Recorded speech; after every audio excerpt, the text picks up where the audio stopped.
In Springfield, they're eating the dogs, they're eating the cats, they're eating the pets of the people that live there. They're eating the dogs, they're eating the cats, they're eating the pets of the people that live there.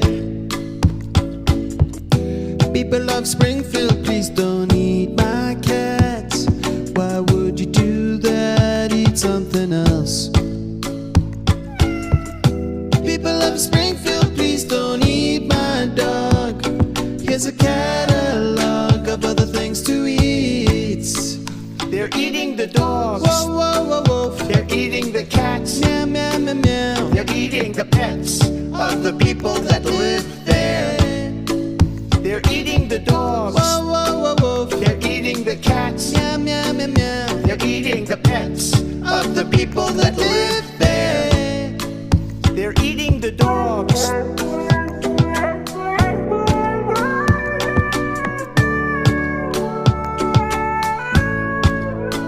They're eating the cats.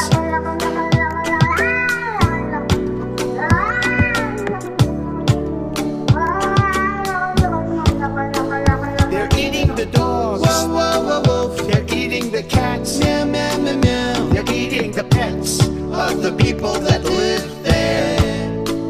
They're eating the dogs. Whoa, whoa, whoa, whoa. They're eating the cats. Meow, meow, meow, meow. They're eating the pets of the people that live there. In Springfield, they're eating the dogs. The people. We will continue to support Ukraine becoming a NATO member. Generals gathered in their masses, just like witches in black masses. Evil minds that plot destruction, sorcerer of death's destruction. We will stand up every day and every way in favor of the export that the Ukrainian government has asked for. Today I'm announcing more military assistance.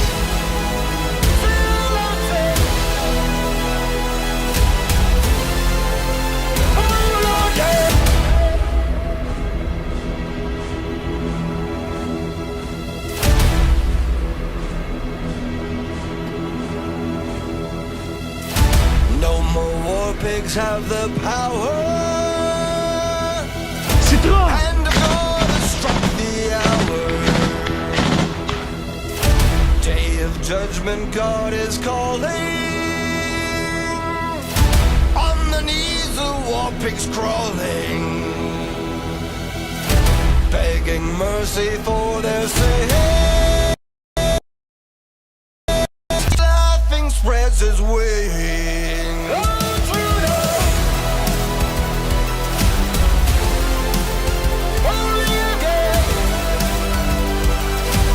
Our role right from the outset of the Ukraine war should have been that of a peacemaker.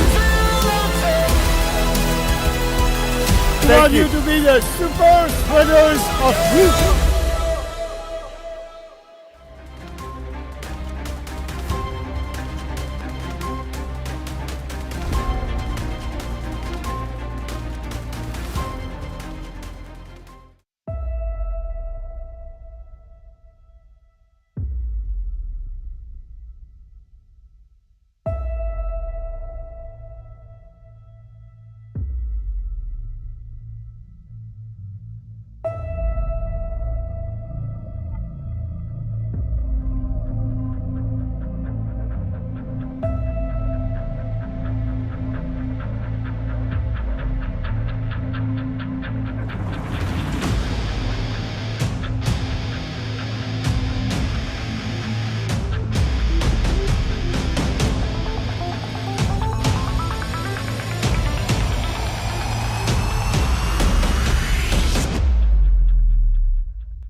opposition actors could be continuing to fuel things as this protest grows, but perhaps even instigating it from the outset.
Super spreaders. Is everything working? Did I remember to turn the mic on? Yes, I did. Let's spread it. Let's spread the super spreaders ball caps. So, as you know, in Sunday, Monday, Tuesday, 4 days, I will be in Vancouver covering the new National Citizens Inquiry hearings into Our Children Safe in Canada.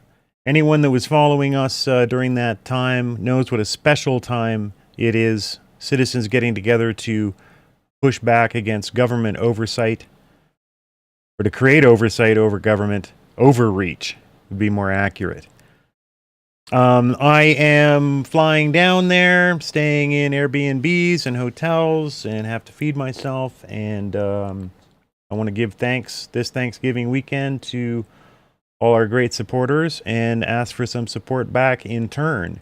We're going to have links up, and I'll bring up all the time the various ways that you can send a one-time donation to Super Spreaders or join various memberships that we have. Constantly on the screen, I will have at the, let's see, is my camera mirrored? Yes. At the far right, no pun intended, is Buy Me Coffee. So the QR code that has the little super inside of it, that is Buy Me a Coffee. And that will, you can give any amount in there. No sign-up process. You don't have to sign up for anything. You won't be on the hook. Nobody will know your name, nothing. Just send me random amounts of dineros.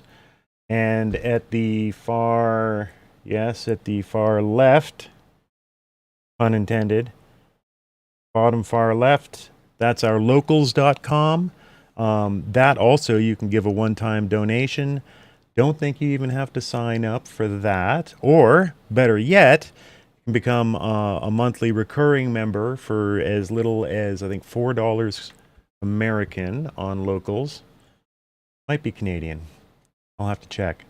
And that has tiers, and you'll get access to live streams and films that we make will go up there first. Yeah. Time to join up. Join in the chant. Let's see if we got things shared. Today I'm going to go as long as I can. We'll set up some stream goals, maybe some incentives here. I'm just kind of winging this. But I'm going to go for as long as I can without passing out. Let's see if I've got the browser shared. We're going to be watching all sorts of our films and moments over the years to remind you what Super Spreaders has been doing. And hopefully you'll see the value in supporting us. First, let's learn a little bit about the NCI hearings in Vancouver. For the first time ever, they're doing a new topic, Are Children Safe in Canada? And so it started with the announcement of the new commissioners and the new hearings. Position over here. And let's watch a little bit of this and see what's up. And everybody hop into chat and let's chat about everything. Talk about NCI, super spreaders, world events.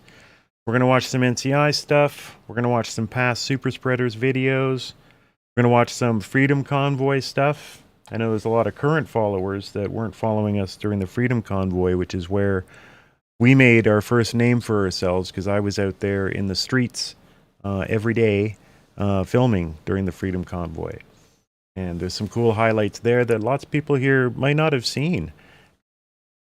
We'll go through some of that. We'll go through some world events. There's an excellent documentary out from Al Jazeera that forensically goes over the October 7th attack from last year that started this current World War III-ish moment that we're having, and sheds new light on some of the events of that day. So we'll be going over all of it. We'll be taking our time. There's no rush. I'm here to chat. Anyone who donates more than $25 can get into the stream on a video call and join the stream. You can come in and yell at me. You can come in and make fart noises. You can come in and do whatever you want. $25 and you can get on camera with me today.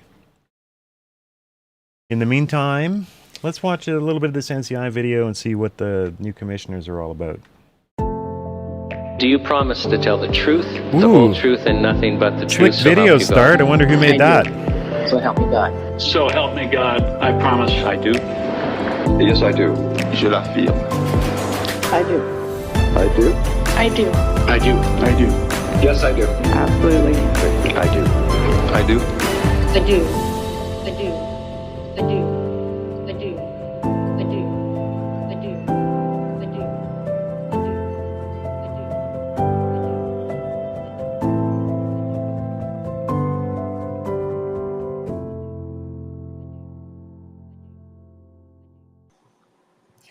Hi, everybody. This is Trish Wood from the Trish Wood is Critical podcast, and I'm thrilled and honored to be back talking to you about the National Citizens Inquiry, something you should all know about if you don't, and you should be paying attention to it. It's a very, very important event and a serious bunch of citizens who are bringing you information and testimonies that we all need to have to navigate our way through the world right now, which, as you know, is very complicated.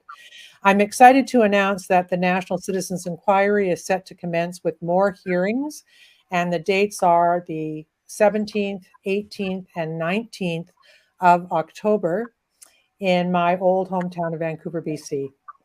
With the release of the Commissioner's report last November and the supplementary hearings in Regina, Saskatchewan last May, it became very clear that more questions needed to be asked that were centered around our children. What is going right? What is going wrong? Are Canadian children suffering? And what are the questions that the nation needs to have asked about our kids? So I'm honored to announce that the National Citizens Inquiry is actually asking that question. Are children safe in Canada? The commissioners for the Vancouver hearings have been selected, and I'll be introducing the 4 commissioners. We have 2 returning commissioners for this hearing and 2 new ones, and we'll also be hearing from the lead counsel for the National Citizens Inquiry, and his name is Sean Buckley. I just wanted to weigh in a little bit with one thought before we start, and that's that I've been connected to this really since the beginning as a volunteer, and I'm proud to do that. Connected to the COVID story as it has been unfolding since May of 2020, when I started the podcast. And it still feels that even with all this effort, we need more. We need more information. We need more people to step up. We need more people engaged, because we're living at a time where answers to these complicated questions don't come easily, do they? So I'm always happy to say yes to these people when they call and ask me to introduce the newest commissioners and a new round of hearings. I'll just give you a little bit of a bio on Ken Drysdale, our returning commissioner. He's an executive engineer with over 40 years experience as a professional engineer, which includes 29 years All right, Trish. Good job. Let's watch my interview There with we the go. commissioners. Sure did. Promise to tell the truth, the whole truth, and nothing but the truth, so help you God. I do. So help me God. So help me A little God. more high energy, I I think. do. Yes, I do. Je l'affirme. I do. I do. I do. I do. I do. Yes, I do. Absolutely. I do. I do. I do. How's the audio, everyone? I do. I do. I do. Good? I do. I do.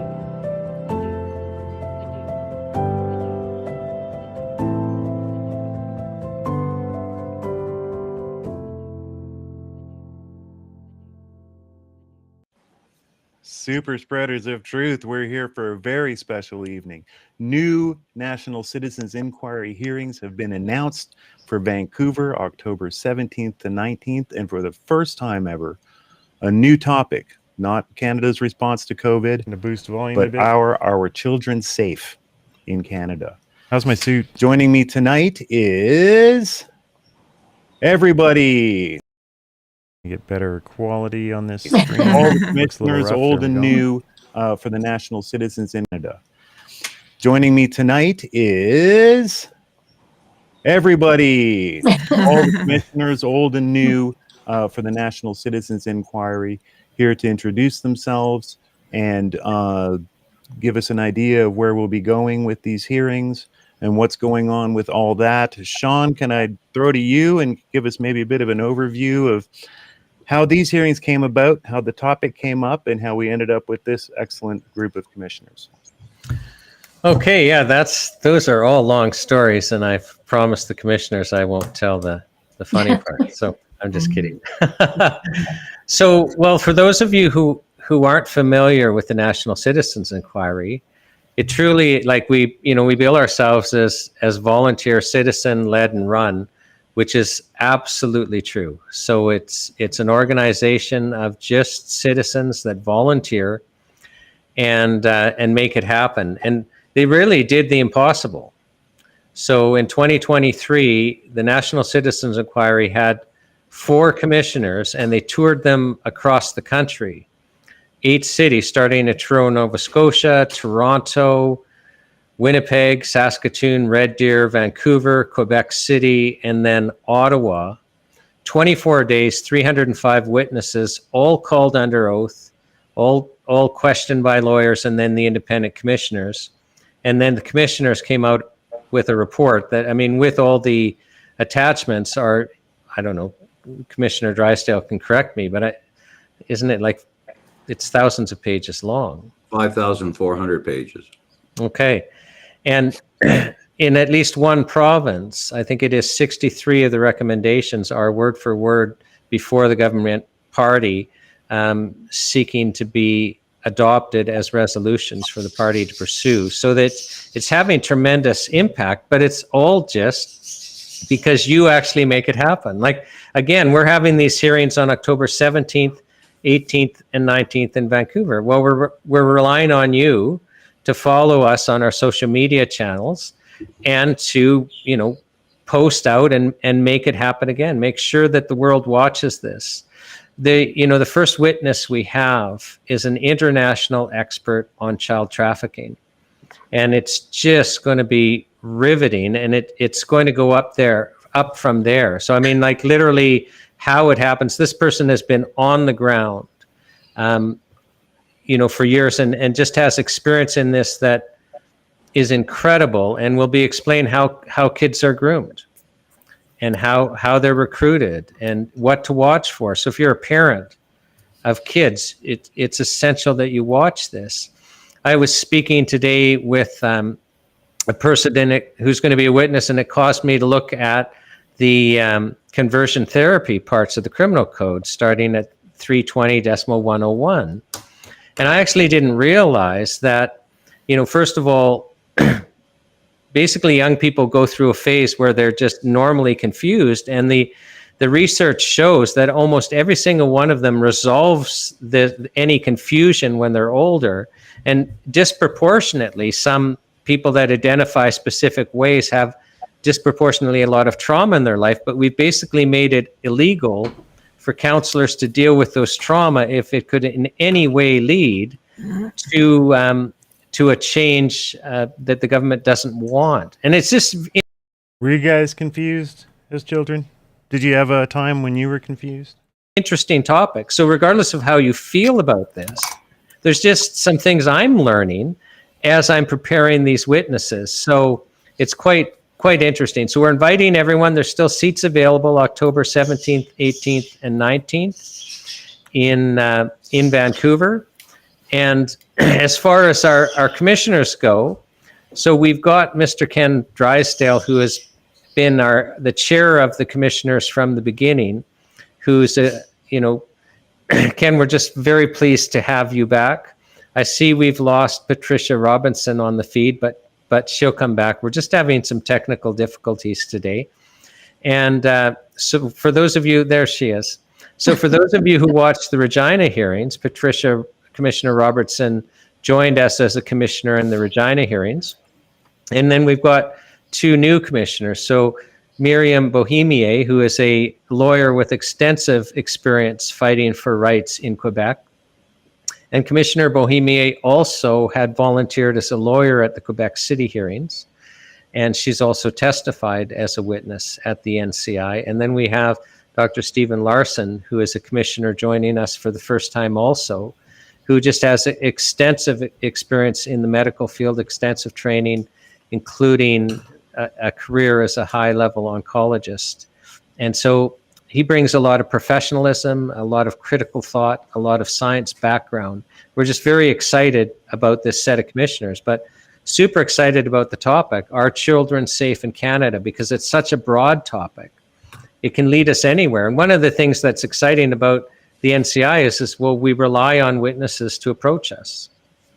And, we're always open to all sides of any issue.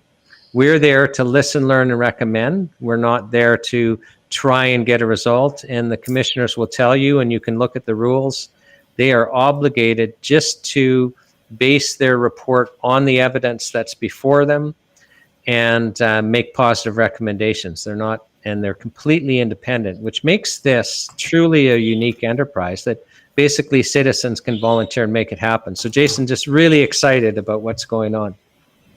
Yes, great. So I think an important point, when I immediately posted about this, multiple questions immediately came back to me. What is going to get covered?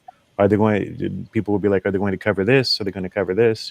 Trafficking, social issues that are affecting children, legal issues that are affecting children. So it's broad, and people are looking for a broad scope to be addressed. So it's exciting to hear that witnesses are already being gathered in multiple subjects pertaining to this, because I think it's commonly felt that children face new threats.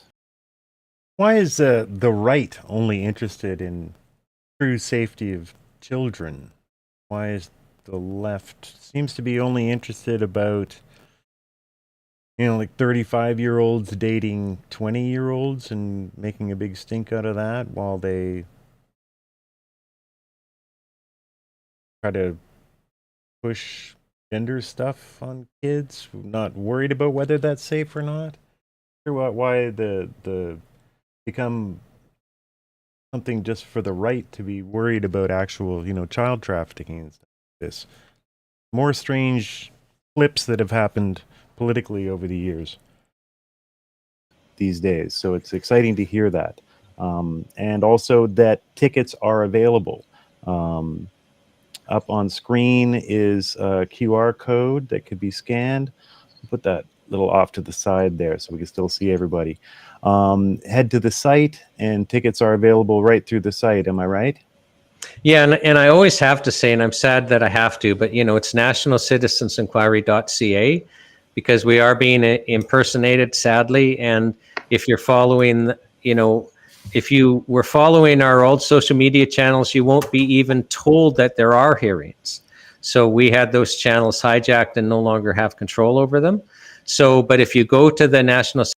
So that's important. There are some of the original social media links don't actually connect with the NCI as they stand now. So basically you want to look for at NCI Canada.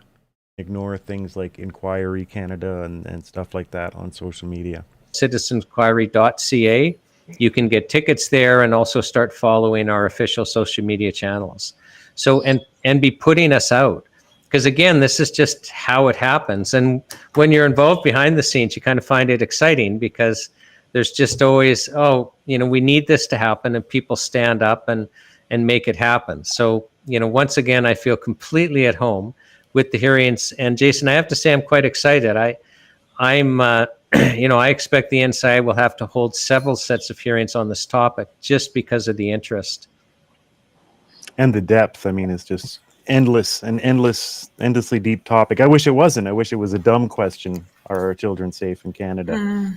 What I'd love to do now is we'll go around the room and meet the commissioners. And if we can just meet you and you say who you are, some of your history, and I'm fascinated to learn how you got involved with the National Citizens Inquiry. I'm going to go with the layout, and that puts you up first, Patricia.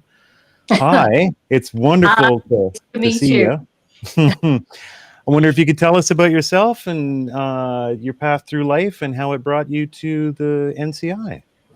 I was born in the UK, educated in the UK, spent 5 years training in medical sciences, worked in various hospitals, very different situation to here in Canada.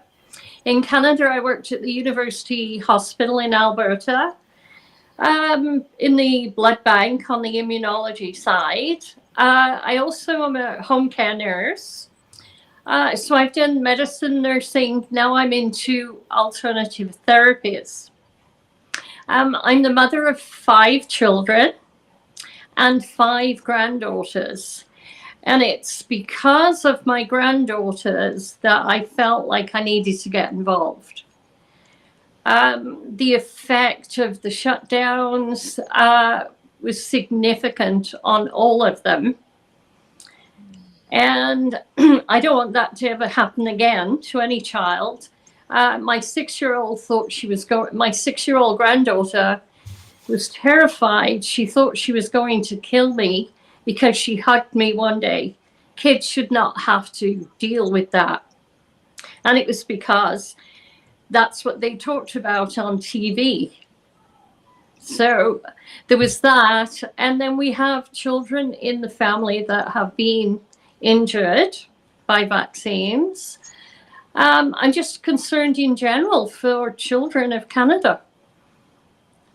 You know, and now we're going to be vaccinating babies with this COVID jab, which is not acceptable. And we're using mRNA technology, which is new.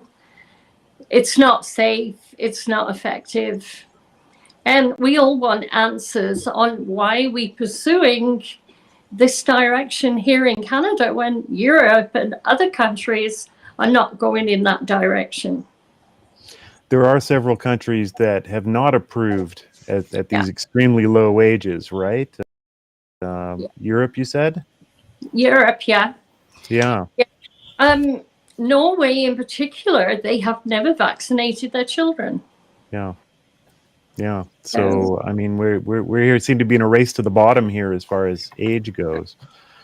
And so, yeah, these questions need to be brought up. Isn't it wonderful that at least the citizens of Canada have pushed to create this inquiry so that we can ask the questions that Health Canada and our medical establishment should have been asking. Yeah. I think that's wonderful. How did you come to be involved with the NCI?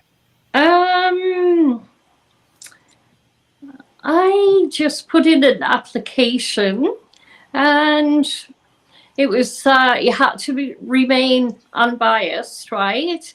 And actually, it was pretty intensive. It was a number of pages long, so you had to put all your educational background, a little bit of history, everything you've been involved in. And I was thrilled when I was selected. So I feel very honored to have this opportunity. And I feel like everybody needs to tell their story. You know, to be selected is an honor, I feel. I feel too. Quite Yeah. the honor. How would you address the thought of being dispassionate about this? Because I mean, we just heard you talk about how, you know, you're not supportive of the lockdowns and the medical things being done to children. Do you feel that there's a bias amongst the commission, or? I believe that I can sit and listen to both sides of the story. Wouldn't it be nice to have both sides? Yes. We sure try. That's what I'm hoping for. Yeah, it would be wonderful. I was speaking about this, you know, just recently with Albertan, who's doing a somewhat similar symposium in Alberta with medical experts and actually involving some members of the United Conservative Party there. And we were bringing this up again. They've done the same. They've invited everybody from, you know, the pro side of this, and to me it's just why don't they just show up? Supposedly they have the entirety of consensus science behind them, the entirety of the support from them. It's the safest opinion to hold in the world that we should be vaccinating babies and stuff like this with COVID, and but they don't show up. Why don't they show up? It should be a slam dunk. Why doesn't one of these people, why don't we get Timothy Caulfield to show up in the stand and just slam dunk on all of us weirdos that dare to ask these questions, but they refuse to come. One wonders why. Yeah, that's a bigger question, and that's one I can ask. You don't have to address that, but I just wonder why they don't show up. They're invited. They can come and change their mind if they're so correct. So I'd love to see that. Maybe someone will for Vancouver. That'd be wonderful. So Jason, if I can just step in, because the commissioners won't be aware of this. They're separate from administration, but there were 750 for this set of hearings, 750 notifications sent out to government officials, including over 100 official subpoenas. So the NCI admin is taking great steps to try and get government officials to attend on these hearings on all areas. So yeah, maybe one of them will bite eventually. I mean, well, you know, we had at the Saskatchewan hearings. At the Saskatchewan hearings, we had a sitting MLA attend and testify who had been, you know, in the caucus of the governing party, and it was fascinating evidence. So here, what we learned is that the Saskatchewan governing party, the caucus, so the caucus is the MLAs in the government party, they actually weren't briefed on what was going on, and this MLA testified. I mean, the impression was, because that's what they were being told by cabinet, is basically this was coming from outside and from the federal government. So it was very interesting to be told by a sitting MLA who was part of the government during COVID that basically they weren't allowed to make the decisions. And this MLA kept their office open and basically was super busy because having to field calls for MLAs across the province who had closed their offices. Right. Wow. Maybe we offer for them to show up with their own lawyer. Well, actually, that's allowed, and parties that are interested can apply for standing and have their own lawyers attend and also examine the witnesses. So the NCI is set up so parties that are interested in a subject matter of the proceedings can apply for standing and have counsel attend and examine witnesses. And we've been terribly disappointed that hasn't happened to date. So, you know, some witnesses are going to testify on, let's say, educational issues. Well, you know, if you're a pressure group that wants to have your side of the equation fairly dealt with, will apply for standing and have counsel also examine the witnesses. That's amazingly cool that you could actually have total assholes like Timothy Caulfield or get Justin Trudeau to show up, and he can bring lawyers. The rules are insanely fair on this, but of course, no one that's, you know, pro mRNA shots or anything will even dare to show up to these hearings. It's incredible. To enlighten us more, we're going to experimentally connect with Don Buckley, the tech head of the National Citizens Inquiry. to further enlighten us. Are you all set there? It's Mr. Don Buckley. I hear your ambiance. And you're hearing me good? Loud and clear. Holy smokes! So this works. Where this is great. We're achieving like a real milestone that I need to work on, because I'm all spoiled using like StreamYards at first, and now this Restream.io app, and they do all this for you, but you can't share applications and audio on your computer and stuff like that. So it gets pretty lame pretty quick. I'm gonna move the screen, switch screens here, so I can sort of look at you. Yeah, so we found a way to bring guests into OBS, which is, probably not a big deal to some people, a big deal to me. Maybe to you too, eh? Well, how is it that you were running before with the panel that you had the other night? So that's like natively through Restream, which is just like StreamYard. Okay. I just make an event, and then I get an invite link, and then send that out, and everybody joins. Right. And we found that... Oh, my camera isn't on. Put that on. So yeah, and then we found out that the hard way that Restream doesn't support Apple devices. Everybody, they couldn't put their flags up. Two of them couldn't, because they were on iPad. Okay. Yeah, but then I doubt. I don't know if this does that. I'll have to check. So we'll see. And it gets. Like, this is all adding up on my bandwidth, so having 5 people in chat might become a bit of a disaster as I'm trying to bring down 5 video streams into my computer and then broadcasting out another stream to the universe. It might start to get gnarly pretty quickly. Right. Yeah. You do kind of need you do need to kind of need a big system. Yeah, we're decent up here. Yeah, Starlink soon. Yeah. Yeah, we're going Starlink soon. And then you'll have a little bit better on your latency, and it'll be really solid speeds, and it seems like a really common thing up here to either burn up forests and burn one of the only 2 cables that brings the internet up here, or for morons to go around with shovels and dig them up. So we've had, I'd say, in the year I've been here, we've had 6 full internet outages. Like of a day, half a day long, always while I'm trying to upload finished films for clients. Yeah. So Starlink obviates that. Yeah. Poor Yukon. Yeah. Poor you. Poor you in the Yukon. Yeah, well, it's bad in a lot of places too, and everyone's dependent on the one company, and it seems like Starlink basically never goes down. Yes. Yeah, and you can get the little portable one for $200.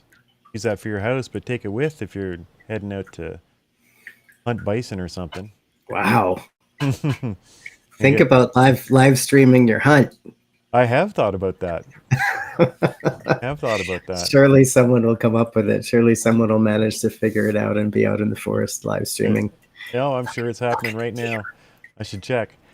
So Don, it's been a heck of a year for NCI, eh? Like reviving, rebranding a bit. Can't hear Jay, I'm getting from Rumble. Can't hear Jay.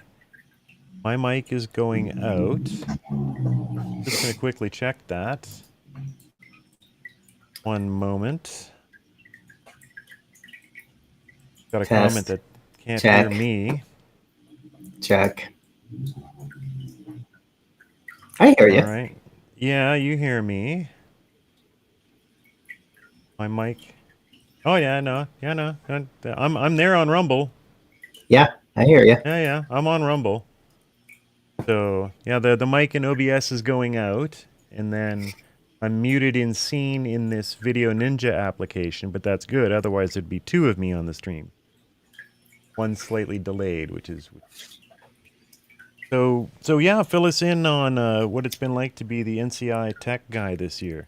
I can see Eek. Sorry, Eek, jack it up. Jack up your volume. Yeah. Each other. Oh, well, let me look at the video here. Okay, yeah, maybe it's low. So I did put some filters on. Let me get some filters on it. So, Video Super Room. We just got this organized right before going live, so if there's some issues, apologies. Okay, so let's do a big boost. 20 decibels. Has that made any difference? Pretty spontaneous. There we go. Here, everyone else is louder. Now we're crushing the. Shall I lower my gain here, bro? No. Okay, you got it. Got to get everybody crushing reds here on the mics, and then we'll be all right. I'll make it too loud, and then we'll see if we're distorting and go back from there. You know, this is the downside, though. Now I'm super powerful, but it's like there's a lot of work to get the stream going. Yeah, you got a lot of moving parts here. Yeah. All right, so now, Eek, what are you hearing? Is it all dawn all day? I suppose I'll say something. So, okay. All right, cool. We get enough of all dawn all day, as it is. Yeah. All right, so super room filters. I love the little oval. I love your icon. I love your avatar down there. The dude in the gas mask. Yeah, with the Canadian flag. That's Grok. Like Grok is. I wanted Grok that is image. The boss. Yeah, I wanted that image and did a whole bunch through Grok. That's kind of like my. I don't feel like being on stream icon with got a little audio visualizer plugin for OBS as well to show that I'm talking. And what is with the little levels? So that's a little plugin for OBS. You can customize that a million ways. It'll do like cool like radial pattern LEDs when you speak. You can change all the colors, customize the fast Fourier transforms and all that crap. It's like pages long of settings, and kind of got it where I want it, more or less. Yeah. So yeah, I've been busy boy trying to become the master of my domain, and then hopefully cancel, because this is like what, $700 a year or something, $600 a year for these streaming platforms. OMG. Right? So to be able to broadcast to 4 or 5 places, and keep your recordings and all this stuff. Whereas if I'm in control, it's free. Mm-hmm. The one trick is I can't broadcast to everywhere. There's a plugin that does it, but more stuff to figure out later. Well, maybe YouTube will solve that some way or another. Yeah, we'll see. So we're giving everybody the big tech talk. We got the volumes hopefully somewhat under control now. Give me a rundown of your year with NCI, because it's been a busy one. Oh, wow. 2024 in review. So yeah, here we are in October. So January, we rebranded. So we had this little kerfuffle I heard you talking about before. Yeah. And that's still ongoing, and there'll be more news and more little tidbits and information coming about that as it gets trickled out. But needless to say, the NCI had never had any intention of stopping. So the support group or the board of the NCI never had any intention of stopping. So, so that was kind of what formulated all that. But regardless, 2023 was the big year. November in 23 was when the commissioner's report from the 23 hearings came out, the 5,000 page report. But of course, don't let the 5,000 pages thing scare you, right? Because the 5,000 pages is, the report itself is actually about 600 pages. The rest of the thousands of pages are the transcripts of all of the testimony from 2023. And there's even a summary breakdown of the recommendations that you can just skim through. You don't have to read every word of it, though we highly recommend you do. And the other 4,300 pages are actual testimony. Yes. Yeah. So it is. So it's something that we're going to be getting to push. The beauty of the NCI and the whole point of all of it was I'll say the lane that the NCI stays in, because the NCI is, as Sean Buckley was saying, is semi quasi judiciary. And so the point being is that it's meant to be as unbiased as possible, as fair as possible, adhering to the facts, and just stating what happened. And in that, from that context, you have a sense of a documentation and archival sense. In order to archive all of the testimonies and document all of the testimonies of everything that's happened since 2020. Yeah. And so that's always been this underlying mission. So this underlying mission has always been the most important mission, always underlying, has been document the testimony and keep it always available when it's needed. And throughout 23 and 24, really since the commissioner's report came out, it's been used and it's been cited in a lot of different places. And we know that there's a lot of elected representatives that know about the NCI, but for whatever reason don't talk about it.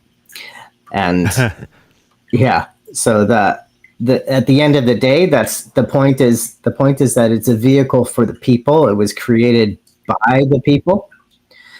And so it's a vehicle for the people to use, because as we all know, we're moving into this age where people are becoming way more directly responsible for the decision-making processes within our society. But in anyways, just to circle back, the hearings from Regina were a big success. So we had to get through doing another set of hearings in the springtime, and that was the supplemental for the COVID. Yeah. And the reality, though, is that COVID isn't over, and it's not going to be over until there's a lot of people on the side of call it the freedom movement or whatever, that are of the opinion that the COVID isn't over until people are held to account. Yeah. And that's a facility of the people.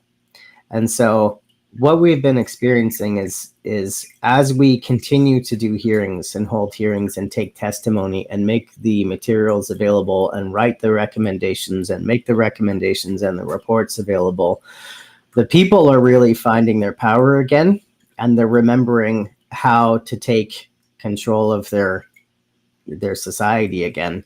And that's the power that the NCI has, because we're lying in wait for that day. It is the purpose to keep documenting everything and to keep getting to the truth, because it's interesting in this day and age, the mainstream media is no longer the advocate of truth anymore, as we know, right? So the Regina hearings were about adding more supplemental data to COVID, because as we know, this was in 2024. And in 2023, we had amassed this level of knowledge about COVID. And then in 2024, like through the entire winter of 23 to 24, more and more information and more truth and more revelation and more data gets exposed, and all of this testimony becomes available. And so we got Peter Corey, and we got Robert Chandler from the Daily Cloud, and Jessica Rose came back, and she's coming back again in Vancouver in a couple of weeks. But there was still more information about COVID to be produced and to be documented. And so the supplemental report for that, as they mentioned on the panel the other night, is coming out. And so that's going to be a continuation. And then we knew that we were going to, it was around summertime that we knew that we needed to put on hearings for the fall. And originally we were going to try for September, but we all needed to take a massive break.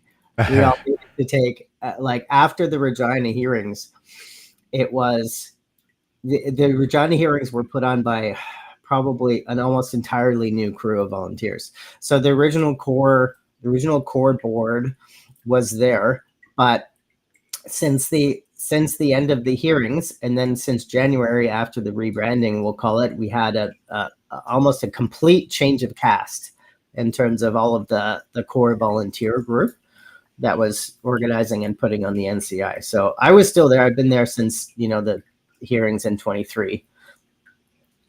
And so we were essentially the entire crew. We basically had all the documentation from everyone who did the 2023 hearings, but for us putting on the Regina hearings, it was practically all new.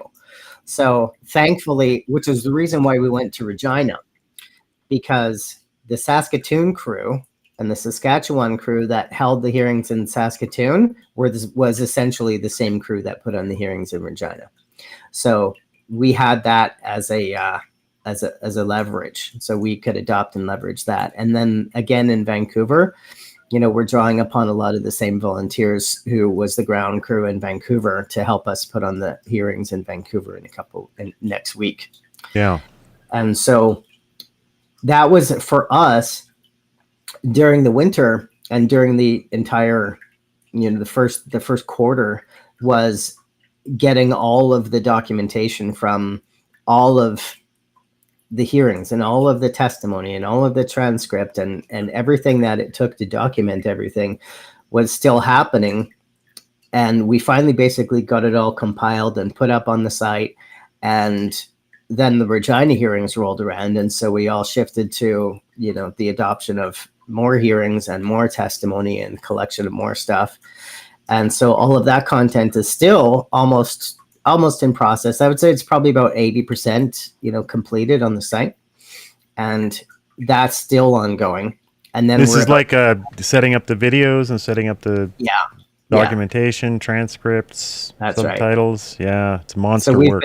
It is, and so we've been getting better with process. Now, the nice thing about it is that we're more caught up, and as you continue to do the process evolves, and you develop efficiencies, and you keep going, and you get better and better every time, such that next time after this next Vancouver hearings, we'll probably have the majority of all of the video cut and posted on the site, the podcasts ready to roll out, the transcripts done and ready to load, all within weeks of the end of the hearing. Nice.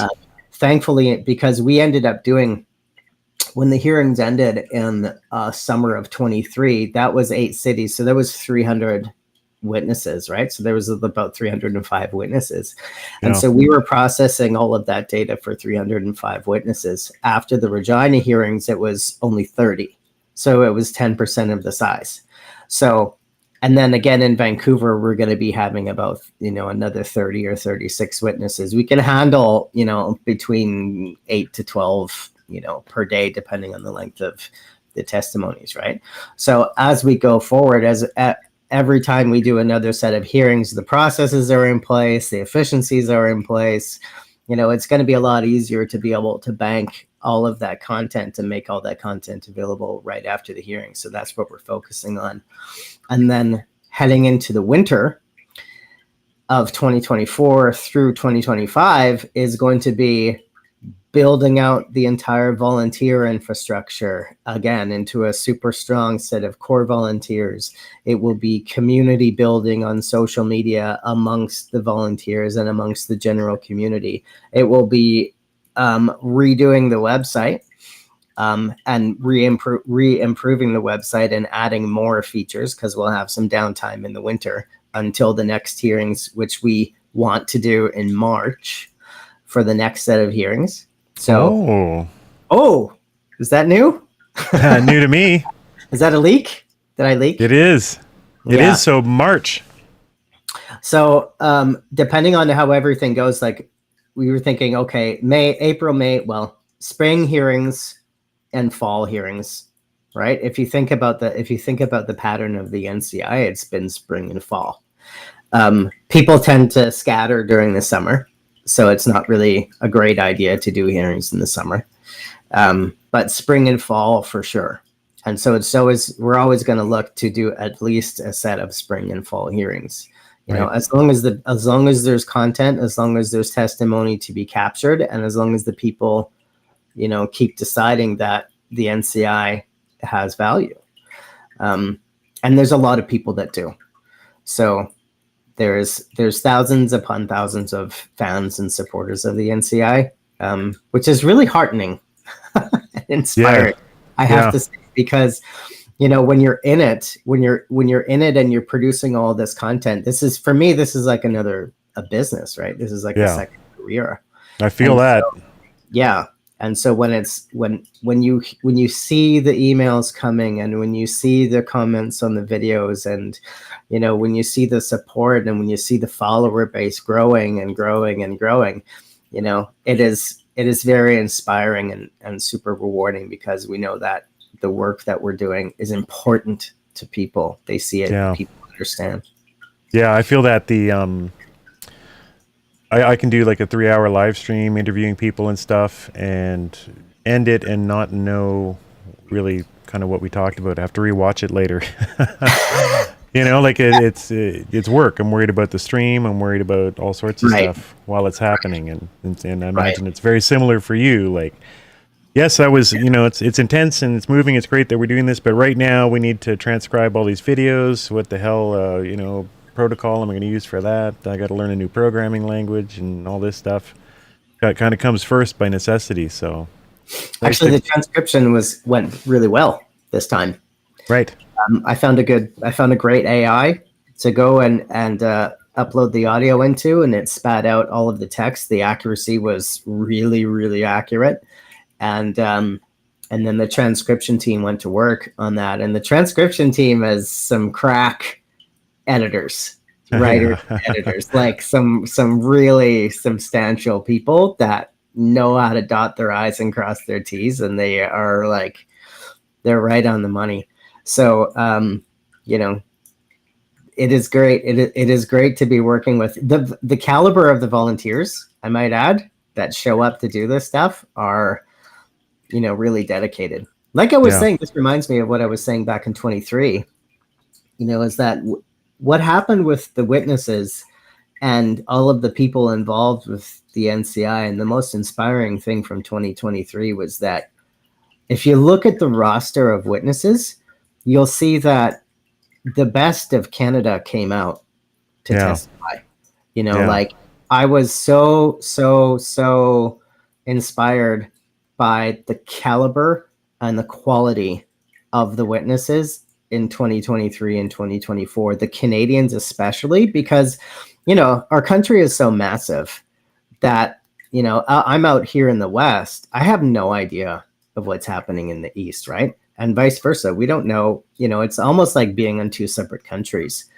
And so a lot of the witnesses that came from the East, I was very, very moved, and reinvigorated to be a Canadian, knowing that there are these people in Canada that are just these incredibly credentialed, super authentic, super, people of amazing integrity. And, it was just a great experience. And this is what continues to go on with the NCI. It is like the witnesses that continue to show up are the best and the most well knowledged and most well versed in their subjects.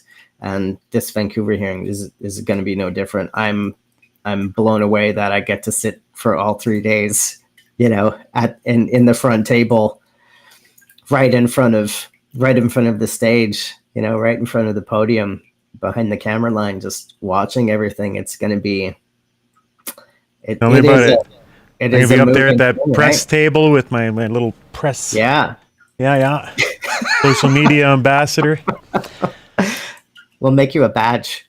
Yeah. That's the promise. And that's why we're here today, and I appreciate you showing up today. Is for anyone watching throughout the day. I'm going to stream as long as I can. Asking for help, a little bit of help in the cost getting down to Vancouver, because it's a big trip, right? And I could be doing all sorts of other things, Don. Yeah, you're taking a travel day on each side, right? So you're basically out of commission for 5 days. Yeah, right? Yeah. So, my twin brother's down there, so I got personal time after. So it's business and personal. yeah. Any donations will go to pizza. Yeah, and ramen. Pizza and ramen. Pizza ramen, yeah, Tasty exactly. I feel like there's going to be a lot of that at the around the event because your kind of 9-hour day ends up being 10 to 12. We're going to be hitting 14, 15-hour Oy. days. Oy. Right? It's like the hearing started at 8:45. Yeah. But, you got to be in position, by 8 a.m. or I will. Yeah. And, it's going to roll until it ends. And then, after that, who knows what? Who knows what after that? Everyone needs to decompress, because this is the other thing, too, that everyone, if you do, it is a traumatic thing, right? To sit for all of this testimony, right? So it's to sit in front of it and to watch the whole thing go by. You do get the full range of emotions.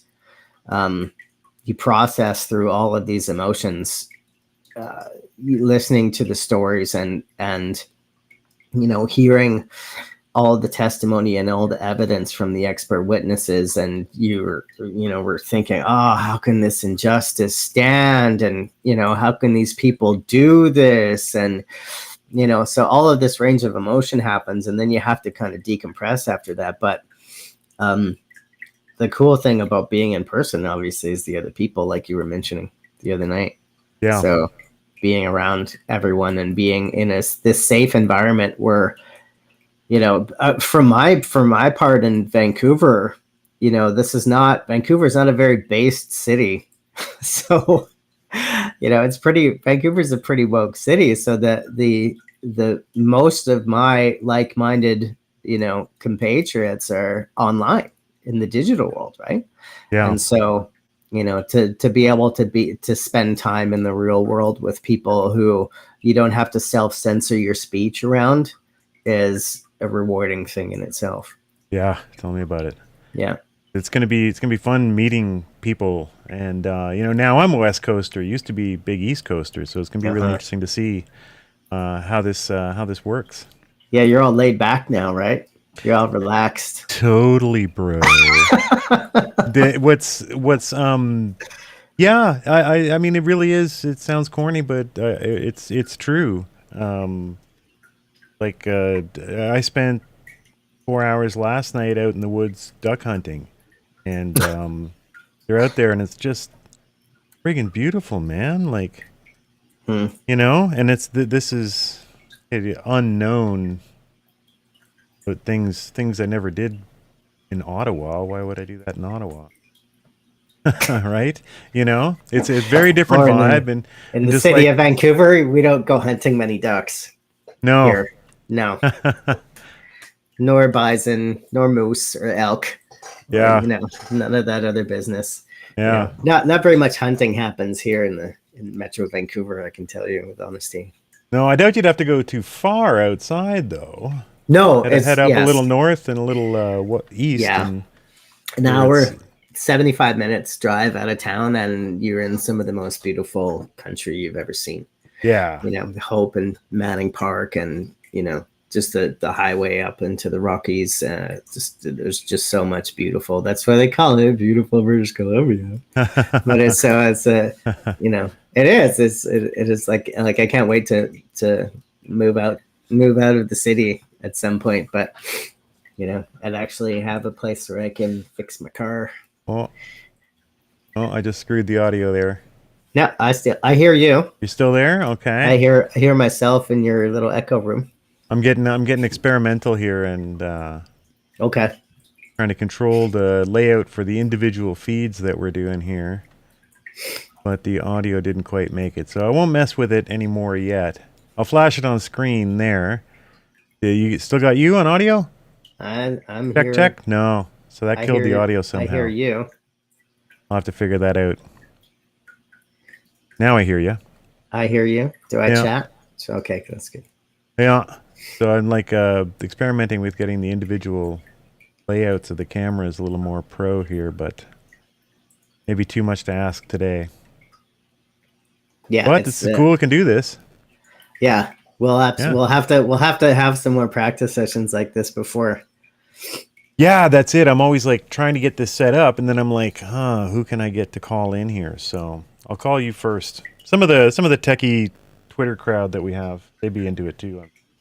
Yeah. Yeah. 100%. Yeah.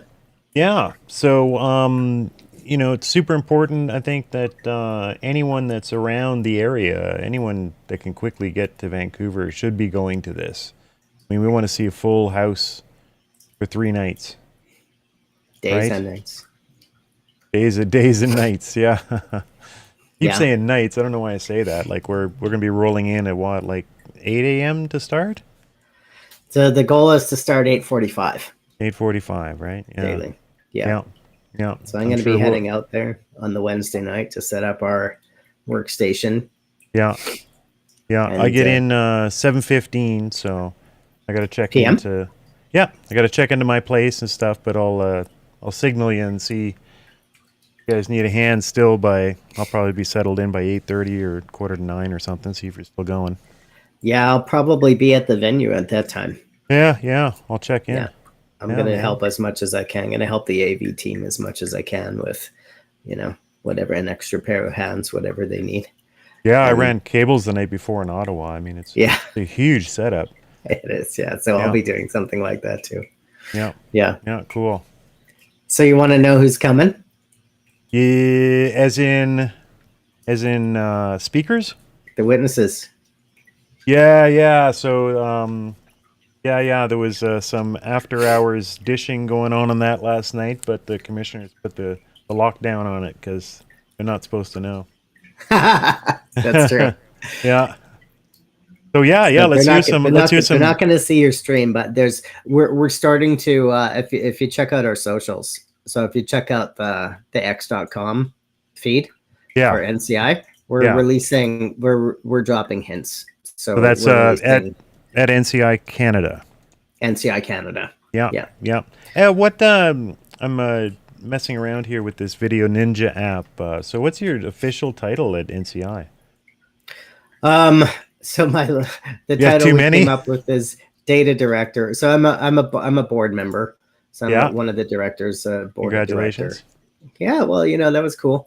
Yeah. So it was the first time. So your name's up on screen now with anything. title. Oh, look at me. This is quite the app. All of our importance. This is quite the app. Once I get control of this thing, it's gonna be pretty powerful. So what was I asking you? We were talking about guests, about witnesses. Yes. Yeah. So the commissioners, they're not supposed to know, but if you know the name of what is the name going to do?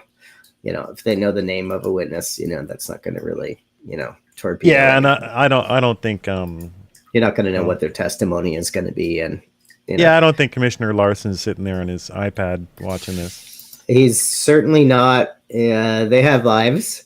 So they're about to not have lives. Yeah, that's right. And they're considering that. Oh, we're almost at 4K on Twitter. Yeah, that has been a battle. Oh, has it been a battle? Yeah, that's the follower count up. Yeah, I really feel for you guys on that. Had such good socials. Oh yeah. By the end, had such great socials, and then to have that Tess Crosby shit go down is just criminal. That's all gonna get rectified though. Yeah. So it will get rectified, and then that will all get worked out.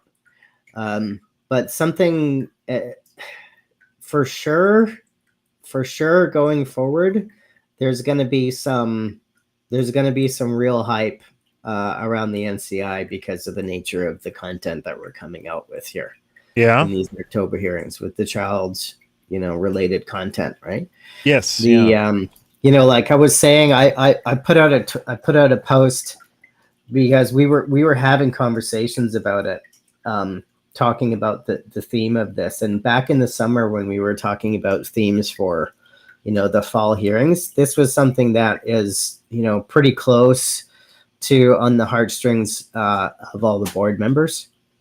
And it was something that came up, time and time again during the 2023 and 2024 hearings about, how were children affected by this? Because whenever there was lots of testimony that was related to children and education and schools and masking of children and et cetera, et cetera. And then we had, like people like Dan Hartman in Toronto in 23 testifying about the loss of his son, so during all of 23 and 24, it was the whole idea of how everything affects the children became super, super prevalent.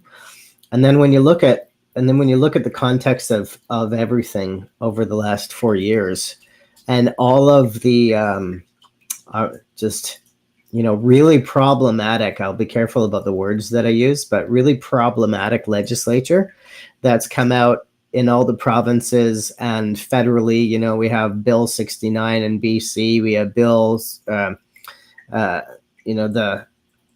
these terrible bills that are coming in federally as well, 293 and others, that are just grant these open-ended powers to the bureaucracy to make any kind of decisions by fiat about controlling, taking over people's lives and removing freedoms with no evidence really required, right? Yeah. So when you look at it from that context, it's like all of the stuff that's happening now absolutely affects our children, because they have to grow up in the world that where the groundwork for their, violation of their fundamental human rights is being laid. Yeah. So like everything that's happened in the last 4 years, and really in the 2 generations leading up to it, is all relates back to the kids in one way or another. And from this perspective, the thing that keeps bouncing around in my brain is how the wise person once said, you hear the cliche about how we treat our vulnerable as in society as a reflection of ourselves, but in reality it's how we treat our children,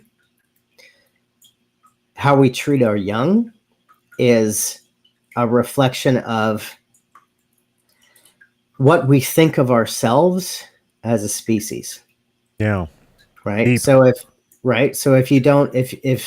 if we allow ourselves to treat our children with such disdain and open up the avenues for harm, what does that say about how we feel about ourselves as a civilization, as a collective species? Yeah. So it is this road that we need to pivot onto for a little while from the hearings can lead to some very dark places. And when you're online and you're looking at all the revelations and all of the truth that is continuously being exposed again and again, and so many brave, truth-seeking people, the idea of how we're treating our children is this dark elephant in the room that no one wants to go down, right? So the interesting thing, and we were talking about this, a couple of days ago, is that all of the stuff that's coming out with the Diddy stuff and the entertainment stuff in the US, and the whole Epstein client list and the child trafficking on the southern border of the US, and 300,000 missing children coming across the southern border of the US, and like everything having to do with all of this very, very dark, very disruptive, topics about children and harms to children is like leading this to this point where the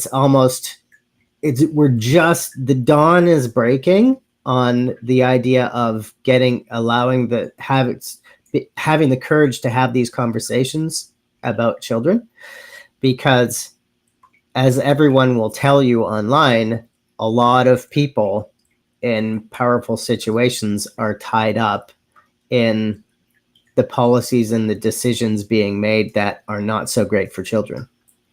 And so we're standing at the precipice and we're looking out over the valley, of this valley of darkness.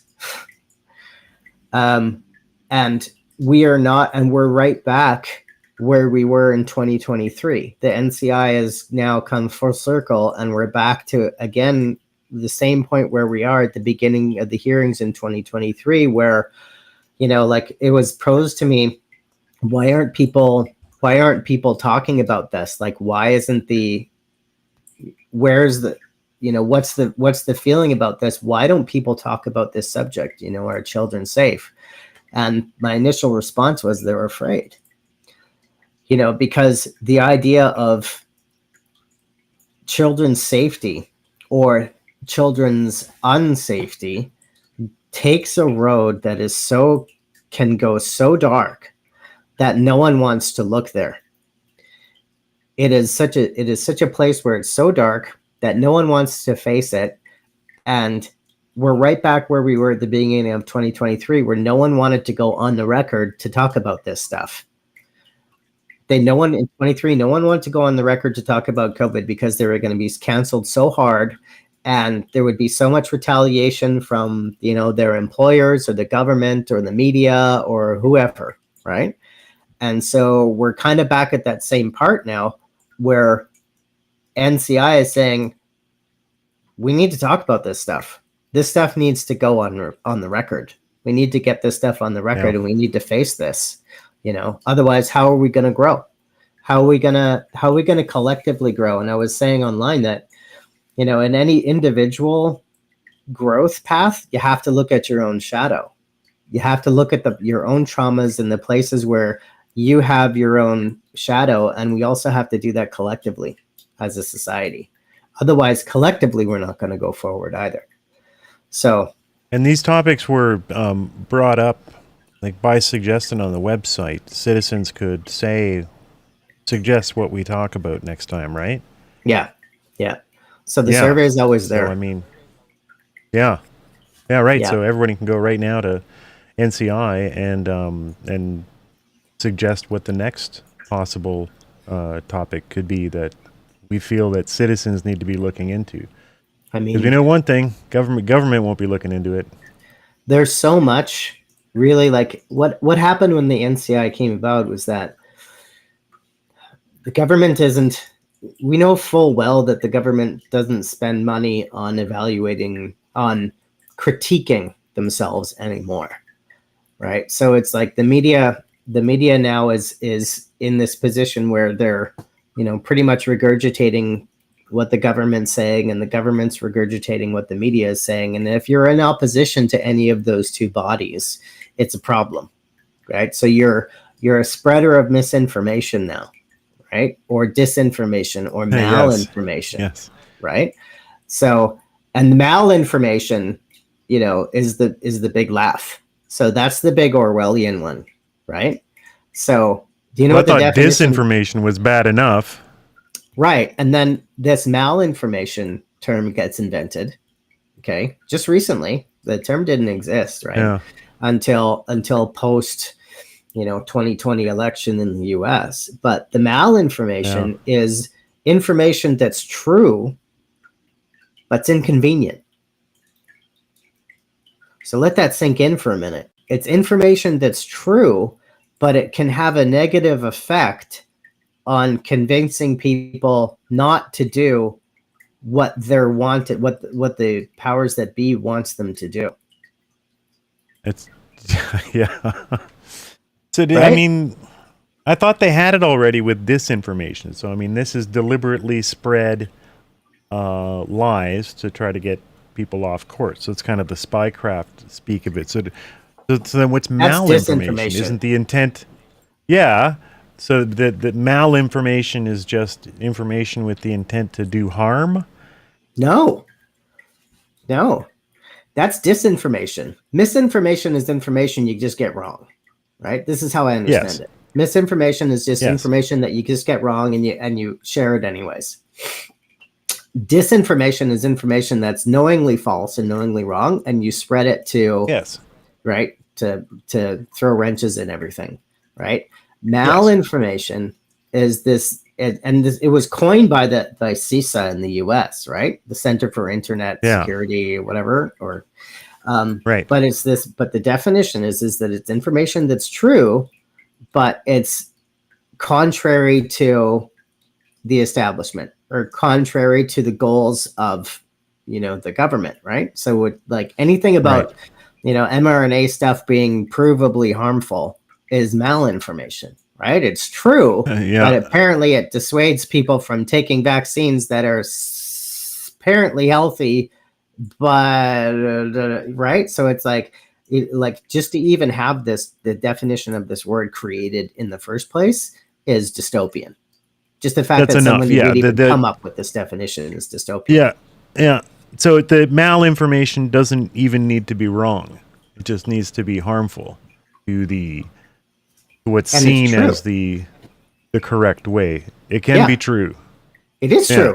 That was the definition. That's hilarious. That it's true and verifiable information, but it's just inconvenient. Right. Yeah.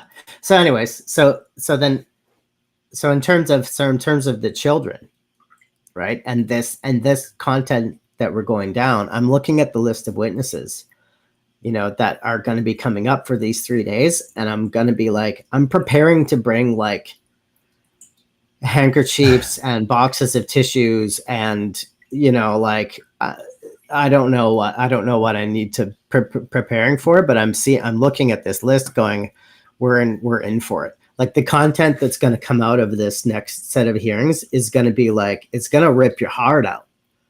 Like, this is going to be tricky, devastating.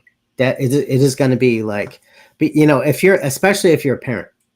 Okay. So, I mean, I'm a parent. And so the whole idea is, and so what's going to come out of this, I think, is that I think that the demand or the necessity of there being a follow-up to this one may be inevitable for the spring. I think we're all kind of sensing that the hearings that we want to do in March are going to have to be related to this again, because we're going to be opening a Pandora's box here, and we might be getting some blowback from it. Like we could be getting some. This might not. There's some truths that I suspect will come out of this, on the record in sworn testimony. Like this is the thing with the NCI. And I said this. It's all sworn testimony. It's sworn testimony. Yeah. Now, the thing is about the NCI sworn testimony, and I've said this on one other like public appearance. I was on Payman's broadcast, like last year. And, when we were talking about putting the videos together with everyone saying, I do, do you swear to tell the truth? Right. This video, this commercial that we put together of all of the witnesses saying, I do, I swear. When you're in a court of law, you're swearing to the people, like presumably you're swearing to the people, right? You're in the court, you're swearing to the court who's apparently represents the people, or represents, in this case, the court doesn't even, in Canada, I'm not sure that the court represents the people. I think the court might represent the crown. There's enough lawyers around me that I should know the answer to this question, but, regardless, when you swear an oath in a court of law, who are you swearing to? Are you swearing to a court? Are you swearing to the King of England? Or are you swearing to the Almighty? Or are you swearing to the entire collective of all of civilization? So when if you think about it, when you're sitting when you're watching the NCI hearing, this is a live hearing that's televised, or streamed to however many thousands or tens of thousands or millions of people over time. And so you're talking about the weight of you taking a seat in that witness stand and swearing to everyone. You're not swearing to the court or the King of England. You're swearing to all of society. You're swearing to all of humanity. You're putting your name on record for everyone. And that is way, way, way more profound than just being in a court and swearing in a court, because you're putting your name on the line. Your name is on the line, right? So you mentioned, Yeah. it's funny, like you mentioned guys like Timothy Caulfield before, and you mentioned like now we're in this day, social media now. It's like, this is why there's certain people online that want to be anon, and there's certain people online that are public, right? And so I'm semi-public, right? My name is out there, but I'm semi-obfuscated, right? But in reality, we're in a climate now. We're in an information climate now where what you say, has value, and and your actions are legitimately tied to your name. And the idea that you can be protected by your job or your role in government. If I'm a government official, if I'm an elected MP, right, and I go on and my voting record or what I say in public now has value, and that's tied to me and is tied to my name now. It doesn't matter the currency of that. The court of public opinion, it has way more power now than it ever had in the past because of social media, and that is the power that the NCI resides upon. So it is the effect of all of that is so profound. So when you're talking about the testimony that these witnesses are going to come giving, talking about children, and this is why no one comes to the NCI to give counter testimony to defend their position. Right? Because it's like they're because of what we're doing. Most of the content that we're talking about, the people that are responsible for creating these scenarios and creating these policies and legislatures, their positions are indefensible. They can't really. They can't really. It's like you're gonna say, oh yeah, well, it's for the good of the many, right? That's just it's for the greater good or the common good. This willingness for you to just sacrifice your being and sacrifice, your life and your lives of your children, or, your rights or your quality of life for the greater good for everyone else, but not you. So we're entering down this path, which I think is going to be hopefully very cathartic once we get to the end of it. But I think there will be a lot of for some reason, the interest seems to only lie on this side of things. Forgive me if I talk over you. I'm messing with the audio delay because it seems like it goes a little off sync with your video sometimes. Taking a comment here from, I put way too much delay on there. Tricky stuff. Always more stuff to mess with. So I'm going to take that delay off, and I just put them up there. Excess deaths is quite a topic the public will now eagerly relay. It's harrowing but necessary. Here in Ireland, we go out to inform the general public with signs, leaflets, and talking. Oh, good for you. What's going on in Ireland over there? Sometimes I see like the struggles for freedom, and sometimes I see really woke stuff going on over there in Ireland. I guess we're never sure over here which Ireland you're in, Republic or regular, or not regular. Sorry. All are affected. I had a bizarre role reversal incident with the Garda, Irish police, when outside the vaccination center with essential public info, even for police. This was back during COVID. All right, William, doing the work. Have you over there in Ireland? Have you watched the National Citizens Inquiry that we're talking about here? Because we've done how many witnesses in total now? 300. Pushing 350. So it's like 350. It's in the 340s. Wow. Yeah. So 340 witnesses and 25 days of testimony, something like that. Yeah. So 27 days. 3 in the last one. Yeah. 27 days of it, of people, many activists like you, academic activists that were, silenced, fired, doctors silenced, fired. Who's that one doctor? I always have such a bad memory these days. Patrick Phillips. Patrick Phillips. Oh, Patrick Phillips, yeah. He insisted on noting on records injuries that were obviously due to vaccine. Yes. And he is now jobless and lives in a one-room shack in northern Ontario. Used to be an emergency room doctor. All Well, set he's up for life. actually now had he's been able to bounce back, and he's had a career revival because now he does personal coaching. Great. Oh yeah, there was never any doubts. I didn't mean Yeah. he's jobless Yeah. now. I said Yeah. that wrong. There's never any doubt that Patrick Phillips was going to slay at whatever that he did.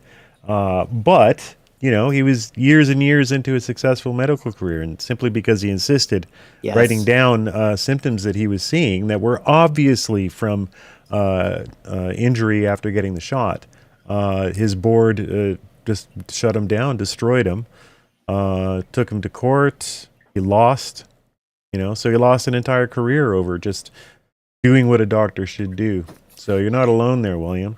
And now we have Trotsy, right? So we have Trotsy and his lawyer Michael Alexander, both of whom testified in 2023. So Mark Trotsy is in a court case now, taking the College of Physicians and Surgeons from Ontario to court. Okay, Good. so he's the claimant now. He's a plaintiff Good. in this case, and he's going after them. And their case is substantive, right? Yeah, good. Or it's either that or he's just still in defense of his own position. But their case has fallen apart because all of the testimony that's come out, because of how right they've been. But if you take a look at Patrick Phillips, right? Okay. And there's every doctor who testified, he wasn't the only one. There was lots of doctors that testified in terms of what happened to them during COVID in response and retaliation for them saying what was true, right? Saying what they were seeing in reality, the truth of what they were seeing, that was in opposition to the narrative, okay, from the hospital administration or the Department of Health or the Department of Public Health or the health authorities, right? So the situation is you have someone like Patrick Phillips who's just going on record saying what's true, and then he's being censored for saying what's true, which is bananas. Yep, right? we're there. Which is crazy, right? And you have a whole segment of the population cheering for the fact that these people are being stripped of their licenses. Right, and that's what they call malinformation. Right. So it's it's absolutely true, but it's terribly inconvenient because it goes against, it may in their terms or in their description, it may cause problems, or it may go against, it may cause people to want to reconsider listening to the advice and the suggestions of the government. Yeah. Right. Yeah. And so it's like when we're sitting here listening to all this, when you hear it laid out like this, it's just like, who are these people? Who are these people? How sad and how weak must you be, that you cannot allow someone to stand up and contradict you. You cannot allow someone to take a position opposing you. If you're a member of parliament, you're a member of one of these health agencies, and you cannot allow someone to, true or not, you can't allow them to speak out against you. Yeah, crazy. What does that say about you? William says if there's a sea of tricolors, it's the ordinary people, same as the yellow boards of Hold the Line and Wake Up Ire. Oh, I haven't heard of Wake Up Ire. Interesting. You say Ire or Ear? Because I assume Ireland comes from Ear, which is the traditional name of Ireland, right? Like the peoples of Ireland are the Ire or the Ear? Yes, I know of the inquiry. Great. That's good. Good to know that you know of that. And Karen Ann. People need lessons on law of land chiefs, clan mothers. Every ancestor always used this throughout the world, and dissolving draconian voting party systems. Children have lost their lineage connection. Hallelujah. Well said. Well said indeed. So I was trying to think. I had this burning tie-in, but let's forget my fancy tie-in and get to some interesting witnesses that we're going to have about this. What are we going to find out about malinformation and children going into this? Who's going to testify? So one of the ones, so just scrolling back, so who's already been outed online? So Dr. Robert Dixon. So he's going to be on day one. He's a family physician in Calgary, Alberta. Okay. He is the founder of an organization called Fluoride Free Canada. Ooh, we just had a landmark moment in fluoride in America with a judge declaring that a case should move forward in suing the government to stop fluoridating water. I think at the state level appellate court or Supreme Court judged that there was enough worry, there was enough cause within the merits of the case that they were allowed to move forward. Of course, the government was hoping for a summary dismissal. So this is a landmark. At least at that point, nothing's really been judged. It's just that there's enough merit from the scientific evidence in their claim for it to move forward. So praise, we might get rid of this stuff from the water. Sorry, continue. The founder of SafeWaterCalgary.com, Safe Water Calgary organization, and Fluoride Free Canada organization, right? So this is really interesting, and this is actually really cool. I can't wait to hear him. So I'm pretty sure he's going to be virtual. I don't think he's in person in Vancouver because he's based in Edmonton. But like we are the interesting thing about the water, is how we're made of water. Yeah. Right. So it's like the body is 70, 80, 90, whatever is the current percentage of water that you're made of. And the earth is made of water. It's like we're the earth is the same percentage. And every glass of water, I've made to drink. Every glass of water that you drink, you're drinking water from the earth. It's going through your body. You're taking that in. It's becoming part of your body, and then you're returning water back to the earth. And so, when it comes to the safety of our water, it's the safety of our reality. It's the safety of our bodies. It's our physical safety. So of course that's related to children. Yeah. So I mean, it's like every single thing in reality that's harmful to anything or anyone is harmful to children, right? Yeah. And so when having the truth of all of this stuff come out is so important. Yeah, and the thing about that fluoride case was it is specifically about the lawsuit is about what it's doing to children. It's dropping IQ of children. That is the actual case that's before the court that they decided could go ahead on merit. Yeah. So that's interesting. So this might be someone we'll have to get in touch with for round deux of Les Enfants. Yes. Yeah. There was another witness that I know has been lined up for a little while because I was hearing some leaks that is an expert in trafficking. Yeah, Lee Dundas. Lee Dundas, yes. Lee Dundas. I'd actually seen her around on a couple shows. Very fascinating. I didn't remember her name, but then I looked her up, and I've seen a couple interviews with her now. She does some real on-the-ground work, right? Yeah. So she's going to come and give Soren testimony, and that's going to be a can of worms that gets opened in public. Yeah. Yeah, So she it's works gonna with police officers around the world and stuff. Yeah. Yep. Yeah, that's going to be gnarly. And so she's leading off the show. So she's day one first witness. Okay. On Thursday morning. Yeah. Right. So we're not easing into things. So there's a couple other favorites. Yeah. So Dr. Julie Ponesi is coming on day one.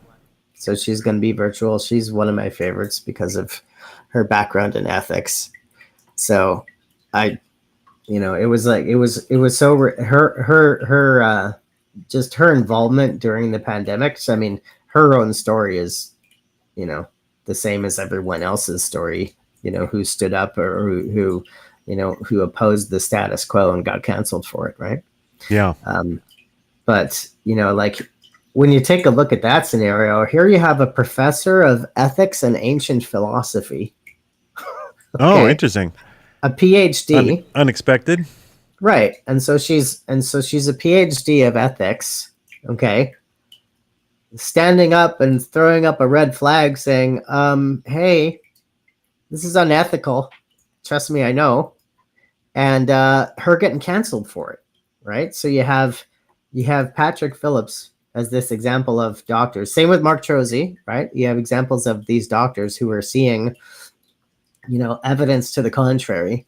And then you have someone who's a professional, her life's work is philosophy and ethics, standing up saying, this is ethically wrong, and getting the boot, right? Yeah. And getting the government's boot for it. Yeah. So I'm really interested to hear what her testimony is going to be. And if she brings up children or whatever, it doesn't, anything she could say is relevant to all of us. And so therefore it's relevant to our kids. Yeah. So, and if she brings up how we were treating children during the pandemic, then that is important too. Yeah, well, she must be touching on children's issues somehow. Who else we got? So Irvin Studin is another one. So Irvin Studin? Yes. Yeah. Yeah. He's another serious Canadian. So, and I'm just reading off the timeline, right? So I'm just on X reading off the NCI timeline, NCI Canada account, right? I'm just going through who we've already posted. So he's the president of the Institute for the 21st Century Questions and editor-in-chief and publisher of Global Brief magazine. Okay. But his knowledge base is education. And so he testified, it was either Toronto or Ottawa in 2023. And he testified, and his whole entire testimony in 2023 was based on children. Right. Was based on the effect of closing schools and shutting down the schools and the effect that had on children, right?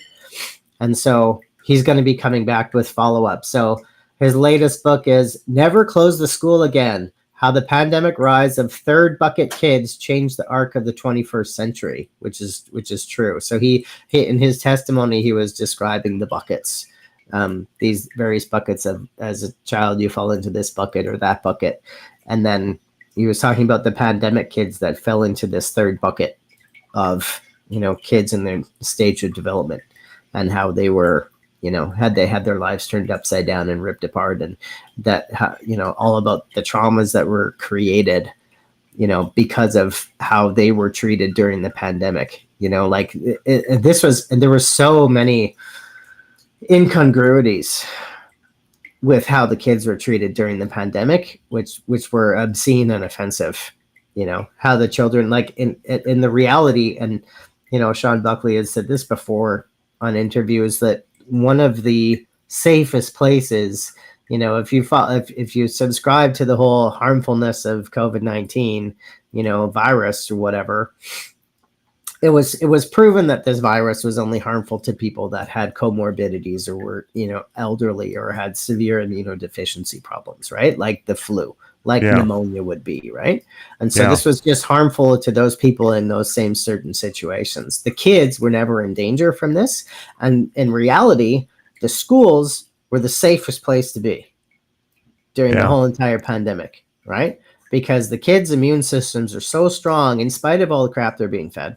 Right, the kids. Which reminds me, there is a nutritionist coming. Oh, cool. So that in spite of everything that they're being fed and the lifestyle that they have with their digital lifestyle now and everything, in spite of all of that, the kids are still strong and resilient and have strong immunities, as long as they're, in my mind, as long as you bring them up in a loving environment, they're going to have strong immunity, right? Yeah. But so he went in to talk about all of that. And, the irony is that you got, people that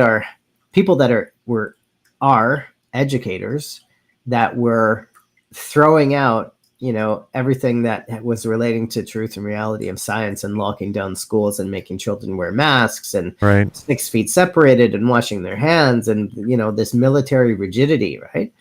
It was just terrible. So his testimony is going to be, again, pretty hardcore. Yeah. All right. So it's going to transition the screen here. I just saw this on the NCI timeline. The National Post's headline today. Can you see the screen? So this came up.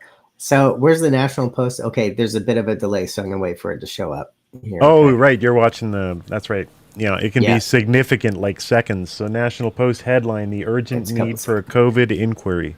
Yes. So this came up. So us in the back channels, we're talking about this one today. Yeah. So, right. I mean, the irony. Right? So it's like, oh, interesting. So yeah, our reply, right? In case you weren't aware, the NCI has been holding a COVID inquiry since 2020. Yeah. Hey, FYI, journalists. Yeah. Hey, like, hey, guess what? Hello. FYI, journalists, got your finger on the pulse of the nation. Yeah. Know what's going down there at the National Post. Right. Yeah, in case you were not aware, Citizens Inquiry has been holding a COVID inquiry since early 2023 with over 340 witnesses under oath and with testimony of over 110 experts. Whew. Yeah. All right. National Post is on it. Don't worry, Canada. Yes. Don't worry, Canada. They're on it. Who else we got? That's great. Well, I mean, I hope to see them. Like Amy Ham is a reporter for the National Post. She's out west here with us. Like, is she going to show? I would love it. I mean, That'd be great. I'll ping her, right? We'll ping her and see. Yeah. I'll save a spot. I'll save a nice chair in the front row for her. Yeah. Do you know if we have? Do you know if we have even some of the alt media? Is anyone kind of saying I'm they're sure going to come? everyone knows. Yeah. Everyone knows what's going on, and also the we set up a live stream. So we set up a streamer page.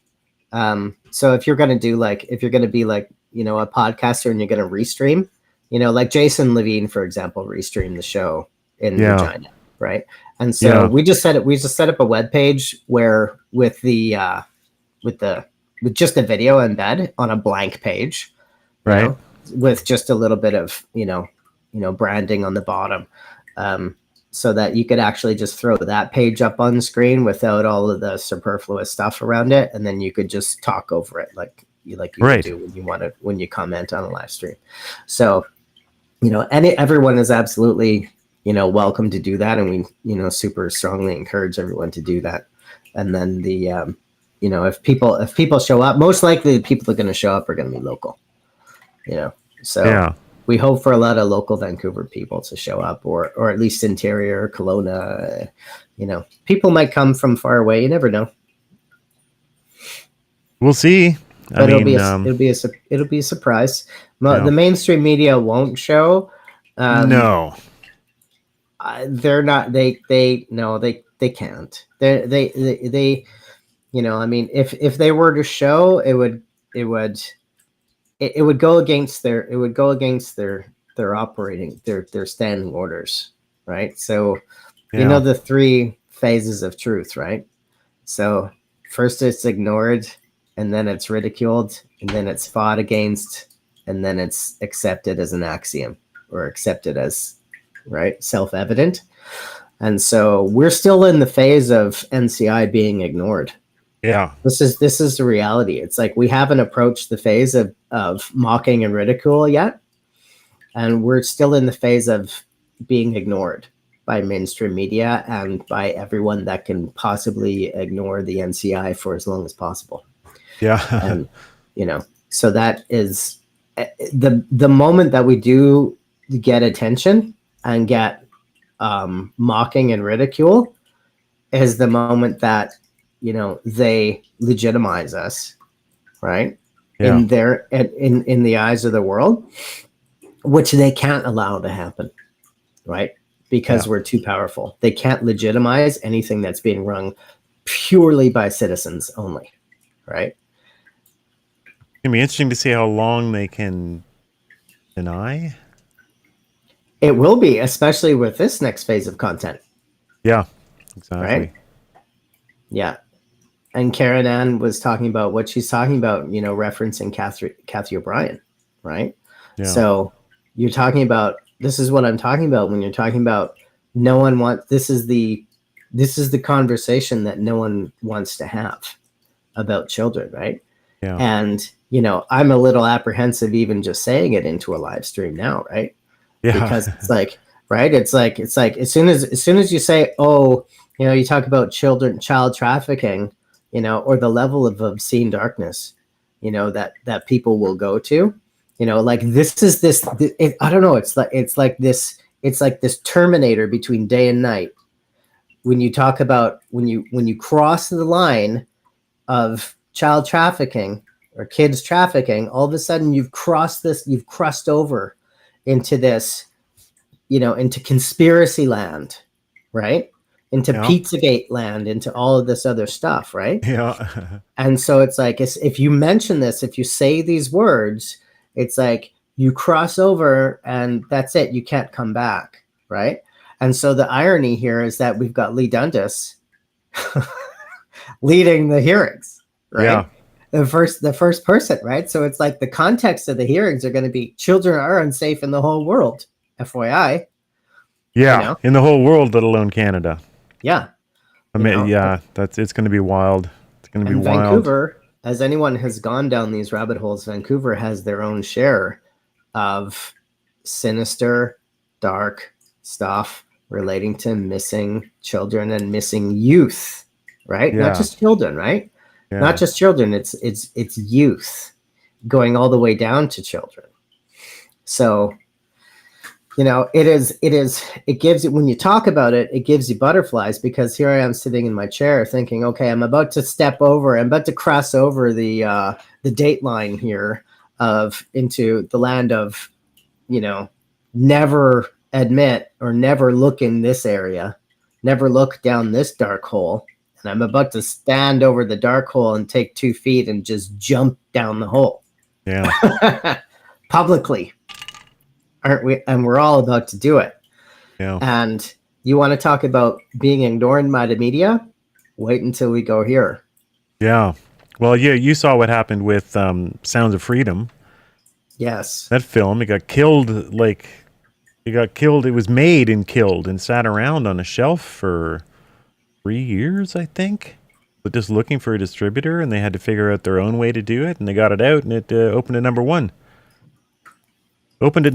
And oh man, I should see later when I'm showing clips, I should see if I could find it, because I used it in a Super Spreaders like weekly spread it memes kind of show I had.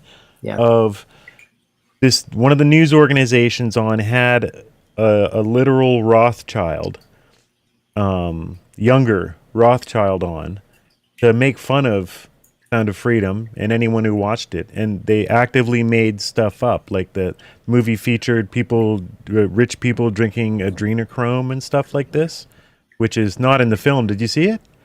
No. No, it's just a gritty kind of this guy's going in to break up traffic, find out where children are being trafficked in Asia. It's very down to earth. But from all the hype that I'd seen leading up to it, I thought I was going to go see like Eyes Wide Shut, except they were like drinking baby's blood or something like this. It was going to be this kind of movie because of the way that the extreme leftist media was portraying this film before it came out. So it is so obvious that the signal is coming down from the elites that this is a dangerous movie. Why? Why is it? It's simply, true story-ish, Hollywood true story of a guy who does this stuff and did it for a living. And the stuff that he found out while he was on, I can't remember if he was FBI or, it was kind of like Interpol stuff. I can't remember. Ballard? Yeah, Ballard, yeah. What was he? He was... Former FBI, I believe. FBI, yeah. Yeah, or so... FBI.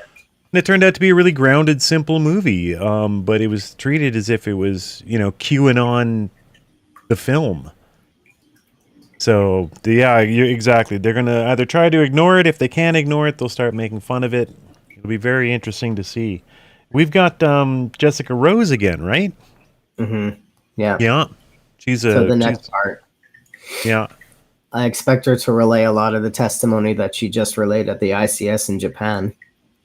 So her and a bunch of other specialists, COVID scientists, went over to Japan to try to persuade the Japanese people not to create their part 2 of the, They're doing the replicon. Mm-hmm. Yeah. Yeah, they're doing the mRNA shot that builds itself inside your body and builds more of itself. What could possibly go wrong there? But hi, Mike Freedom, by the way. Good to see you. Mike Freedom. Yeah. Mike Freedom is known. Mike Freedom is in the house. Okay. He's OTB. So yeah, so they're trying out a whole, like, they're just speeding rapidly towards this brand new form of the new form of shots that'll actually replicate itself. Yeah. Which is like, what? How could it get any worse, man? Holy shiza. So she's just back from that, so that'll be interesting to hear. Mm-hmm. I assume she'll have a little bit of word on that, on what she thinks is, safe for children and that kind of thing. Yeah. I mean, if I can't say that I can fully, comprehend everything, all of her testimony. Yeah. Because her testimony is pretty high level. Yeah. And so, but it's, if you can make the time, it's, it's worth watching. Yes, it is always a little bit of a challenge with Jessica. She's close to too smart, but that's good. In my mind, it was already. When this thing appeared on the scene, the first thing that went through my mind was, I'm not taking this. So there was never any question about whether or not I was gonna take anything, right? It was I've tried to cultivate a state of actual clean living and body health and positive lifestyle and immunity based on a spiritual awareness. And it's like, there's no way I don't take pharmaceutical anything anyways, right? I was never going to have taken this thing, especially unless there was if there was some sort of bio whatever, the first thing I would have gone to is like, okay, well, what's my natural remedy for this? Like everyone else who's in the natural remedy world, it's like, okay, well, what's the natural remedy for this? Yeah. Like what's the blend of essential oils that will kill this thing? That was the first thing in my mind, so it's like, why I never would have taken it. And so now they're talking about injecting this stuff with this so that it spreads to another person, completely against their own will and their own body autonomy. Yeah. So it's like you spend your whole entire life to try to eat cleanly and to avoid, ingesting bad stuff. There's no way that you want this pharmaceutical stuff in your body anyways, when you're someone like me. So that's how a lot of us are feeling now, I think. Right. Yeah. And so more so than ever. So for me, it was never really even a decision. And so I'm watching it. So it's like, I never changed during the pandemic. Right. Yeah. So I'm just like watching all of the crazy happen all around me. I'm like, I'm just still the same healthy guy that doesn't want to even take aspirin. I don't even take aspirin when I have a headache. I try not to even have it. If I have a headache, I know it's probably because I'm dehydrated, or whatever, So I'm like, I don't even take, anything. And then I'm watching all of the world just go, right? And so it's like, we didn't like none of us changed, right? Yeah. But all of a sudden, and so all of the government and all of the members of the government and academia, lost their collective minds during all of this. I know. And there's so many of us now that will just never go back to, I don't know. It would take a lot for me to get back into a hospital. I'm cleaner now. I'm even more natural and even more cleaner now. It's like, I'm adding like all of these natural, additives to my diet. And it's like, you're watching now TikTok is exploded with all this, healthy information. So obviously discernment is required and everything, but Yeah, I mean, we've got to be careful, but it's better for us to take back that responsibility because discernment hasn't been shown by the people that were supposed to be showing it, right? They didn't do their job. Yeah. It's And now on us. So you're seeing it. We're seeing where everyone's bread is buttered.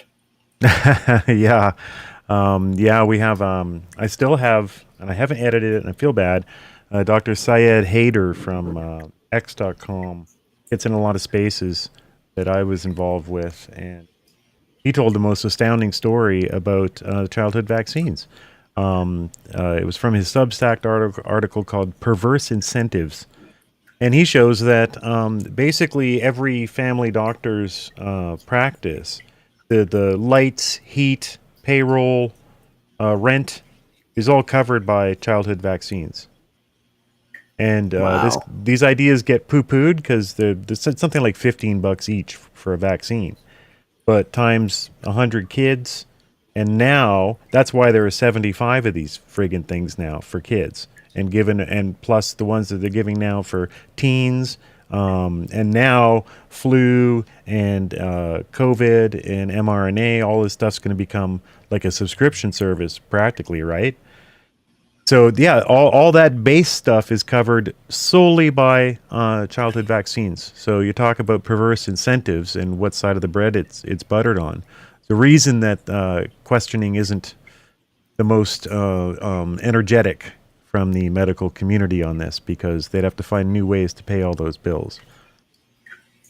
So, following the chat here.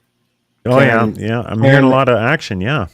Karen mentioned about the essential oils, right? Being, plant medicine, obviously for me is everything. Yeah. But she brought up the best point of everything is the actual pH of your body.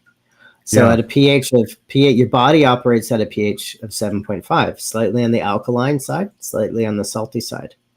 And so in a body that's at the correct pH, disease does not manifest. Right. Like these colds and stuff, they don't manifest if your body pH is, 7.5 where it's supposed to be, right?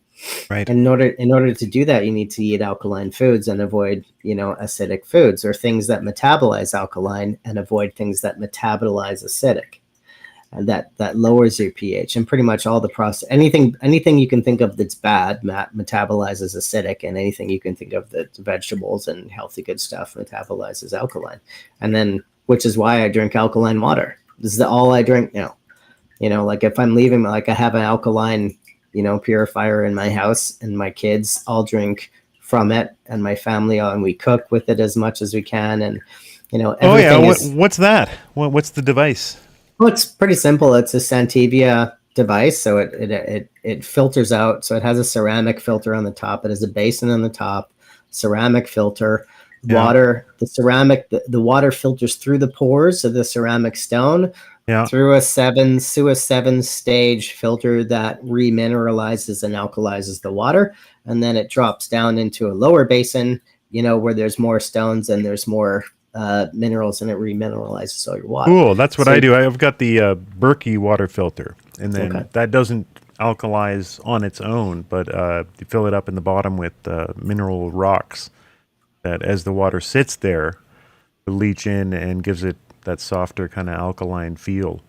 But, everybody's got to get their water clean. Mike Freedom, are you going to stream in the space on X? Well, if I got energy left after this, I mean, if I put this, I'm on X. We're on live video on X. We have been the whole time. If I got energy later, I might set up an actual audio stream and keep yapping. I don't know. We need some donations to roll in here, people. Let's do a space. You want a space? Yeah, I'll do a space later. I'll do a space as a donation tier. We get to $100. I'll do a space after this mega hour stream today. I'll do a mega hour space. We get to $100 in donations to get Jason to Vancouver to cover the NCI. I mean, I'm going no matter what, but it'd be nice to eat while you're there. Well, to get the citizens step up.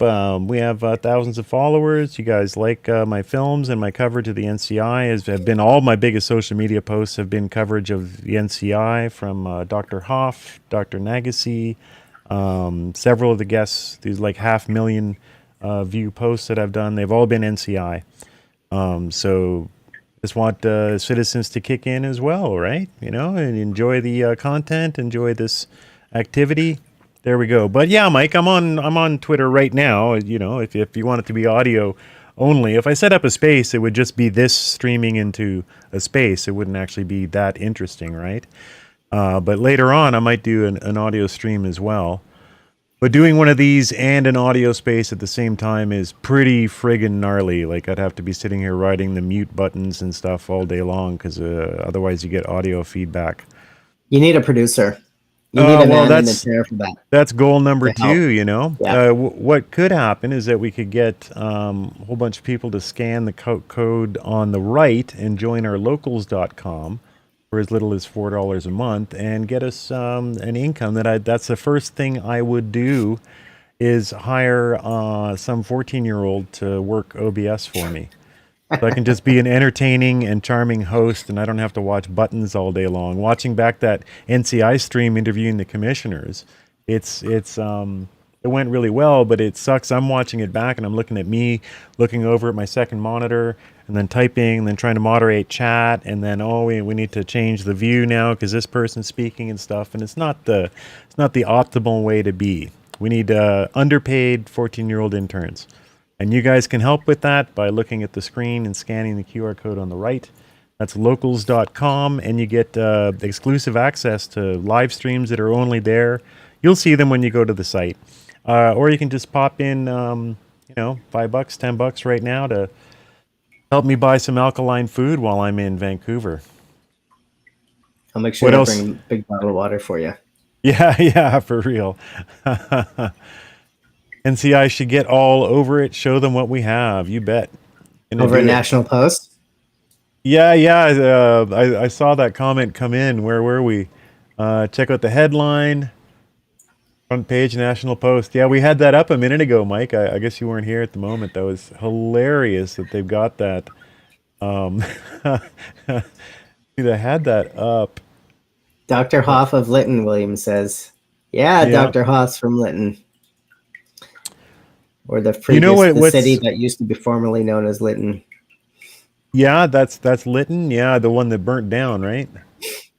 Yeah, which was a pretty nasty scenario itself. But what are the odds that National Post is actually going to say, "Oh, look, here's the NCI." Oh, I guess we missed that. So, what are the odds that National Post is going to write a follow up saying, "Oh, look, here's the NCI." Oh, We've Mike, got all of this here. Oh, Mike is Mike. I see. I always forget this. Everybody's got different YouTube handles, so we got a lot of people. Hilliard. Yeah, we got a lot of people that come in from X, and they got totally different names. And since like I said, I'm kind of running the show, I forget these connections. Yukon Steph as well. She comes in from YouTube, and I'm like, oh, look, we got this new person, and she's like, it's Steph, you idiot. Yeah, the iCoyote handle is now I can't change it because it's too much work. I try to make it all consistent everywhere so that my my presence is just the same everywhere. Yeah. So it's like, okay. Yeah. There you go. Yeah. We're all in the semi-anonymous zone. Yeah. Get it? Yeah. Great. So do we have any other guests of note that we know of? Or are allowed to be knowing of? So there's plenty of parents coming, talking about their stories. There is a couple of lawyers. So Stephen Malthouse is coming back. Excellent. Dr. Christopher Shaw is coming back as well. Robert Dixon, we already mentioned. The big kicker. The big kicker is Chris Elston. Chris Elston. Yeah. I don't know the name off the top of my head. You'll know him as Billboard Chris. Oh, okay. There we go. Yeah. He's super well known, and I look forward to meeting him. Yes. Yeah. Yeah, Karen, you got to have Karen on your show, dude. Karen, Yeah. Karen's grandmother. You need to get her on your show. You just watch her. Just put the camera on her and watch her go for an hour, right? And Yeah, I don't know, Karen get a Ann. big download. See, you seem a little bit a lot. She's one of these people that knows everything about everything and has been down every rabbit hole. Right? I know. And Yeah, I has can see. come back out and now has been doing the work and walking the talk for a long time. So big respect. I'll host it and you interview her. Me? Yeah. I could just interact and ask like you're way further down that road. Follow-up questions and stuff. Yeah. Why not have some actual healers like Natural Quantum, not all these MDs still allopathic? Yeah. This is where we're going, man. This is where we're absolutely going. Like everything is becoming like the true form of healing is sound and frequency, right? It's what we are, it's what we're made of. You know, we're made of sound, we're made of energy. I've been down when you go far down the healing path, you know, in terms of the body and everything, in terms of what you take in, right? You the closer you get to the earth, the closer you get to the mother, the more you realize that, you know, what are we all actually made of? Yeah. You know, well, we're made of vibration, we're made of frequency, right? And so, you know, and you need to align, which is really interesting why, you know, projects like the NCI come about. Like if you take a look at the whole evolution of our society up until now, right? Yeah. We've not been aware, or the idea of truth as a frequency. Okay. Yeah. The idea of what is pure truth, right? So if you go, the Christians refer to it in terms of what Jesus said, I'm the way, I'm the truth, I'm the way, I'm the life, right? But what is the absolute truth? The absolute truth is just the frequency of your existence itself. Okay. And the closer you align with that truth, the closer you are to your natural state, what is of divinity, of all of this. All right. Yeah. And so, you know, the closer you get to the earth, in the earth's natural state, the closer you are to aligning with what is the truth of our existence, right? Yeah. Conversationally, ideologically, the closer that you get to the truth, you know, the more in frequency with the truth that you are, to the point where you cause truth by speaking. You know, so it's like if you actually get to the point where you're so aligned with truth, you know, and that is not easy, right? So it's like it probably takes many, you know, years, lifetimes, millennia, or whatever. But the idea is that if you're absolutely true with yourself in knowing what you are and your purpose and how you exist, you know, you don't really say things that are untrue anymore, and you just align with this frequency. And so when you have an organization like the NCI come along, you know, it's coming out and it's saying truth to people, and it's adhering to the truth, right? Like here's a good example: you just light a cigarette, right? Did not, liar. So what? That's malinformation. And so it's like, what's the lie associated with your cigarette? Right. What's nothing? The truth associated with that? Oh, you're blipping out. Oh, yeah. I just got a little audio glitch there. Yeah, a little audio glitch.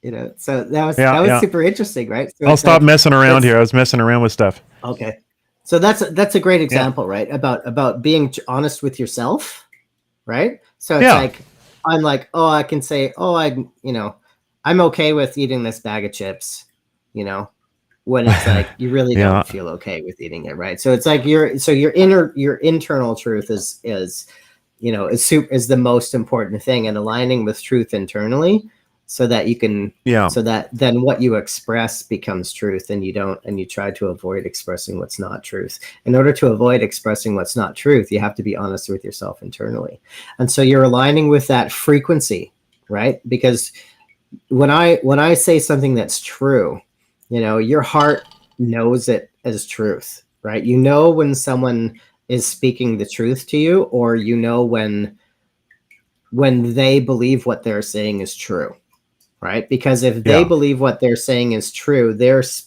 expressing at that frequency, and you're picking up on it, right? And so that's this.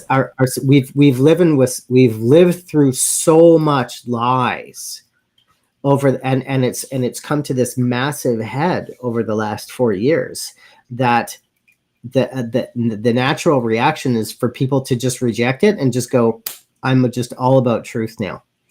And anyone who's not in truth gets called out immediately for it. Like politicians get called out, like media, anyone who's not, in their truth or being truthful now is getting called out for it, right? And that's an effect of our society moving back into this alignment. And the frequency of and the sound and healing frequencies are related to that. These are frequencies related to the actual frequencies that your body operates at and that your consciousness operates at. And so by realigning, so would each person have their own? Would each person have their own truthful frequency, or is there one truthful frequency? Well, it goes back to the source, right? So I mean, if you go all the way back, you're going to eventually get to the source. But and so everyone is just their own unique aspect of that, right? And so it's a matter of how aligned are you with this frequency of the source or not, And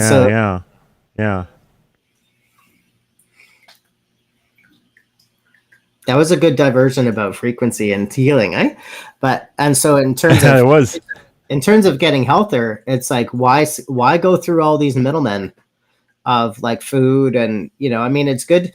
Certain things you do, for your body, but it's like, if I'm in this frequency of just loving my body and just being happy, in where I am at, and just understanding that every single morsel of food that I eat and every single glass of water that I drink comes from the earth, right? Who's my mother, who's all of our mother, that you align with that as an alignment of reality, so from that perspective, if I'm so well grounded in my body that I'm aware of that, and I'm in gratitude for every single thing that my mother, the earth, gives me to eat, or the water that she gives me to drink, that's from her, and I'm so aligned with that, and I'm so fully grounded with that, that's a state of health that you can't mess with. You're in this really, really, really happy state. And your body and your cells and everything operate at that frequency. And so what's the point of, and so it's like, it's great to eat the healthy stuff, but it's like, now after all the work that I've done, I just have the desire to eat the crap anymore, or drink the booze, or, to whatever. Everything to me, everything that I eat and drink now is medicine. It's like, it either comes from, it either comes in, it's like, it's either medicine or it isn't. Right. And so when you do the work and you face, your own shadow, and you clear all that stuff out, you eventually start working more and more and more towards these states of truth, and these states of truth are in your physical body, but they're also in your spiritual, mental, emotional bodies. Right. So that's why it's so much fun to work on the NCI, because it's like, okay, what's the next truth nugget we're going to drop here? And it's like, is that gonna shake a lot of people up? So, and it's not, the NCI is also a really piercing look into the allopathic system itself at its worst. Yes. So that is, if I had to talk about the next set of hearings, or a future set of hearings, there's a couple of specialty topics that the NCI needs to delve deep into. Okay. And so the 2023, what do you think those are? Well, the 2023 hearings were so broad, and they covered so many areas, right? So here we are covering the children aspect, right? And there's like, this is a deep dark rabbit hole, right? But there's other areas that are that I won't say are as important, okay? But they're worthy of coverage. And the most important thing after that is probably the vaccine injuries. Because and doing an entire hearing based on vaccine injuries and hopefully recovery from vaccine injuries, right? And so I would love to see, that's where I'd love to see like healing modalities and natural remedies coming out and that kind of stuff. But the other areas are economics, law enforcement, law courts, governments, media, all of these areas, specialty, and then trying to facilitate an infrastructure where we could get whistleblowers coming out. So you can actually have... That would be very cool. Right? We've got a topic for me would be the intelligence agencies. You want to talk about federal truth. police. Yeah. Right. And so these are places that, only the citizens can go. Right. We can't say like, this is what people may or may not understand about the NCI is that we're the only people that can go down that road. We're the only people that can actually hold a hearing and take whistleblower testimony from people that have been inside, these organizations or have whistleblower status. We're the only people that can do it because we're the citizens. Yeah. And our government seems to have stopped representing us. So, they're the ones that could easily do this stuff, but they seem to have stopped representing us and started representing themselves. Well, what is the government's representation of us, right? It's how we represent ourselves too. So, I mean, we're a year away from the Canadian election, the federal election. The British Columbian election is on October 19th, the exact same day, the Saturday of the hearings, where we are. Oh, interesting. Oh, God, I'll be there for that. Interesting. Yeah. So we'll go home after that night and find out. I think Conservatives are leading a bit there, eh? It's pretty revolutionary for BC. So we ruffled a few feathers when we announced that the hearings were going to be on the same day as the election. All right, I bet, yeah. There's a lot of people that cross-pollinate between a lot of, activist, movements and stuff that are related to politics. But, like what's come up for me, and I go back and forth on this, and I've gone back and forth over this over the last many years, and I look at it from a lot of different perspectives all the time. But how involved with society, and do you want to be with society and broken systems?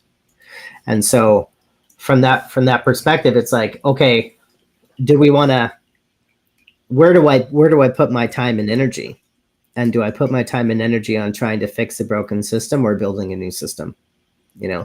But fortunately, I think there's enough of us that we can achieve both. So yeah, and we're certainly going to have to start within the system. There isn't really a way to start outside of it.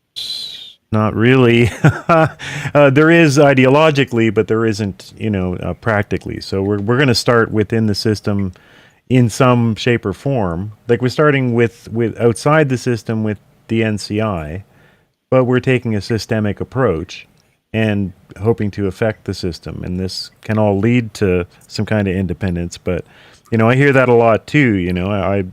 I'm big into suggesting things that we can do tomorrow to make things better. And at first, a lot of it's going to have to be within the system. A lot of people, we get into spaces on X and people are like, well, I'm just not interested in that. I want to tear it all down and start over. Well, I mean, where are you going to do that? And what does tomorrow morning look like if you declare you're doing that? We've got to work with each other, within the system at least for now.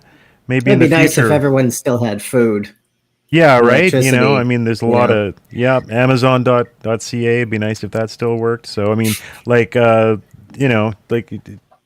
thing at a time, and it's a lot of the same folks that no longer are that interested or excited by things like national security. I'm obsessed. National Citizens Inquiry. It's a terrible Freudian slip.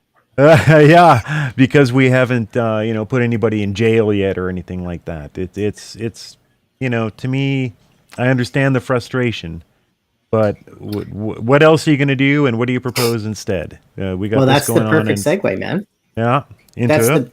that's the perfect segue, because that is the question that's been posed to the NCI since the very beginning, and I pose it myself often. Yeah.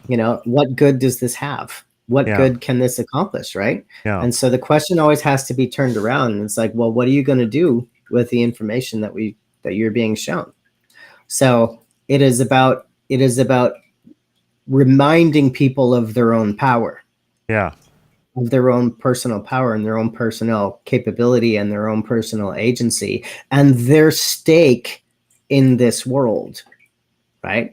So the problem with all of this digital life is that it detaches you from reality and you lose your stake in the world.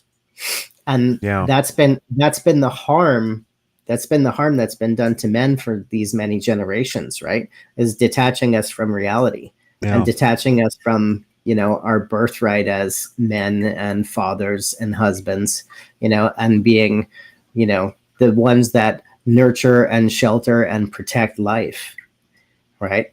And so by distracting us and by creating all of this distraction, it's disempowered all of us to this state where we no longer realize that we have this power to do anything or to have any effect or be effective.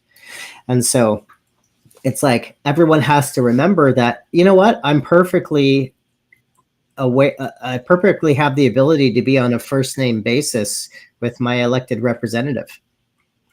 So I just like the feedback is boosted, but maybe I'll just reduce my gain here. Your tone got weird? I just jacked it. What'd you do? Nothing. I just been listening to you wrapped in appreciation. Yeah. Something changed? No, I don't know. It could have been just my audio. But anyways, okay. But the point of the whole point of empowerment, the whole point of NCI is to say, here we keep doing all of this stuff. What are you going to do with it? Yeah. What's your response to what we're doing? And that you get to this point where it's like, okay, nothing's happening. Okay, now I got to do something. Yeah, well said. You realize that it's like, oh, now I have to do something, and it's like, okay, and then you go down this path where you start to remember your own existence again. You start to remember your own power again, and you start to remember that, oh, I can write a letter to my representative, or at least get on a first name basis with them, and understand where they're coming from, and if they need to be scolded or not. Yeah. Because the reality is in the last 4 years, all of these people need to be put over someone's knee and spanked. Yeah. That's what everybody's looking into. But I do wonder, how many of our audience and myself too how many of us have written letters to our MPs and MLAs? How many of us have gone to constituency meetings and confronted the people who were involved in this? Yeah. No one does. Right? Yes. We complain online and we demand action, but the action starts with smaller actions, of which the NCI, though a vast undertaking, is the first small action to be taken by citizens in organization to get some, at least get the people identified that need to get bent over the knee. The rest will be up to us. Yeah, like even if you need, even it's as simple as it is. And here's this great case example: is that I was watching this Twitter space for the group that's confronting and going against Bill C-293, right? Yeah. And C-293 is this bill that's bathed in obscenity. It is horrid. It is the draconian bill of our time in BC, right? But this thing has been on the books since 2022. It was created in 2022. It was passed through Parliament, by the Liberal NDP, whatever the bloc is. And, the Conservatives voted against it. Now this bill is in the Senate. And these unelected bureaucrats basically have to decide whether or not they're going to pass it, right? And this is a provincial bill? No, federal. Oh, okay, yeah. Federal. This is about 293. seeding So our- this is the Yeah. this is the censorship bill. No, it's not. No, It's about the which WHO. one's 290? I can't It's even the keep pandemic up. preparedness Oh bill. yes, okay, yeah. I can't keep Okay. up, man. There's 63, S210, 293. Oh man, I mean, there's just the wonder wall of censorship and hate coming our way. So anyway, continue. Sorry. Yeah, I mean that's a great point. That's the Yeah. you just proved the perspective. You just said it in those Yeah. exact words. I can't keep up. There's so many. Yeah. Right. There's so many of these bills. Well, it's hard to keep up with the people that are doing all of this stuff with all of your power. Yeah. Right. So it's like all of these people, are doing all of this stuff and creating all of this legislation that gives them more power, and it gives them the power to legally, evoke all of these edicts by fiat and then force us to comply with all of these whatever authoritarian measures that the WHO or some other country says we have to follow, right? But the whole point of that is they set up and the NCI did this too in the past, is that we set up just a letter writing campaign, and there's lots of different sites out there that do it, right? So it's like, if you want to pose, like, you will log on, you go to the website, you click the thing, here's a sample letter. The database on the website will send this email to all of these elected representatives on your behalf. It's a letter writing campaign, right? The effort that it took to click that thing with my mouse, okay, and then type, a 45-minute, scolding, horrible email, saying I do not consent, you do not have this authority, you should be the actual creators of this bill should be sanctioned and, deposed, all of this stuff. Okay. I put all of this stuff in to an email and then, sent the form letter underneath it. Right. So this took about 45 minutes of my time. I was so proud of myself. I created a Substack article and posted it afterwards as an example of how, sometimes these elected representatives need to be dealt with. Right. It's like, you don't have this authority to do this. You're wrong for creating this legislation. Whoever created this legislation is in the form of, is horrible, is horribly unethical, and I won't stand for it. I won't follow it. And if you do it, I'm going to fight it. And so, these are all of these perspectives, right? Yeah. That's all well and good to do on an email. So you can say it, and if you do it, if you send it to yourself, that actually, like, just the kinetic motion of moving your mouse. And Dr. Lima in this Twitter space the other night, she called it a freedom mouse.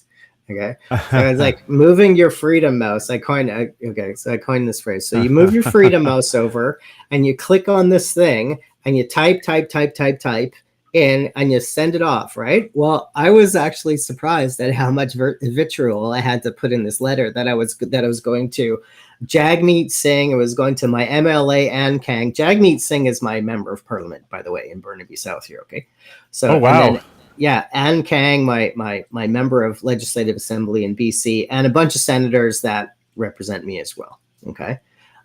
So they all got this email from me, and I required them to respond. So I put it in the email that I required them to either send me a response saying they either are going to refuse, and it's in the hands of the senators now. They either have to refuse, or they have to reply to me saying why they're doing it. Okay. Why they're in favor of it.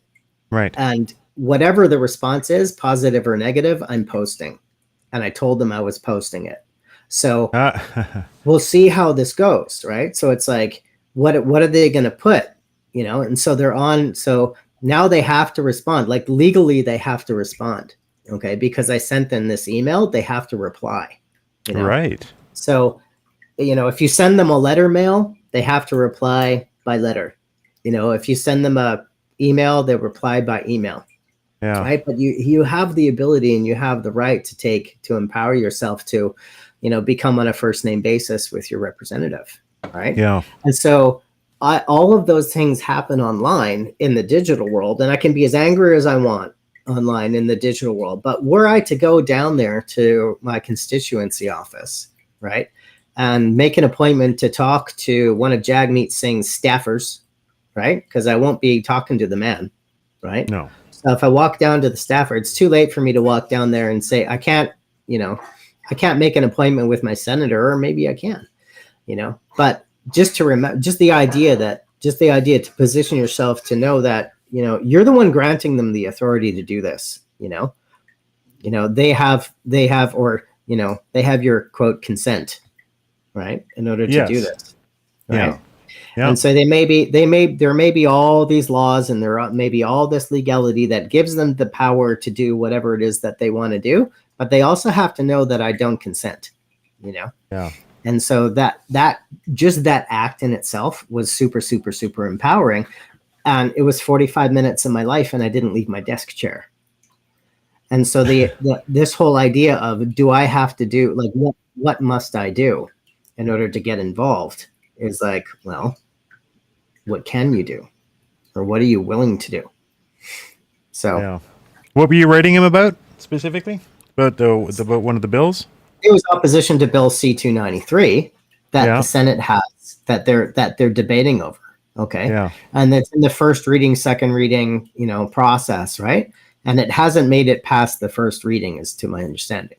Right. Yeah. And based on, and the suspicion is that based on the people's actions, it hasn't made it to second reading yet. Right. So it's like, and now I hear myself saying all of this stuff. Right. And the reality is like, okay, well, here I am participating in this completely horrid dysfunctional system where these people are quite willingly, more than willing to create these laws to give themselves more and more and more power. Okay. And here I am participating in it, in order to, but the reality is like, there's this human aspect, right? If you can get, when you take these systems and you start making them human, that's when you discover that you have power. When I was talking about making an appointment with the staffers in the office, I'm not going to walk into the office and start screaming at them, right? Because there's an air of civility, right? So you make an appointment, and you have to come, if you're gonna actually go and talk to another human being, you don't treat them in real life like you would treat them online or in an email. Yeah. I would more than happily print my email and walk down there and say, here's the breakdown of the 14 data points of Bill C-293, and here is why this is personally offensive to me. Yeah. And here's how this bill harms me and my family and my descendants. And why are you doing it? Or why did you vote in favor of it? And so, you're at this stage where it's like, if you become involved with the people on a human basis, you take the system out of it, you put the accountability back into it, and you put their name on the line. Yeah. And like you said, you'll be publishing the results, which is pretty cool. I'll add to my Substack that I update a couple of times a year. And I'll post the response on the Substack. But that's brilliant. I think I'm going to do that. Everybody listening should do this. Decide on the topic, and do exactly this. It's brilliant, right? Your MLA, your MP, or American watchers, or Irish watchers, all of your analogous representatives in your country should do this. Write a letter. I've only done a couple of emails, but we've had people on the show involved at that level of politics, and I mean, emails come in by the tens of thousands. They're treated as like junk mail, practically. Yes, that's right. By our representatives. I mean, you will get some kind of stock response eventually, and they tell you that in their stock response. Right. They tell you if you really feel strongly about this, try writing a letter with a pen. Yeah. They take it much more seriously. So this should be a hobby that all of us take up. And instead of tonight joining that Twitter space, unless it's mine, then join it. Write a letter tonight. If you know who your MP is, if you know who your senator is, if you know who your state and provincial legislators are. If you don't, find out and pick a topic and write a letter. Mr. Buckley, I need a bio break. Are you sticking around for a bit? Yep. Okay, cool. I'll put a video on we can all watch about Bill S210. Are you familiar with S210? The Senate-sponsored bill? Is that the censorship bill? That's No, yet another one. Mhm. Yet another one. This one's like safety of children, kind of the don't kick puppies name for it, but it has some really dark, insidious undercurrents. Why do I have a feeling this is going to come up at the hearing? I hope so. All right, so it's only 3 minutes long, and I'll be right back. Yeah, agreed.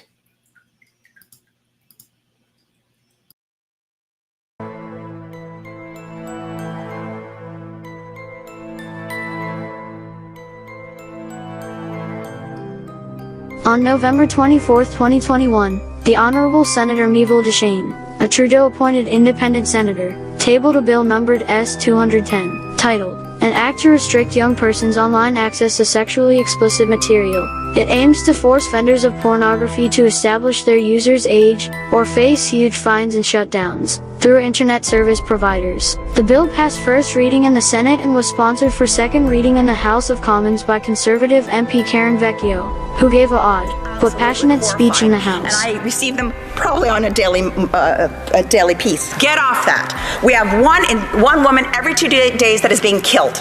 62 women alone here in Ontario are being killed this year. White privilege. Despite being ostensibly a Conservative MP, Vecchio backs Drag Queen Story Hour and other such events for children, with one of her representatives being a drag queen who regularly posts on TikTok about his disdain for parents' rights, even claiming that Vecchio herself does not support their efforts. No one would argue that children need easy access to porn, or that such easy access is a huge problem right now. For example, anyone 13 years old can make an account on Twitch. Yet even that age restriction can be easily dodged. Many users under 13 use the site. How many? No one can say. All demographical tracking starts conveniently at 18 years old. You are currently watching a video of the current meta, that is, the most popular form of sexual streaming on Twitch. This video invites you to click on it from the landing page. So obviously, we want to support a bill to keep porn away from minors, right? But, a deeper look at the bill reveals some troubling facts. 1. The bill mandates age verification to access porn. The method is not specified, but one cannot help but think of Western governments' recent attempts to try to create an enforced national digital ID, and control everything from access to public squares to even international travel via digital ID. 2. The bill openly states that users' access to entire websites can be restricted at the internet service provider level, should one piece of content be found in violation of the law. This means that the site you are watching this video on right now could be shut down completely over a single image. One only needs look at the last several years to form a picture of which kind of sites and voices could be disingenuously targeted for such shutdowns, in order to see a pattern of totalitarian censorship developing. Throughout 12 long years, the German people were regimented, willingly for the most part, into a machine which substituted for personal freedom the cult of mass obedience. Support us at Super Spreaders. Scan the QR code. Support, donate, or else. Or else you won't get wicked films like that. Come on, people. Let's get it. John, you still there? Hey, what does the where does the QR code go again? That one was for locals.com. That's the most common one I'm going to put up that people will see in most videos and such. Because that's, I mean, by going there, you can just put a few bucks in a month, like $3, $4, and you'll see the little spread it videos I make like that will go up on locals.com a day, 2 days, maybe a week early for people to check out before they go live. I do exclusive live streams there with so followers can chat directly with us. Yeah, so that's the one I'd prefer that people sign up for. But there's also one-shot donations on Locals. The QR code for Locals on the right of the screen right now leads to, I got to transition so you're on the screen, is the one on the right of the screen right now will take you to a page, and there's a tab to sign up as a member or just pop in a donation. And the far left is Buy Me a Coffee. You don't have to sign up for anything, just throw a few bucks into the pot to help super spreaders keep making videos like we just saw about S210, or to go to fancy events like the NCI black tie dinner party that we're going to be having, right? Yeah, that's gonna happen. Yeah, everybody's going to be too tired for any black tie shit, right? Like they were saying in the after party from the commissioner's interview I did, was you'd be lucky if it's pizza and a glass of wine before you hit bed. Yeah, that sounds more like it. There's you know, in the past there's a lot of you know, pictures of, you know, selfies and people sitting around sitting around dinner tables with exhausted looks on their faces. Yeah, probably not even talking that much anymore at that point. Yep. It's not even gonna be long days, man. Yeah, but it's worth it, and it's a life-changing experience, right? Yeah, it is super, super life-changing. Dr. Rima Lebeau.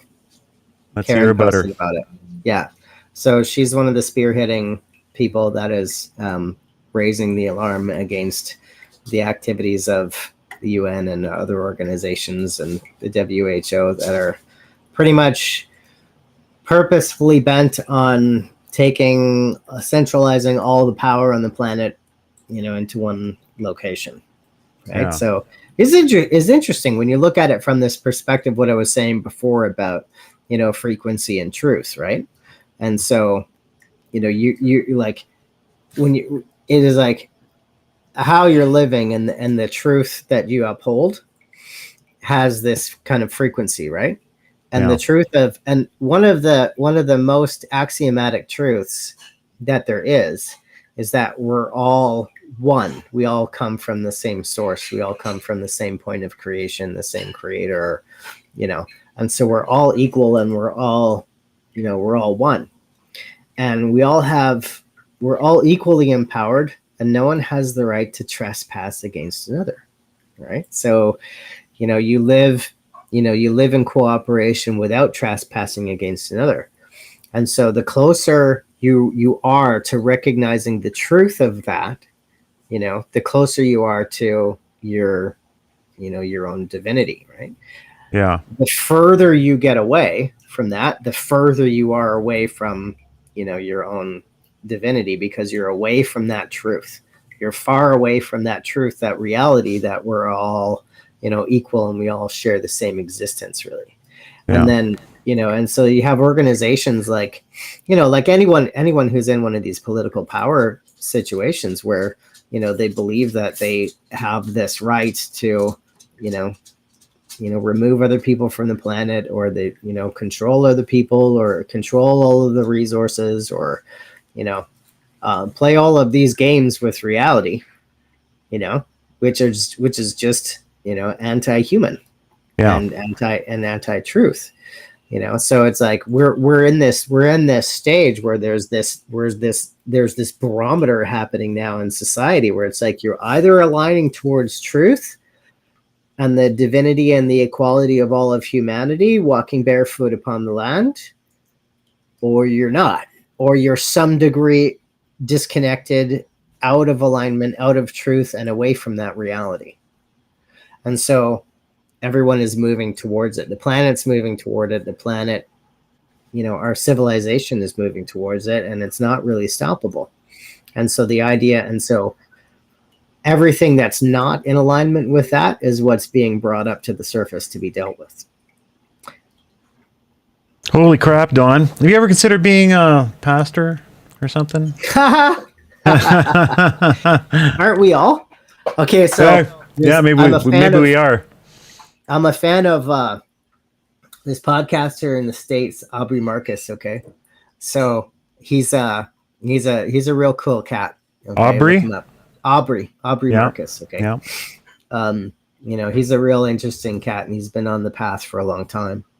And and so one of the he had this cool guest where he's talking, and here's the thing too, and Karen in the chat here has hinted at it.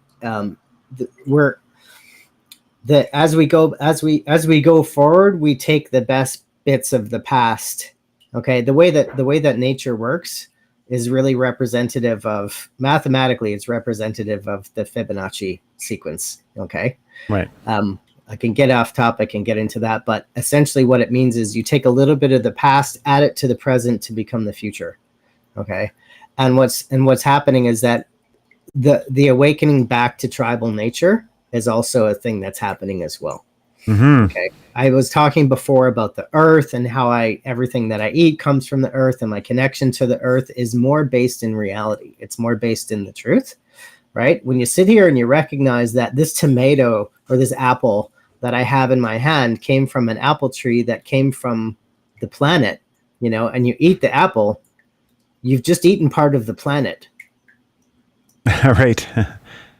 Okay. So it's like you've taken the planet and put it inside your body. You're part of the planet, right? Yeah. And so you're part of this reality. And so when you get to these stages, you start to realize, and you start to take a look at the plants and the animals in a completely different perspective. Yeah. And that is the perspective that the indigenous peoples have always had. Yeah. And it's the perspective that, the people that are super far out of alignment, the elite and the aristocracy and the colonial conquerors and that kind of stuff, always sought to eradicate off the face of the planet. Yeah. And so this is the resurgence of that. The resurgence of that is this reality that's more in alignment. And so the reason I bring up Aubrey Marcus is because I bookmarked this podcast, but one of the guests that he had on was someone who was really interested in the plant medicine. Okay, and had done all of this work with the plant medicine, and the idea of the topic of what a shaman is came up from it, right? And so when you talk about a pastor or a shaman, you're talking about someone who follows a spiritual path, right? So on whatever path they're following the spiritual path. If you're following the path of Christianity, it's going to get you to, Jesus Christ, and then it's going to get you to, God, right? So if you're following that path, right? And so, the words of Jesus was, super important too, right? Like in many of the prophets. But one of the funny things he said was, the path of the shaman is to go to the edge of the known, jump off, and then come back and tell everyone what happened. So I'm looking at his site now. It looks kind of like motivational kind of stuff. Aubrey Marcus? Yeah. Oh, interesting. It's a big like weightlifting guy, like super Aubrey fit Marcus? guy. Yeah. Let me find him. He's a powerful manifester, that's for sure. And he follows founder of On It, right? So he's really interested. Yeah, this guy. Yeah, podcasts, films, inspiration. Yeah, he has a lot of great guests on weightlifter. his podcast. Yeah. Yeah, interesting. Yeah, so he's pretty grounded dude, and he's super interested in all of the healing modalities and all that kind of stuff. So he's on the path. He's been on the path for a long time. Okay, cool. I'll put him up on screen there for a sec, but viewers may or may not be aware of him. There's a plug. So yeah. But yeah, I see he's got Mickey Willis up there, the guy that did those great pandemic documentaries and stuff. So got some cool stuff there. All right, cool. I followed. I'll have to check it out. Yeah. Yeah. Aubrey Marcus, bro. So yeah, that was a good one. So in terms of being a pastor, was like have you followed the path for a long time, of your own, spiritual progression or healing or recovery or whatever it is that path you're on, all of these paths lead back to the same place.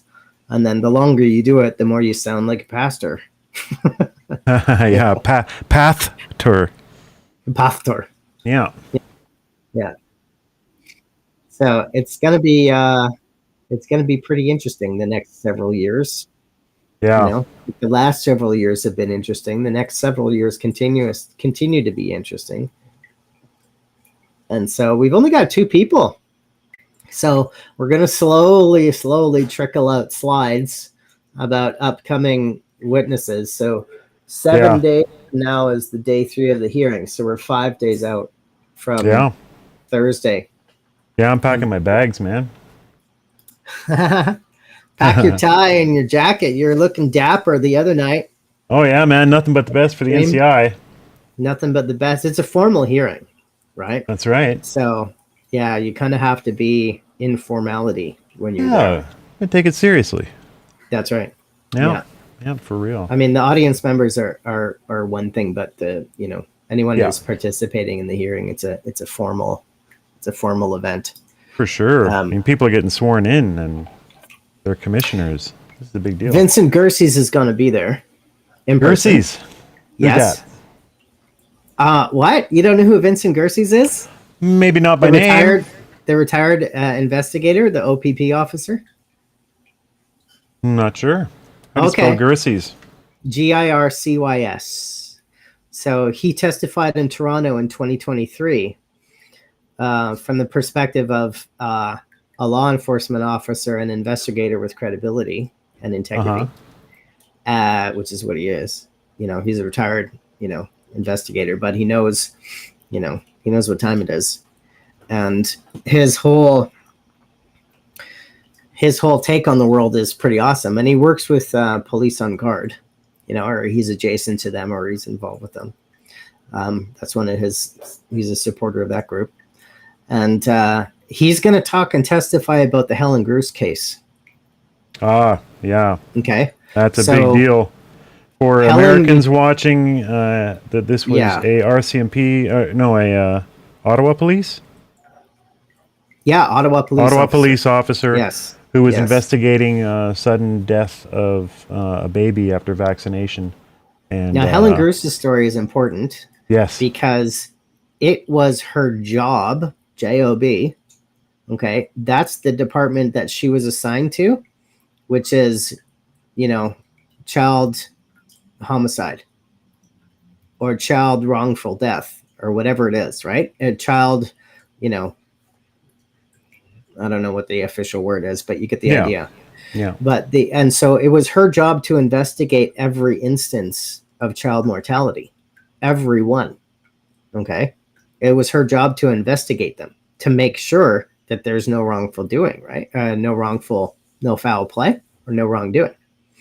So in the regular course of her job, what she was discovering is that children, newborns, infants, because it's her job, she has to go to the hospital every time there's an infant death. Okay.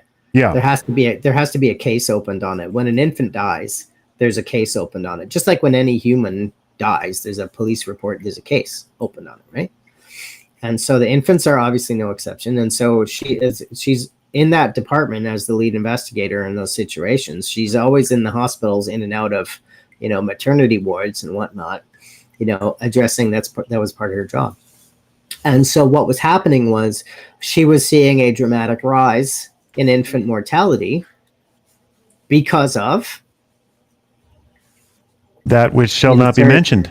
That which shall not, the Voldemort serum. So the whole, and causation, correlation isn't causation or whatever you say, but this is what happened. Pregnant mothers were getting, the injection, and the children were having stillbirth. Their children were, dying or, having these reactions or what have you. So that whole aspect of it, she was ordered to stop her investigation because she was throwing up red flags left, right, and center. Right. And so Ottawa police went after her. They sanctioned her. They censored her. They ordered her to stop the investigation, like all of this kind of stuff, right? And so Vincent Gerses is going to talk, in great depth about it because she couldn't actually come herself to talk about it. She's still in court, isn't she? Yeah, because she's still in proceedings, right? Yeah. And so she can't talk about it. So that's funny. So he testified in Toronto. Yes, he did.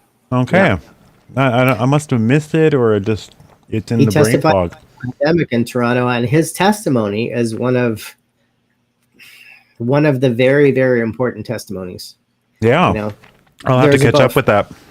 There's about 4 or 5 law enforcement officers throughout the 2023 hearings, all that testified with different contexts in different areas. And, you know, his testimony is pretty key in terms of what he saw, you know, unfolding in terms of all of the lockstep, you know, preparations and, you know, all of the lockstep, everything going on. And it looked to him like, you know, the classic sign of conspiracy, you know, of RICO, racketeering. It looked like it had all of these signs, and he went in depth talking about it in his Toronto testimony in 23. Vincent shares his experience at the beginning of the pandemic when he witnessed a restaurant being shut down by a team of 200 police officers and horses. Also discusses forensic investigative techniques that were ignored and should be implemented when investigating the COVID-19 response in Canada. We might watch that in a little bit, I think. Oh, it's absolutely worth watching. Yep. Yeah. Yep. Yeah. I mean, I'm here for a long time and a good time, so we're gonna be. I've warned everyone we're gonna be watching everything today, so we're gonna be flying through it. Yeah, I'm gonna leave that one up, and we'll watch that in a bit. Yeah. So he's gonna be day 1 in Vancouver. Okay. Yeah. I saw somebody else. Irvin Student. Did you mention him? Yeah, we talked about him. He's a doctor. He's a doctor. He's Never close them again. Yes. Yep. Sorry. Yeah. Yeah. Who else? He and so we've got a couple of teachers. Okay. We've got someone who's a retired teacher and a homeschooling professional. Going to talk about her experience. Okay. During the COVID time. James Kitchen is returning, lawyer. One of his clients, a parent who is dealing with a situation with one of his kids,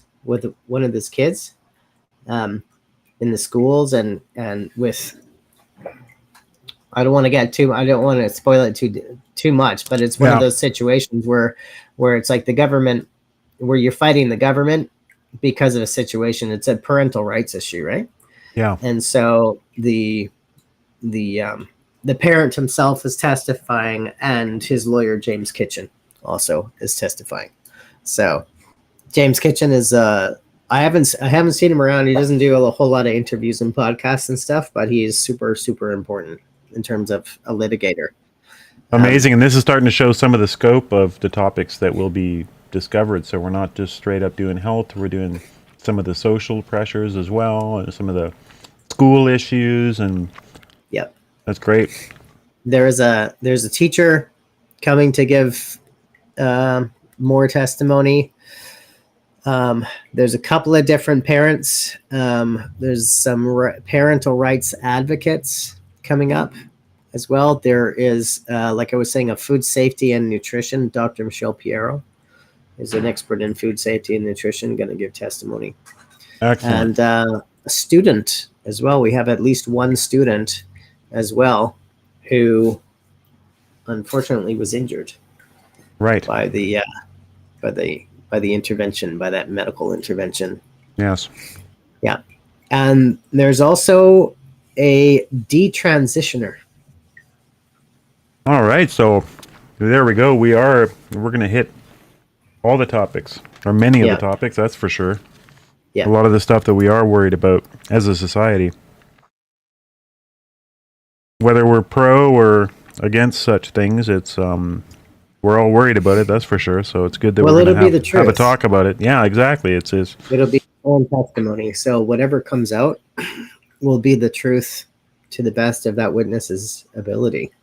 I feel so much for these detrans that are coming out and talking and stuff. The hate that they catch from the progressive side is relentless and horrific, and they don't get to speak. You're not allowed to talk about anything negative about trans.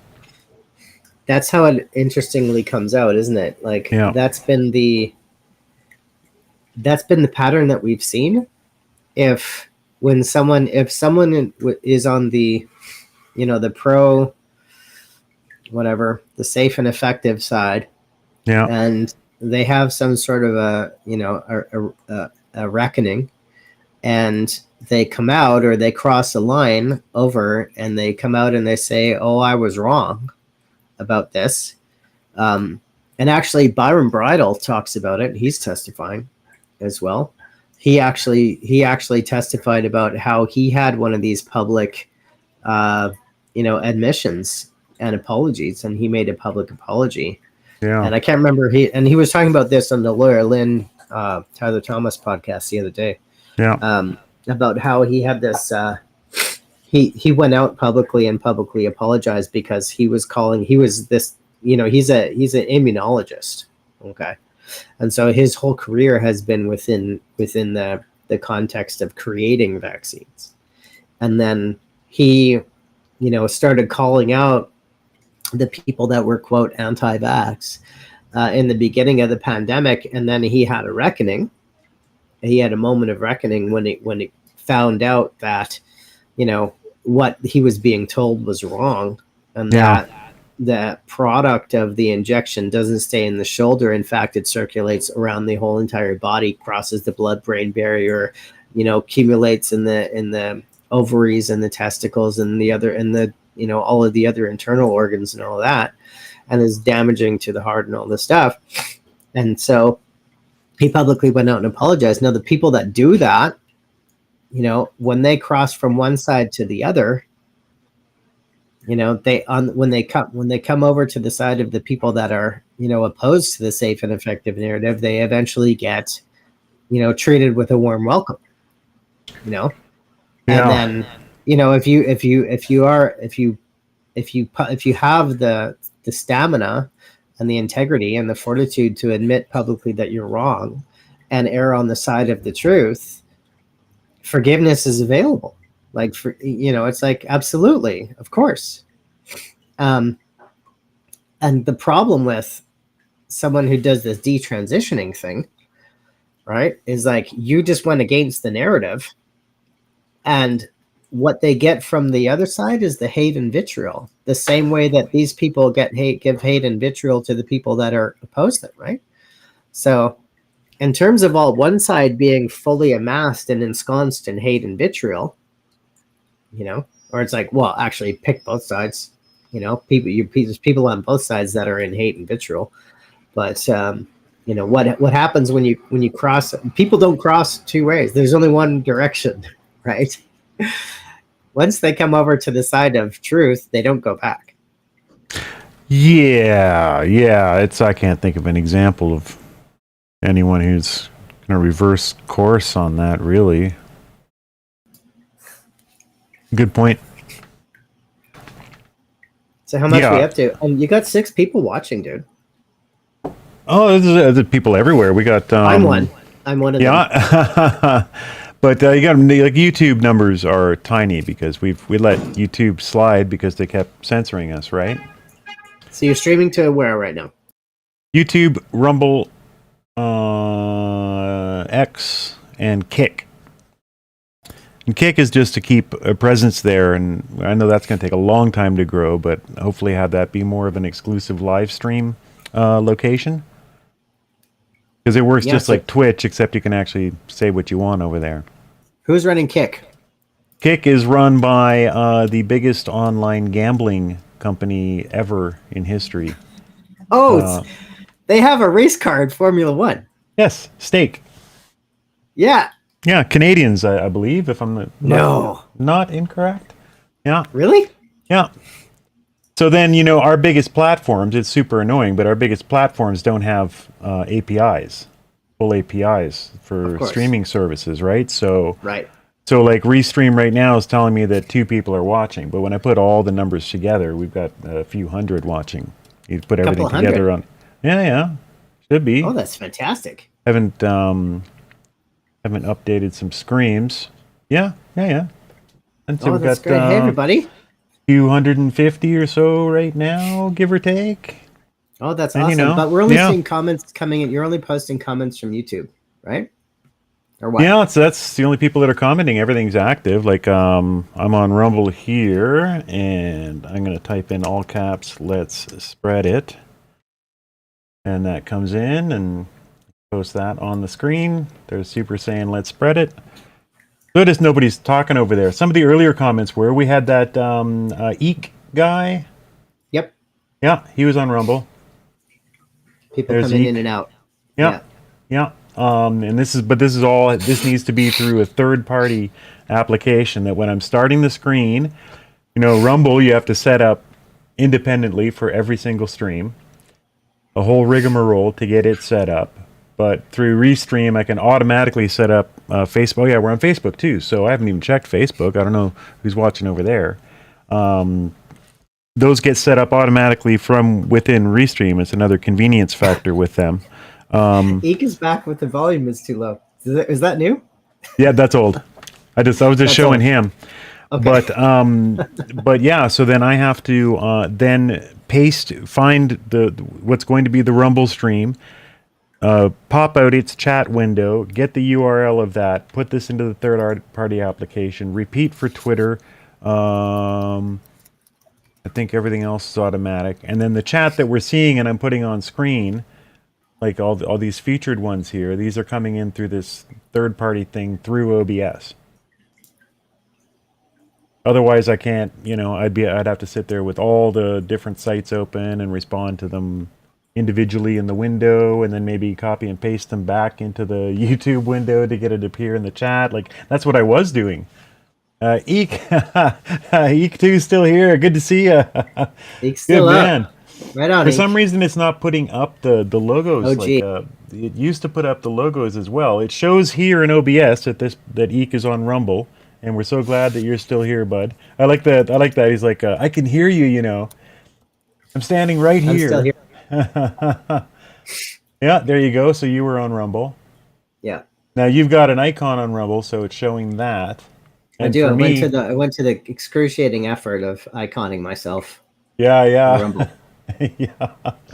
They got a long way to go. They're getting better. Setting up over there is faster now, but I don't know if it's with the providers, because that Restream company that I use, there's a button on every page, plus even like in StreamYard, you can load up your videos and graphics that you want to use, like in a design section on the side.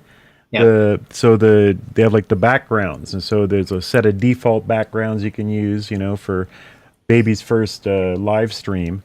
And 3 of them are Ukraine flags. There's flags all over the friggin' place for Ukraine, and so I was actually going to cancel and get a refund when I saw that. I went to StreamYard, and StreamYard's the same. I went to another one. What is it? iStream or something like that. It's a reskin of OBS with a lot of convenience layers on top of it. Same friggin' thing. Ukraine flags all over the thing.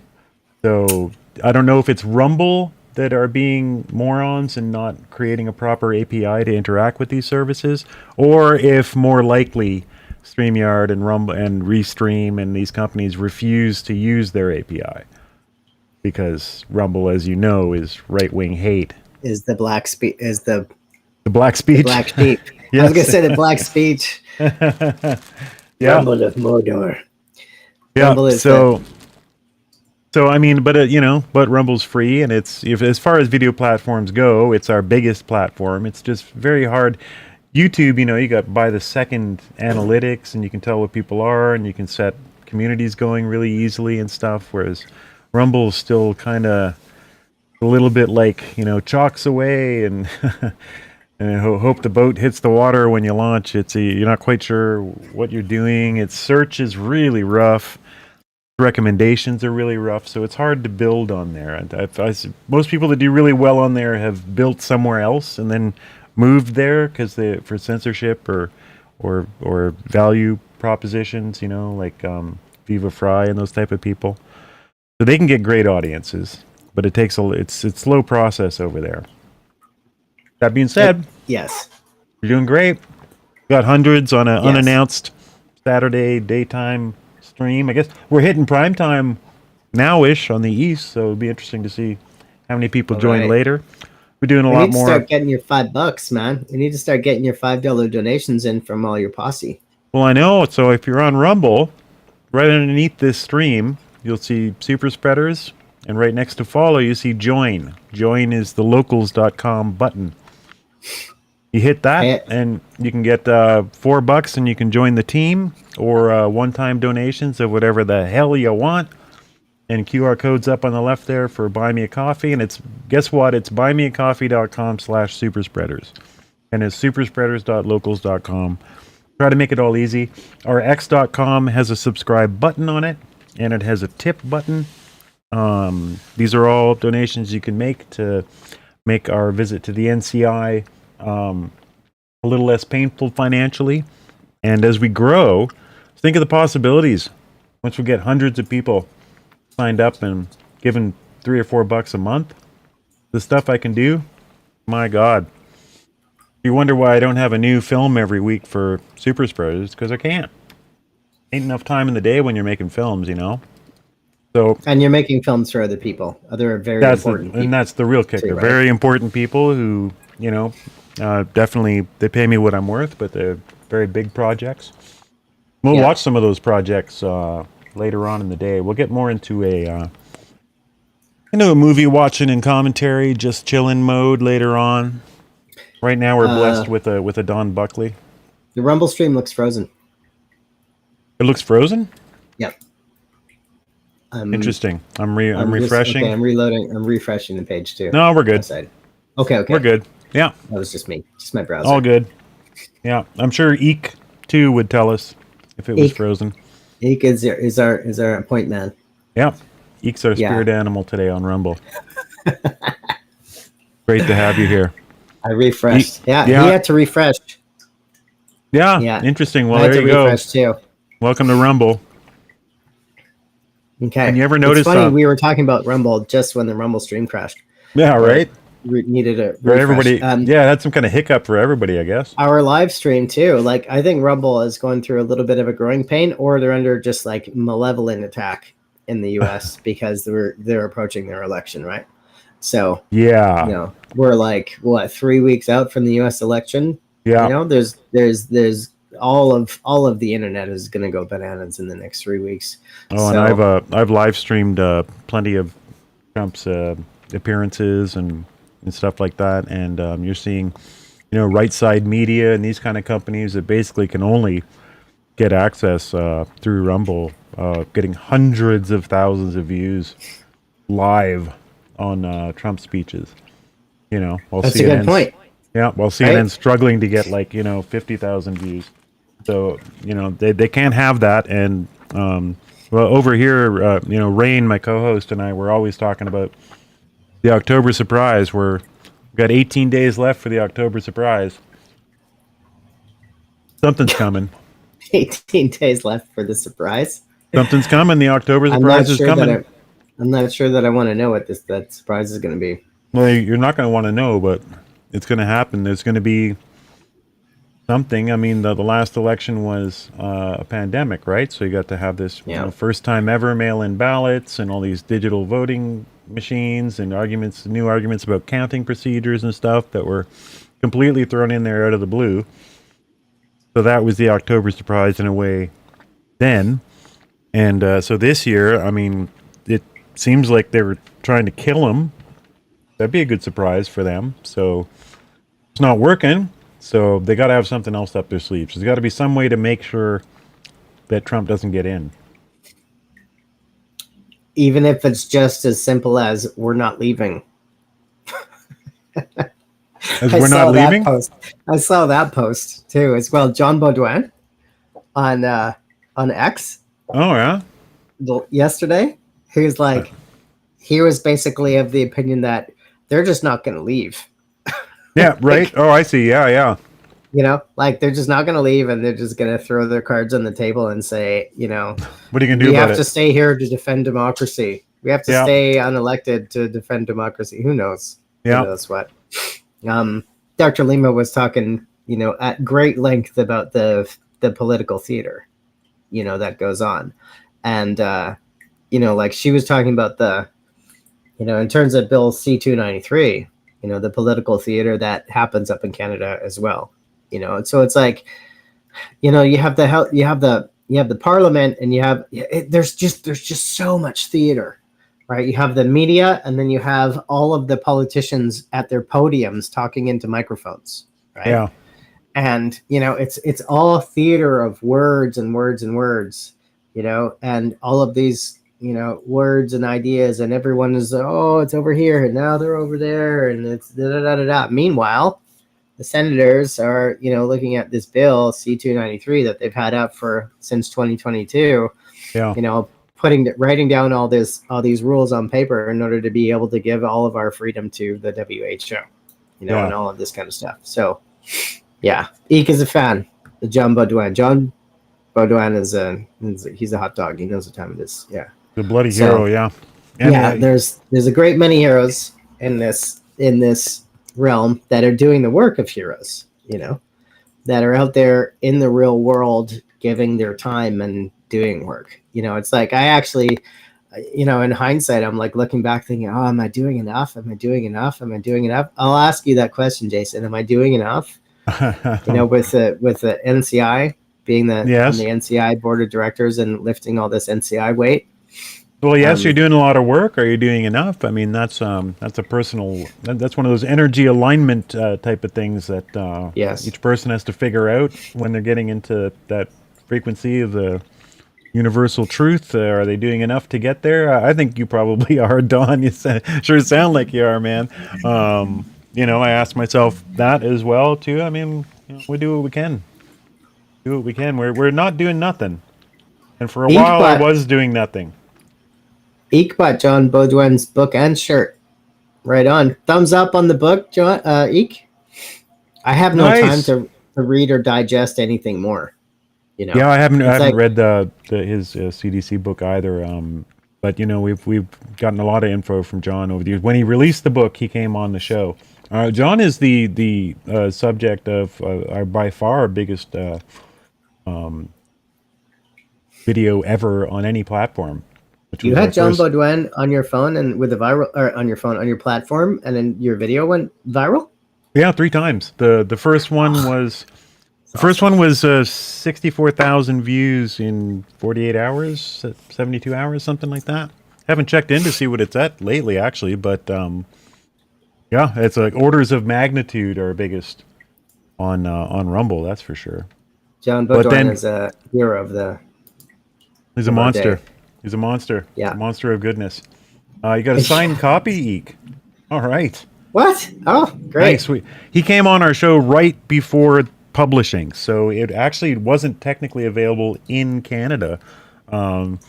He was actually getting Canadians to being sent copies from a woman that you had to contact and ask for. He had to go through a relay because the publishing wasn't through yet in Canada.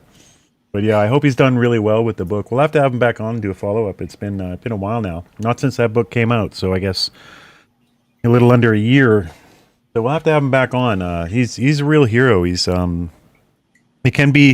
Jessica Rose-ish in a way, where what he's going through, it's such heavy data, and he's such an engineer. It makes such sense to him, and it can be a little bit hard to kind of parse the data sometimes, but then he's such a normal dude as well, and he's got such an interesting story. He's just been driven to do this to, I think, in his own mind, to find a balance for loss of his son, his adult son.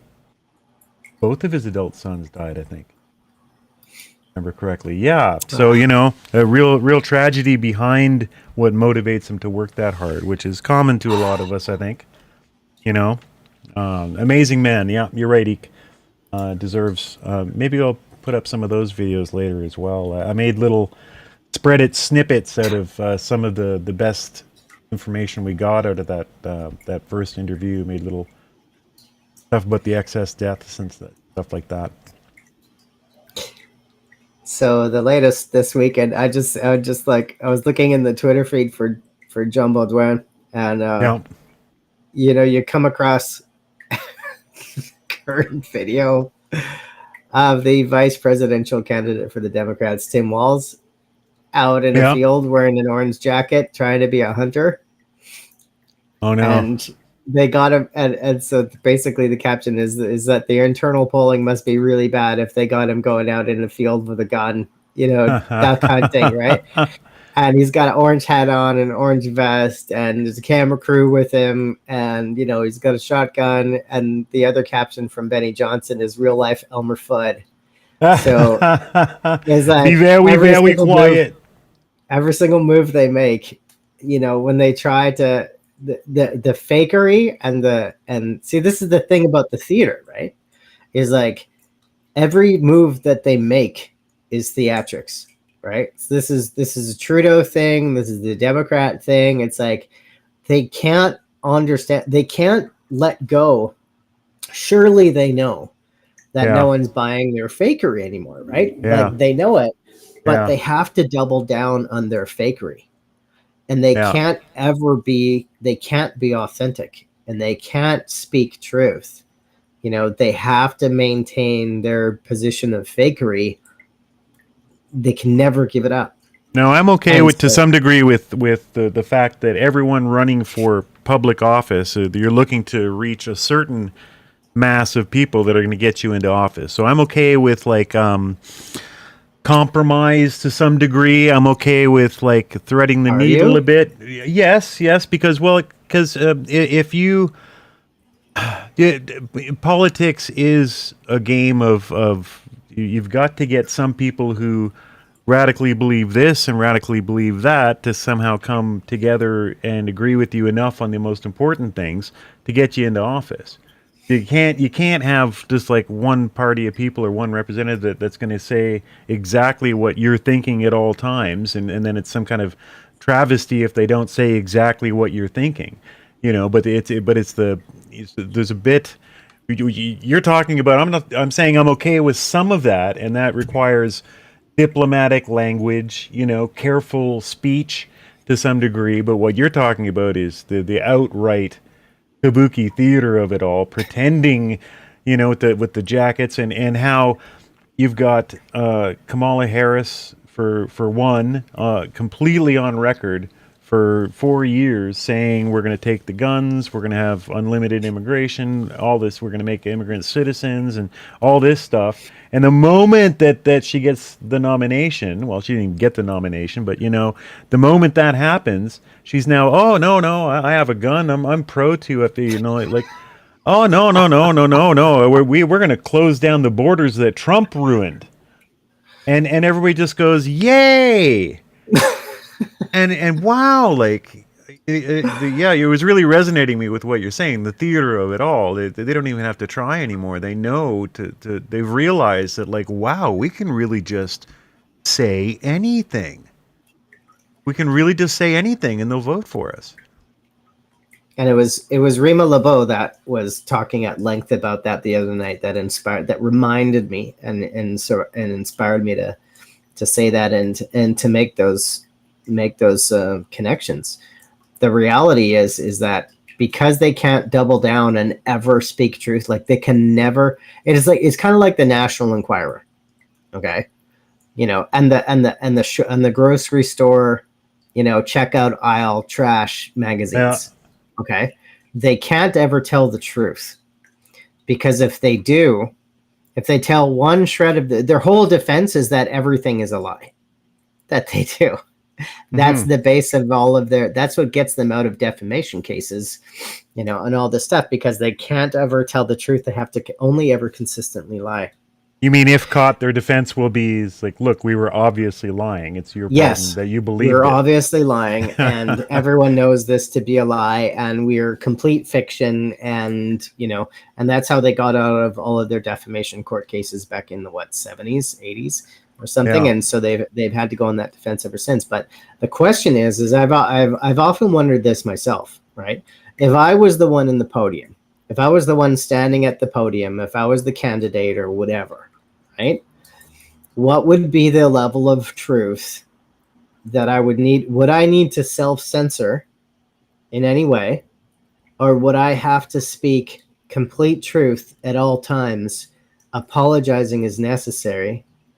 And, or would I have to knowingly say something that was slightly out of alignment with truth in order to achieve a goal? And if so, who would I be saying that to? And is that a form of manipulation? Yeah. Because Yeah. I'm telling them what they want to hear in order to believe, right? And so now by doing that, do I dehumanize them? Yeah. Do I lessen them? And so you have to think, if I'm going to stand up at the podium and be that politician, if I utter one syllable that is an absolute truth, I dehumanize everyone that's listening to me. Yeah. Yeah. And this is the battle I brought up. If you're out there doing the speeches, you're not going to deliver the same speech different places. I guess it depends, man. It really depends. Or if you're as I'm saying that, an accent for every state that you're in. Right. Well, there you're in the kabuki side of things, right? But you know, if you're gonna have certain, you're gonna know to know your room is to know what side of you can stay truthful to yourself, just knowing that in certain rooms you can speak certain ways. I have a different way of speaking when I'm in polite company or unknown company to the way that I speak when I'm in a space with you and Wogpog and a bunch of other grizzled veterans of the so-called freedom movement, right? I've got different ways of speaking. That's all I'm talking about, and I expect that from a successful politician. You're going to know your room. Read the room, and diplomacy, and then when it comes to, you know, especially lawmaking and stuff, compromise. Sometimes, you know, in order where you're not going to get this unless you can get these guys this, so you do a little bit of that to get a little bit of this to some degree. But I think you'll know when you're out of that vibration you were talking about. That art of compromise. That's good. That I like how you mentioned this, because if I put myself in that place and I'm confronted with something that is an opposition, right? If I'm confronted with an opposing belief that I can't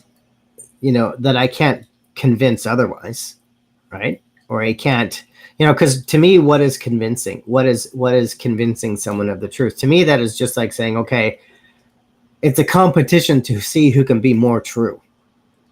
Okay. Right. So if you have to compromise with something or someone, it means that one side or the other is not seeing some form of truth that the other is seeing, you know, or you both aren't, right? But the interesting thing about the compromise is to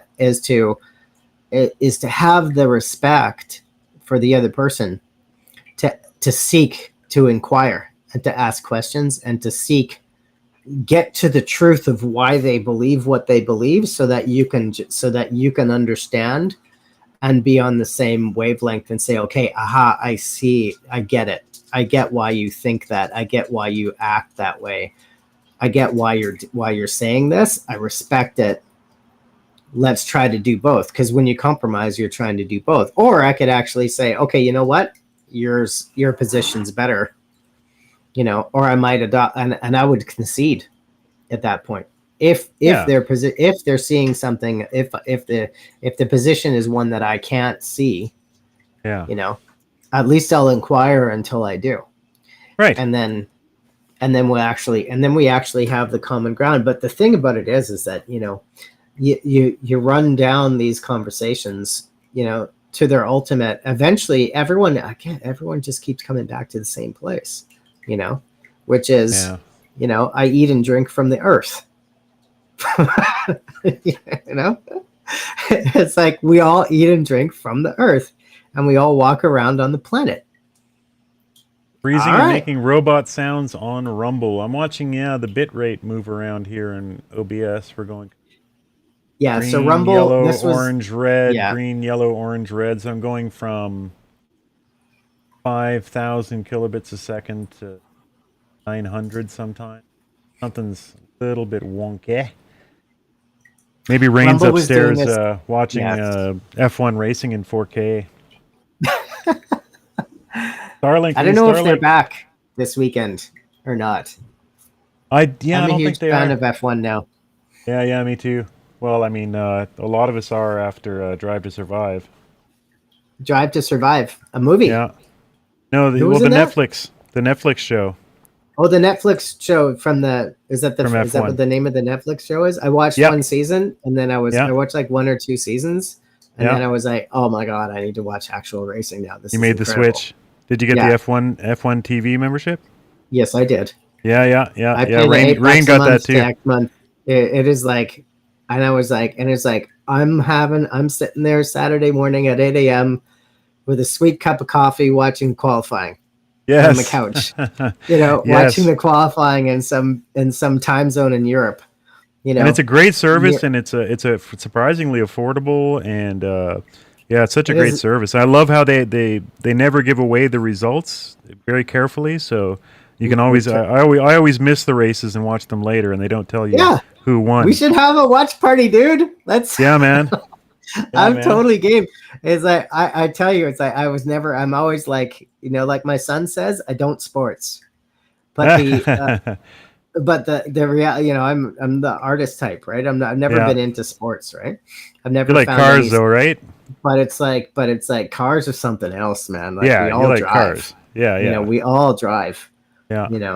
I found that, and then my son has a video game console, right? And he's a big fan of the racing too. So he's plays the racing games, and we're playing the racing games with the console and stuff, and trying to follow the racing line, and it's like you can go down this incredible rabbit hole of this engineering and all of this technology. And then I was discovering that I'm actually a better driver in real life now on the road. Right. After playing all these games, right? After I'm braking properly into corners, I'm following the line. It's like I'm trying. I have both hands on the steering wheel at all times. You seeing that yellow line on the road now in your mind? Most of the time, right? So it's like, it's really interesting. The I just learned also that there's a track in Oliver. So the there's a karting. Yeah. There's a go-karting track in Oliver that was designed by Jacques Villeneuve. Oh shit. Yeah. And it's insane. I'll throw up the website later because I want to try to make a trip out there. Well, video or it never happened. Yeah, exactly. I want to see that online if you hit that karting track. I'm sure I'll find a way of mounting a camera to myself. Is all these guys starting karts? Yes, they do, which is bananas, yeah. Right? And it's like, Max Verstappen, and watching his career progress, and then just seeing him on the track, like just an Iceman. Yeah. On the track is pretty incredible. Like, these drivers are incredible, and it's like I think to myself, they're so young and they're traveling at 350 kilometers an hour. But it's all they've ever known. They start karting at 6 years old. Yeah. Yeah, and but they're super Verstappen, safe. his dad's a racer. Oh, is that right? I didn't catch that. Okay. Yeah. He's been groomed since birth to be a racer, and it kind of worked out for him, it seems. That is good. Yeah. So who's your guy? Who's your main guy in F1? Lewis Hamilton. All right. Hands down times 1,000. Lewis Hamilton is my favorite of favorites. Yeah. No kidding. Yeah, man. I always loved the Check guy. out his tattoos. I got a little bit out of him when he started kind of blaming racism and stuff for. Oh, really? I wasn't watching. Oh, I didn't see. Oh, he went super woke for the whole George Floyd thing, and yeah. Oh, okay.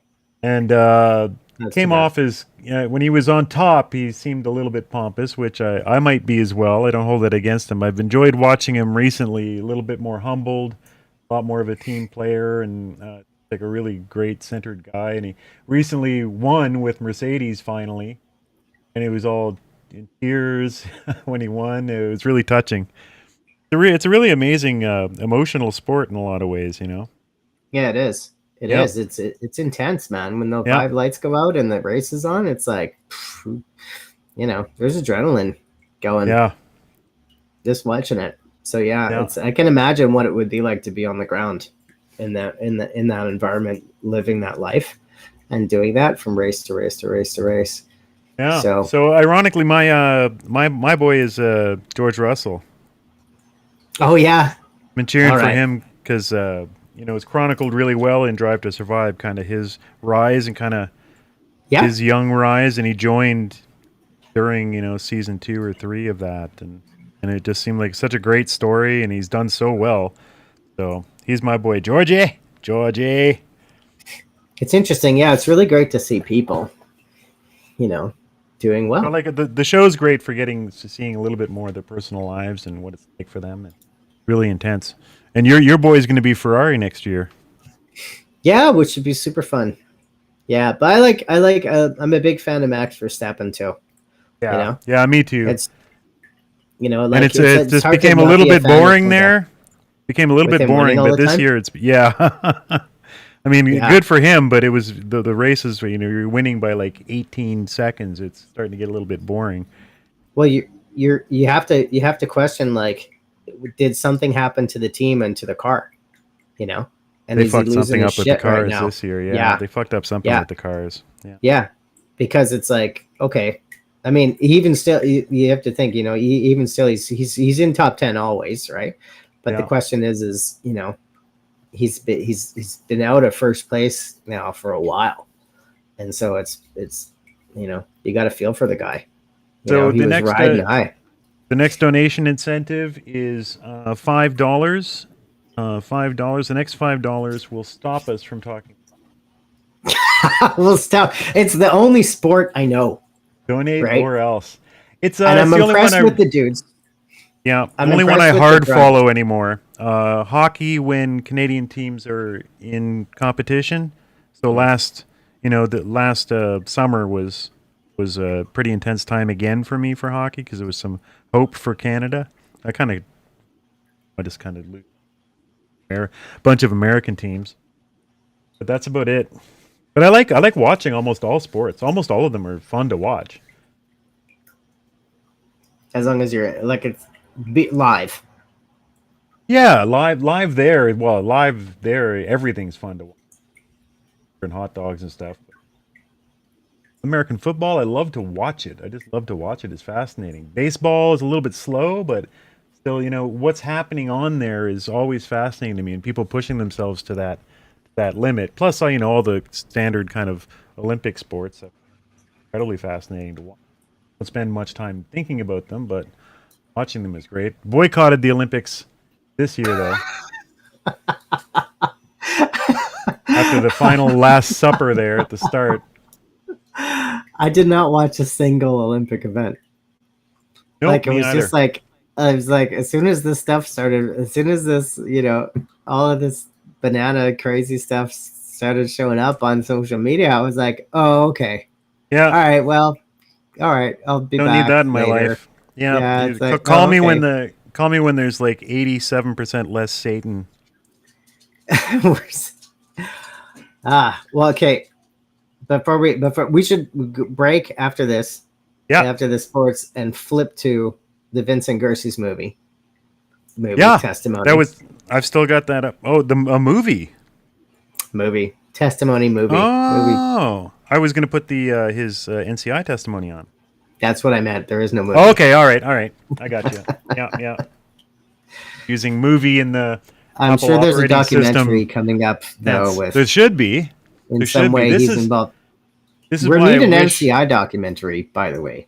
Well, that the thought has occurred, and maybe you'd like to produce it, Jason Doll. I would be insulted if I didn't. As always, it's funding, right?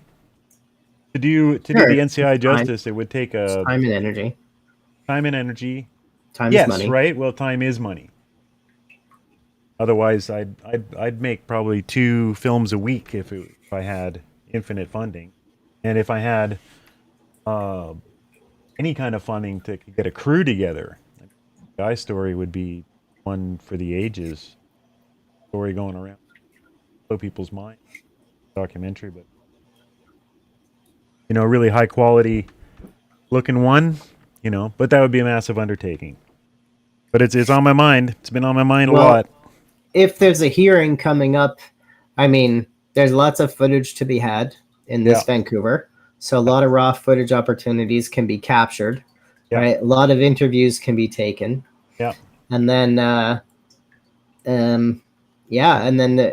March as well. I would just March is in Toronto. So, okay. Did I leak? Okay. I don't know what you're talking about. So if we do we're thinking about spring in the east, right? So yeah, that's the idea. Yeah, great, good. I mean, we just got to keep the focus moving around. Yeah, so there has to be, so that people don't start thinking it's a regional thing. Yeah, I mean, it's like, plus there can't be, it's like you can't go doing 8 cities in 1 year. Maybe another super tour again. Yeah. In 2025, we do need to do some other stuff, though. That's outside of, the hearings. Well, the problem is that the hearings actually are quasi-judicial, right? So it's not like you can't do conventions and conferences and, speaking engagements and stuff like that. That's not what the NCI is. That's not what it does. So there have to be some other body or something like that doing something where, some of the people can just show up and promote. That's usually how it has to go. But more events and stuff like that need to be done. And like, what is a documentary anyways, right? It's just a bunch of clips of the actual stuff. It's a bunch of clips of the live stuff. It's a bunch of interviews and documentaries with people, and it's just hours and hours and hours of footage, right? Which you edit down. Yeah. So, documentary is possible. Yeah, certainly possible. That's certainly at least one. Yeah. All right. Well, let's bust up our chat. We'll bust up our little chat for a little while and go into movie mode for a bit here and check out Vincent Gersis, because I think this is new to me. I think maybe I missed a lot of the Toronto one. Which is, you should watch. There's some killers testimony in Toronto. Like Bruce Party. If you haven't seen the Bruce Party testimony in Toronto, it is mandatory. It is. So I know I've seen him. Just I'm not sure if it was the NCI one, but I know Bruce Party. So I would have watched lots of it, but I think I missed lots of it. Like something was going on. Toronto was the second one, life. Right? Like Truro was the first one. Toronto was the second one. I kind of didn't really even realize it was going on until like in Truro, and then we started watching it all on X and streaming it, and that's when my Killiard was streaming it into X, and like the NCI. And I have to say too, the NCI kicked off a lot of careers, and the NCI is a bit of a kingmaker. Because it actually launched, some just Eek mentioning before about all the heroes that have come out. Well, these people are like I was saying before, the best of Canada comes out to testify. Thank you, Eek. NCI. If you're taking off, Eek, thank you. If I don't see you after, thank you, Eek. So if you're taking off, Eek, we'll see you. Check back later. I might still be subscribe, here. Dude. Subscribe. I might still be here. I'm going to stream until I get $5. That's the new stream incentive. I'll go away. I'll go off your X feed if you give me $5. Yeah. All right. So we'll take a break in our little call here, and we'll watch some Vincent Gersis.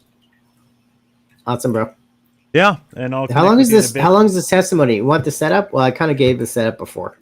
49 minutes is the video, so we'll see. We'll get into it and see when we get to the good bits. Yeah, set us up. Yeah, well, go and read his bio. Actually, just read his bio right off his testimony page on the NCI website. In the description here under the video, how about that? Yeah. Veteran police officer quotes the Canadian Charter of Rights opening sentence and says it is the foundational component that is our national law, agreed upon by the entire nation of this country, and it is our primary law. It is the most important law of the land. What follows tells how that law was ignored and abused by the police community. Oh, that's just one aspect. Yeah, that's just one aspect. That's just an intro. That's an appetizer. Yeah. Watch the whole thing. Yeah. Okay. Well, we'll get it going, and keep that link if you want to come back later and chat. We can do that as well. Okay. Yeah, man. I'll let this play, and we'll transition now. Thanks for keeping the spot entertaining. Yeah. Thanks for giving me all this money. Yeah, man. I have to go to some of the sites. All right. Yeah, thanks, man.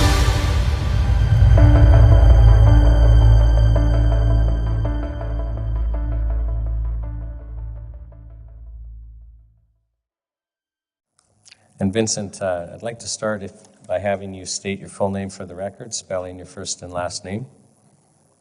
Vincent Gircys, Gircys. And Mr. Gircys, do you promise to tell the whole truth, or the truth, the whole truth, and nothing but the truth today? I do. Thank you. Now, could you explain for the commissioners basically the experience you have as a police officer? Certainly. I am a retired member, a former member of the Ontario Provincial Police. I started my career with that organization in 1982, and I served this province in policing for a total of 32 years. I have 32 years of experience in policing, and that's different than some people who have 1 year of experience repeated 32 times.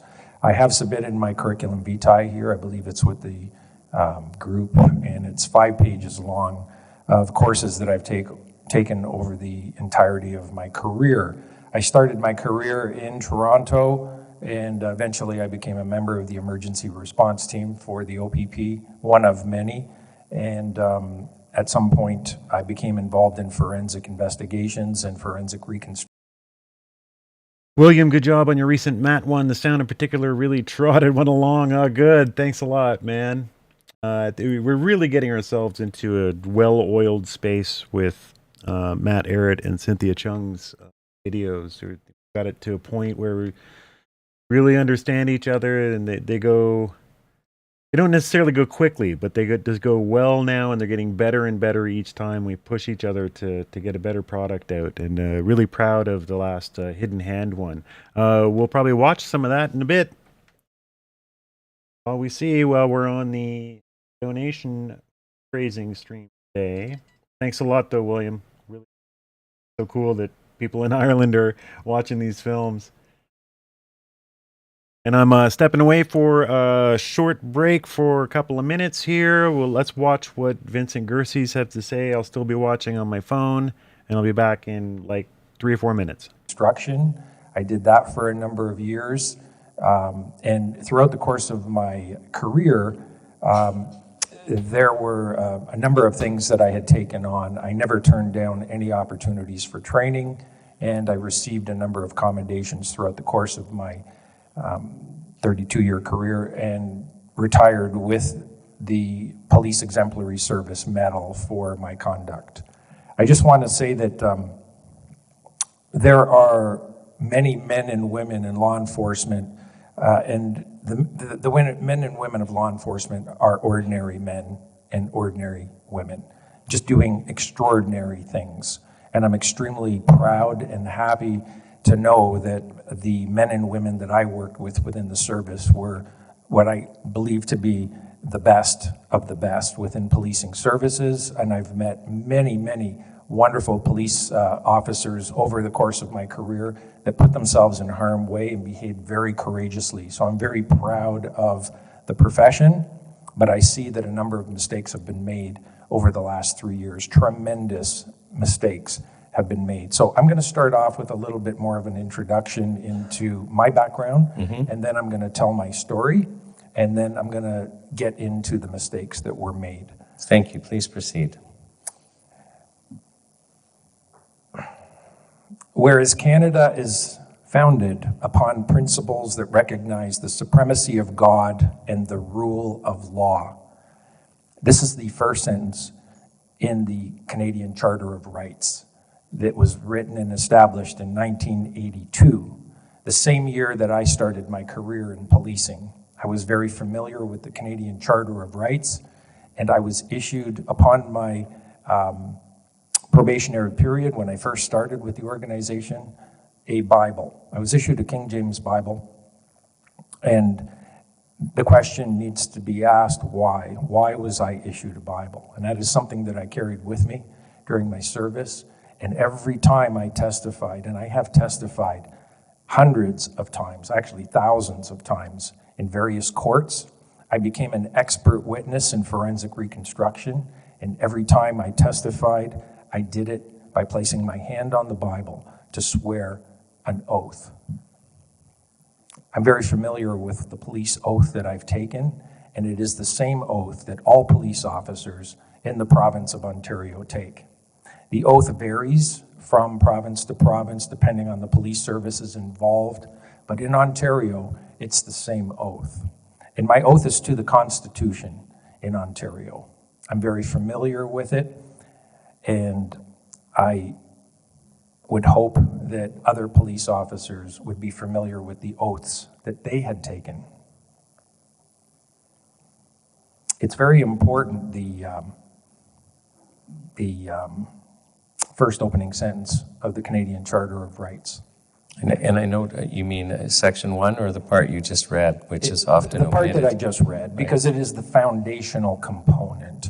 And that foundational component, people need to understand that our Constitution and our Charter is not a federal law. It is not a provincial law.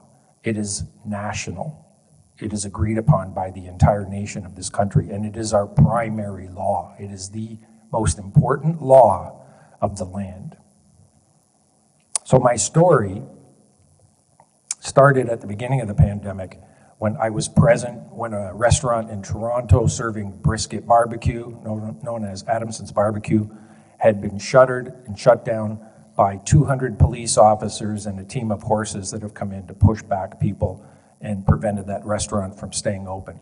I had already been following the science.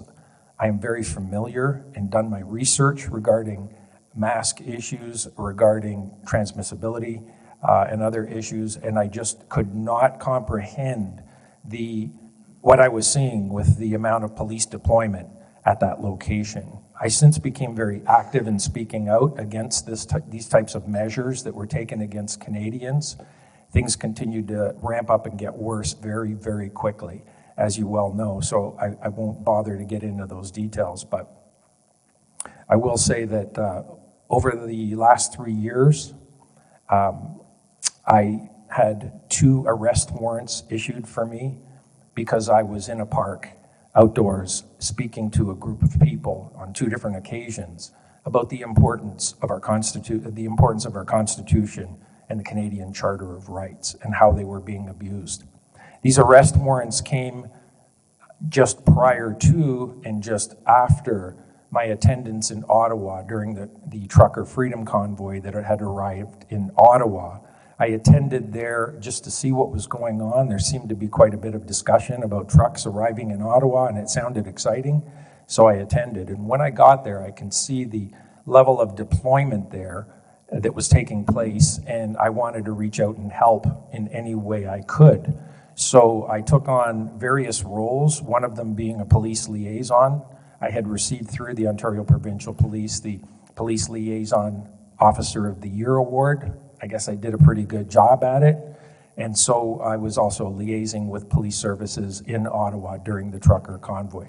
I did not go there by truck. I don't own a truck. I don't know how to drive a truck, but I was there strictly helping, acting in any helpful capacity that I could. The temperatures were very cold.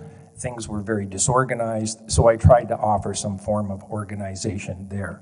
As a result, my bank accounts were frozen, and I eventually left at the end when things were dismantled. I was issued a fine for attending a church service and received a $10,000 fine for doing so. $10,000? Yes, the prosecutor was asking for a $10,000 fine for my involvement in attending a church service in Elmer, Ontario. And that was issued by the Elmer Police Service. That matter has since been resolved, but that was the fine that the prosecutor was requesting. I must say I'm very proud of a number of members of the Elmer Police Service, at least 6 of them. I'm very proud that they have made the decision to quit within a 1-year period, and that is approximately 50% of the number of officers that are employed by that police service. The amount of tyranny I saw come out of that police service towards the Church of God in that town was deplorable and in complete violation of our Constitution and the Charter. Many criminal offenses have taken place by the police against the church because it is a criminal offense to interfere with church service. That essentially is my story, and I'm going to now get into the other aspects. I had been asked in April of 2021 by an international organization known as Police for Freedom if I would join that organization, and I did so under the condition that I would not be silenced. I had belonged to another organization of police officers in this province, and I felt that I wasn't able to speak freely, so I've since moved on, and I wasn't about to be silenced in discussing what I felt was very important to discuss. So I am now the Canadian representative of Police for Freedom International, and there are quite a few police officers that I am in contact with.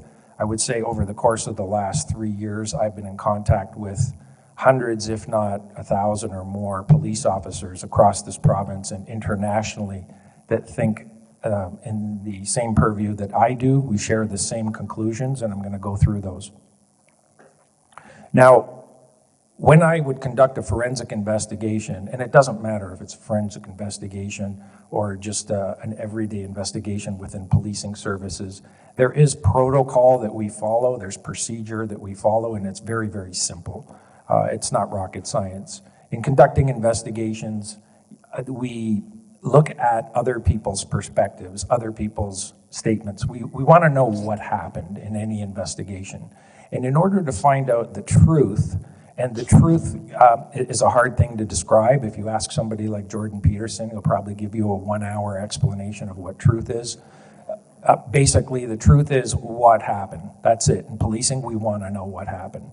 And we need to know what happened so that we can decide whether criminal offenses have been committed. And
Completely lost stream. Good night. I don't know what's going on for you, Eek. Even with my limited internet in the Yukon, it's great on my phone.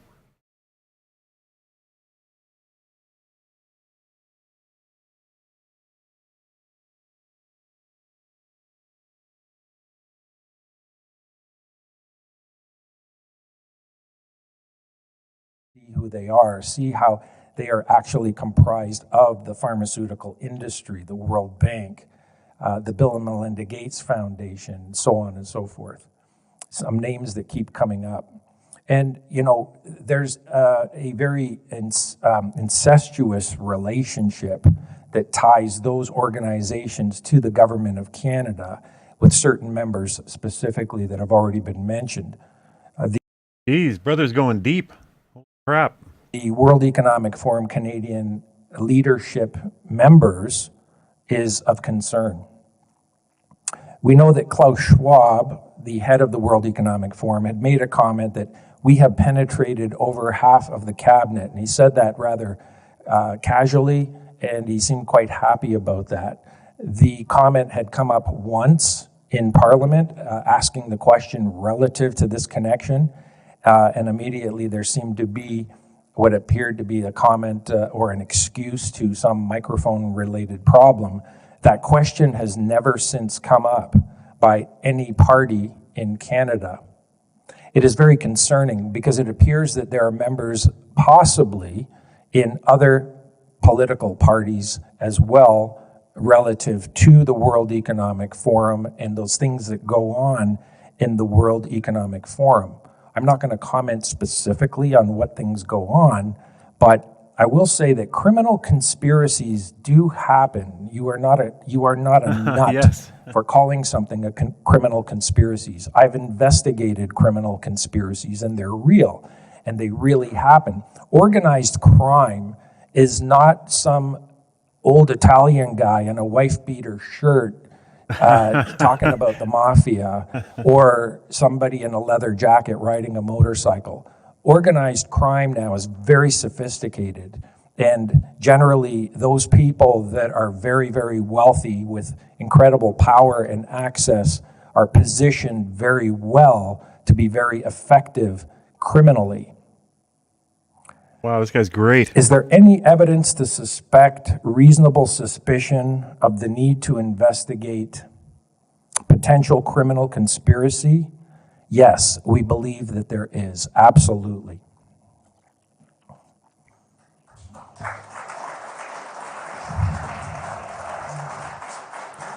So I'll say that, what gives me grounds to say that? Well, just relative to the vaccination rollout only, I'll say that there was the promotion of safe and effective with no known long-term data. The contents were unknown.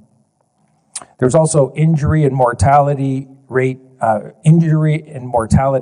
data that was available early on in this, that either you should have known, you could have known, you should have known, and if you're in the healthcare system, the onus would have been on you. At some point, the death and injury rate became unusually high, and that flag should have been aware, everybody in the healthcare system should have been aware of it, whether they say they were or not.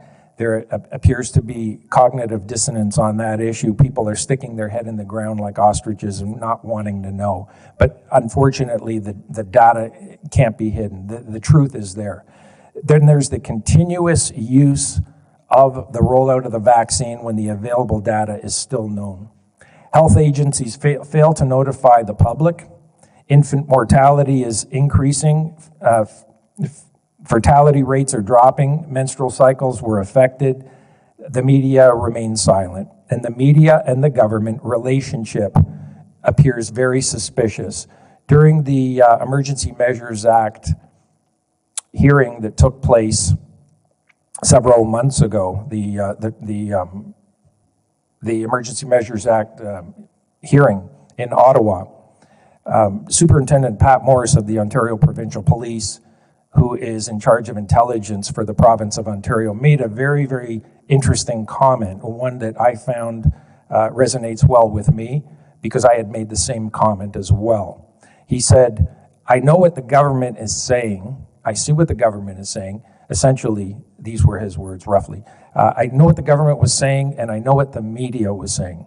But the intel that was coming back to me, this would be coming back to him from various sources on the ground, whether it's people reporting or interacting with other police agencies or whatever his format of intel was. He said, my real intel was inconsistent with what they're saying. So they know what they're seeing, they know what they're hearing by their sources, which is inconsistent with what the media is saying and with what the government's saying. We see that type of inconsistency over and over. So I do have a suit that has been launched with a number of other individuals against the Attorney General of Canada and the Minister of Public Safety regarding my rights violations for having my accounts frozen in Ottawa. And I had indicated in my testimony there as well that when I was in Ottawa, I spent a lot of time walking the perimeter of what was going on and conversing among my colleagues there about what they're seeing and what's happening. And there were no concerns of violence or these types of issues. But in the evening, when I would go back to my hotel room every night and turn on the TV and look at the CBC to see what their reporting was, I indicated that I was seeing an inversion of reality on television. And they didn't seem to understand what I meant by that. And I said, what I'm seeing on television is completely opposite of what I'm actually seeing there. The news is lying. They're being deceptive. So, Vincent, can we get you to describe what you were watching on television and what you were seeing, just so that it's crystal clear for everyone listening to you exactly what you're telling us? Right. So what I'm seeing are a bunch of happy people, very happy. It's a very positive vibe, a very positive environment. Everybody was happy, hugging. I mean, I've hugged more people than you can hug at a Greek or Italian wedding. There's no doubt about the level of joy that people were displaying and having. I saw no violence, and I saw nothing to be concerned about other than it was just a great time overall. But what I'm hearing on the news, the reporting, was that there were acts of violence that were taking place, there was arson that was taking place, there was assaults and Nazis that, we were labeled, the people there were being labeled as Nazis and this type of thing. All of that reporting from the CBC was just completely false. It was just completely wrong. And so it didn't surprise me because I was already familiar with that type of reporting from the CBC and our mainstream media. And essentially, I find the media is a propaganda machine. They have been paid very handsomely by a number of organizations, including the Canadian government. They are spewing propaganda, but even worse, they are suppressing information that people should really know. So it's a joint issue of propaganda being distributed and censorship of the information that you should know, information crap. Being withheld. Based cop. So a number of lies that I found that have been exposed in media over the last 3 years that are of most concern is the COVID-19 threat assessment. The COVID-19 was super, super dangerous and super scary, and you should all be locked up. That whole threat assessment and that whole narrative is a complete lie. That the mRNA gene therapy, the safety level of that was a lie. That lockdown measures and the efficacy of the vaccine and the lockdown measures as well, separate categories there, it was just a lie, not required. And that there were no available therapeutics, as the media had stated. That was a lie as well. So in order to keep the lie going, I think it's important, it's critical to all those involved in what had taken place, both in the medical profession and in government. In order to keep that lie going, it's an indication of a totalitarian regime, by definition. Clearly we see, if you can control the healthcare, if you're interested in firearms confiscation and you move in that direction, you censor people and control the media. You control the education and enable indoctrination. You control the currency with intended CBDCs. That's the central bank digital currency, controllable currency that is on the horizon. And if you control movement, 15-minute cities, That would be an ideal system for a totalitarian regime. We know that the initial lockdowns and the fear-driven mandates have resulted in initially a police state, and then it continued on to what we are becoming as a corporate fascistic governance. There's no question when the media works in collusion with the government and corporations, when they're all working together, that clearly is fascism at its best. And it appears that that is what is happening. Now, I have what I would call a way out, and by no means am I suggesting that this is the answer, but it's the best I can think of. And this would be in consultation with a number of other police officers in agreement. That establishing a national COVID-19 forensic task force that is completely independent of government interference, vetted by a judicial body with arrest warrant and search warrant authorization would be a good start.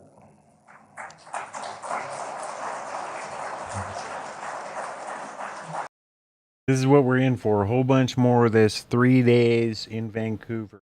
October 17th, 18th, 8:45 a.m. day. Probably going till 10 at night, and most times riveting, life-changing testimony like this. This is why I'm going. This is why I make the effort to go, all on my own dime as a citizen journalist, to report on this, gather footage. I'd like to make at least a couple mini documentaries out of all the footage we're going to grab down there. And hopefully going to make some new friends, get some real connections made. I'm asking today, I hate e-begging, but today I am asking for donations from viewers and listeners all around the world to help fund my escapades down there, so I can recoup a little bit of the cost of going down there. QR code on the left on the screen right now, that will take you to buy me a coffee. You don't need to sign up for anything. You just donate using PayPal or a credit card or whatever, and that's it. It's over.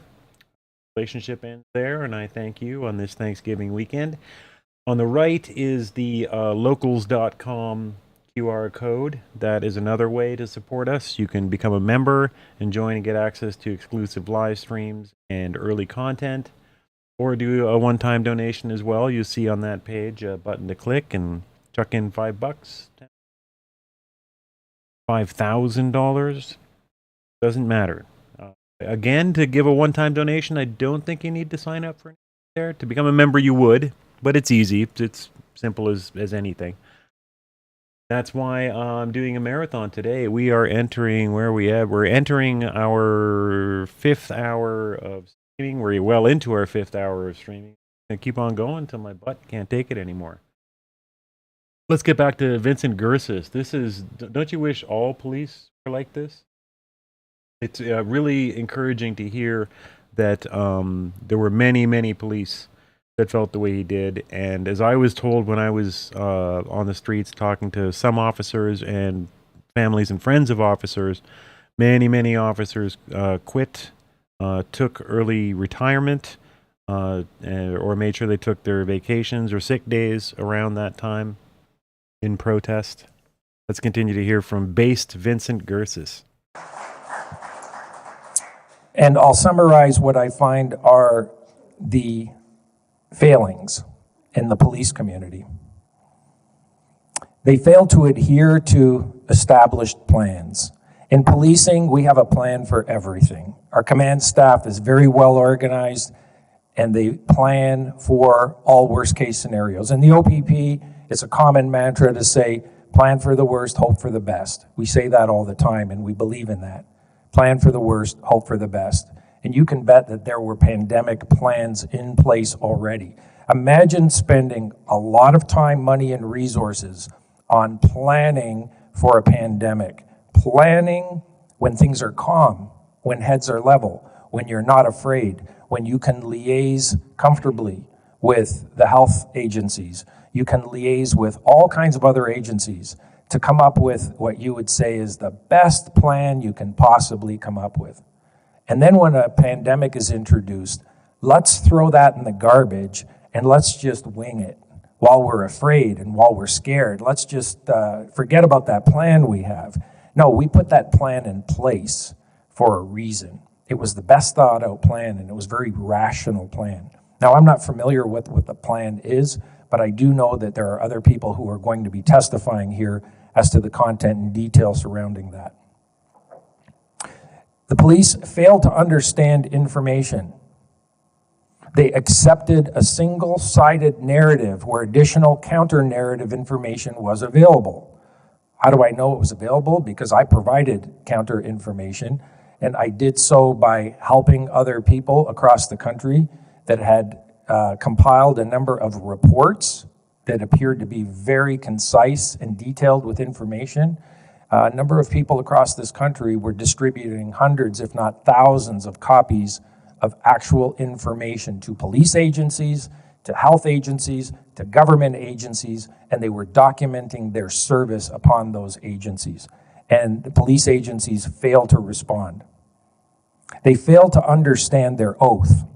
They failed to understand Section 52 of the Constitution and the ramifications. Section 52.1 of the Constitution essentially says any law that is created that is inconsistent with the Constitution, which includes the Charter, has no authority whatsoever. Vincent, if I can help you out with that, I think probably the exact quote is Section 52, sub 1. The Constitution of Canada is the supreme law of Canada, and any law that is inconsistent with the Constitution is, to the extent of the inconsistency, of no force or effect. Nice. All right, Sean, go Sean, quoting the Constitution. The police service essentially over this 3-year period became the Praetorian Guard, following political pressure and interference. Let me make it very clear that our system and the way it's supposed to work, I will try to describe it for you. If you can imagine a horizontal line, a membrane, if you will, and on the top of that membrane, up above, is politics, the political sphere within this country. And below this membrane is civil service. And there is a membrane that separates the two. Above is politics. Civil service includes police services like the Ontario Provincial Police, the RCMP, and all other police services. And I would say that those services political are pretty sphere high up near the membrane. They're within this country in priority and importance. And it's important that membrane and below this membrane is so, because we can't mix politics with policing agencies. We need to have independence of the two so that we don't have corruption. But it appears that over the years, that membrane seems to have torn and disappeared. There doesn't seem to be any service, any dedicated agency in this country to be actively involved in looking into allegations of crime. There's nowhere to go. There's nowhere seemingly to report these problems. Vincent, can I just interject for a second? Just because you're in contact with so many police officers, are you aware of any police investigations concerning potential crimes in this COVID saga that have been allowed to proceed? Because I understand people have made complaints to the police alleging crimes, but my understanding is most of them are stopped by management. Are you aware of any that have been allowed to proceed? No, I'm not aware of anything being investigated. Not that I should be, it wouldn't be in my purview, but I know that many people have provided information, and the least that should be that you should be aware of is some kind of a response. Some kind of a response notifying that we have that information, we're looking into it, and usually the police services would get back to you and say, we might need some more information, can you help us, guide us, direct us, give us some more? Nothing, no contact. I'm not aware of any of it. So it's imperative that It's imperative that we do the right thing. I'm going to say, do not fear doing what you know to be right. Fear the consequences of the fruits of failing to do the right thing. And that concludes my testimony, unless somebody has some questions. I'll ask the commissioners if they have any questions.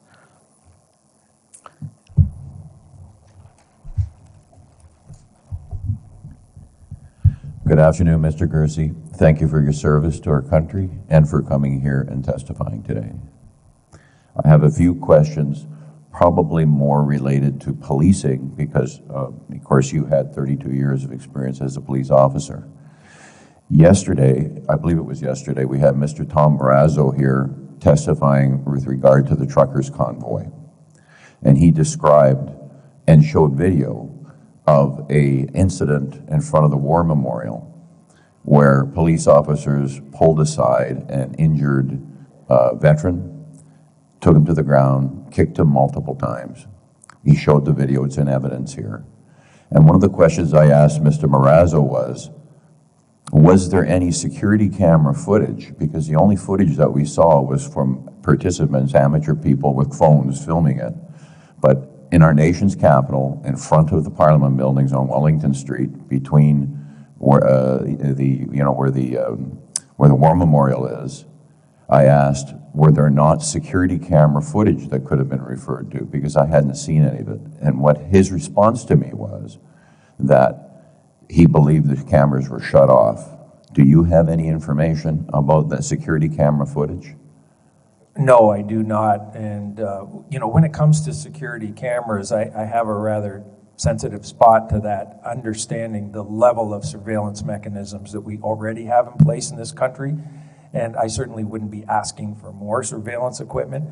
To answer your question, I'm not familiar with that. And to the point on that, we have seen a lot of police violence and brutality in the final phases when police moved in very heavy-handed in Ottawa. And there's no doubt in my mind that the tactical officers, the emergency response team officers that were responding were not only ill-informed, they were provided, I believe they were provided false and misleading intelligence. And I say that because I watch the behavior of those officers. And, police officers are not generally stupid people, and I'm not suggesting they're stupid, but they're put into a situation where they believe they can be harmed. They believe they need their weapons out. They believe that there is a serious threat against them. And I have to ask, where did they get that information? Because all of the intel that I was aware of, and I got to know, I can't say I knew everybody in Ottawa. There were hundreds of thousands of people there. But all of my observations continuously being inconsistent with what the media was saying. The media operating in collusion with our government, there's no question that there was false or misleading intelligence that was provided to those officers that were shutting things down at the end. And that's also consistent with the evidence of the commissioner of the OPP and the superintendent, Pat Morris. Those two individuals from the OPP giving testimony seemed inconsistent, because the commissioner is saying he believed, and I'm not going to repeat his exact words, but essentially he believed that there was perceived violence, and the superintendent of intelligence is saying he had no concerns. So where did the concerns come from? And I don't believe we've ever gotten an explanation. The closest I came to getting an explanation was, I believe that during a debrief, one of the Ottawa police officers had said at some point during a debrief, shortly after things had shut down, that information came from something he saw on the CBC. Well, that's an interesting response, because unlike the horses that were used in Ottawa, which have blinders on so they can't see where the police officer is directing them, the police didn't have blinders on. And I refer you to your earlier testimony where you said that you saw with your own eyes by walking through the crowd that it was peaceful, that there was, I think you said there was more hugs than an Italian wedding, and I've been to a few of those. How is it that you were able to visualize and see the reality on the ground, and these officers, despite being briefed, but being present and having their own eyes open, could not see what you saw? Well, the best explanation I have for that is that I was walking those grounds for over 3 weeks. I was there for quite a long time, and the atmosphere and the mood had never changed until the end, when the police came in to shut things down. Then I did see violence, and the violence came on the part of the police officers.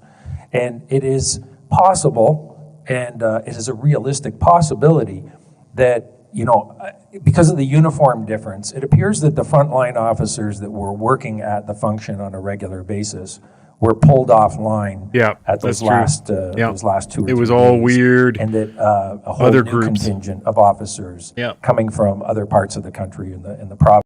And including undocumented military. The officers coordinating a lot of it were military. You could tell. And it's in the days leading up to it, the streets all around my house, I was 8 blocks away from Parliament, all filled up with different police force cars. They weren't even trying to hide it. And they pulled the Ottawa police out, I think, because they knew that after 3 weeks of peace, they'd have a little bit of a hard time getting the Ottawa police to go in there and beat up on everybody. So they brought in, I was seeing Brampton police. They were pulling them from hundreds of miles away, all sorts of extra police. I'm sure the municipalities involved were very happy to learn that their police forces were in downtown Ottawa beating up on people. But yeah, a very smartly coordinated move. Most fascist police actions are very well coordinated. Province were brought in, kept to the rear, and then marched out. And they never had the opportunity to see what was going on at the event, but they were primed with various forms of intel that gave them the mindset that we're dealing with a lot of very crazy, violent people. And, you know, I don't know what intel they were provided with, but they were certainly provided with some intel, I believe. Yeah, I got it from the CBC, like you said earlier. And they had those leaked text messages, telegram messages or signal messages, can't remember, from the more SWAT kind of high-level task force they were all staying in the Elgin Hotel, I think, the Chateau Laurier, and texting each other about how they couldn't wait to get out there and bust some Nazi heads and stupid anti-vaxxers and all that stuff. So they had really whipped these guys up into a frenzy.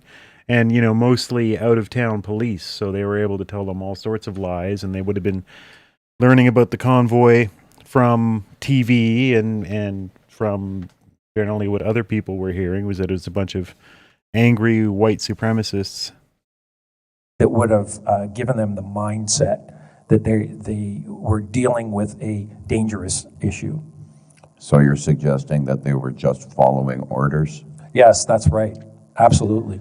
And I need to finish with one final point, that these police officers, I've said at the beginning, they are ordinary men. They are ordinary men.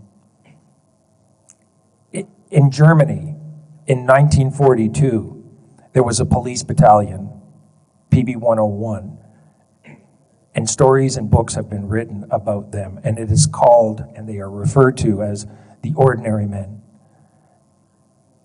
It's ordinary men that can be provided with false information and misleading information that can develop a very violent mindset against a group of people. And extreme horrific atrocities can occur and can be brought on as example of Police Battalion 101 from ordinary men. We all have that ability within us to do that if we're provided with extreme fear and false intelligence. And the greatest concern that I had over the last 3 years was, how far is this going to go? What are these individuals, what are these police officers going to be provided with? Which kind of information? How misleading is this going to go? How are we, the people who are concerned, pushing back and protesting, how are we going to be treated if the lies continue? Knowing that the police officers are ordinary men. And there's nothing in training that I've ever experienced to identify that problem and to make police officers aware of what they could become. Yeah, right. Oh, what an amazing point. You'd think with the history of the world, the way that it's been, that would be just part of every police force and armed force training, is here's now how not to become a fascist. Here's how not to take your power and abuse it and become a jackboot. What an amazing thing. And still, we are training them on cultural sensitivity, though, which is good to know.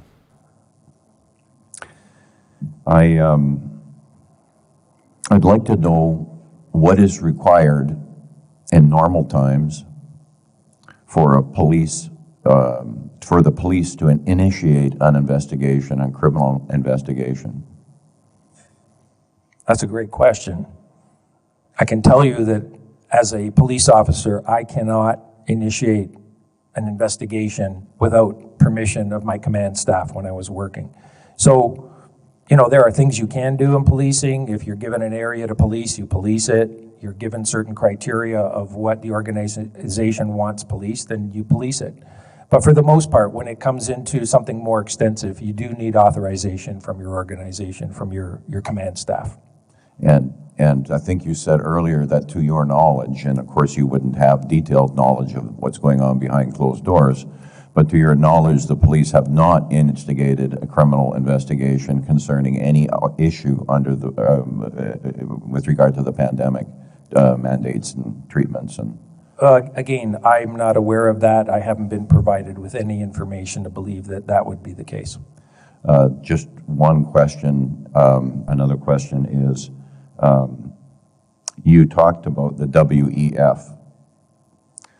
I personally had a meeting some time ago with a MP, Member of Parliament, Canadian Member of Parliament, who said to me, the WEF is no different than the Lions Club. Do you believe that the WEF is no different than the Lions Club? No, sir. I believe that the Lions Club WEF Masons is an extremely powerful, influential, well-equipped, well-financed organization of the wealthiest, most elite people on this planet, working together with a number of other organizations and corporations. They are extremely well-organized and well-structured and well-positioned. You know, my last thing is, I'm sitting here and I've been listening to testimony for the last 3 days here, and I was in Truro prior to this and listening to testimony.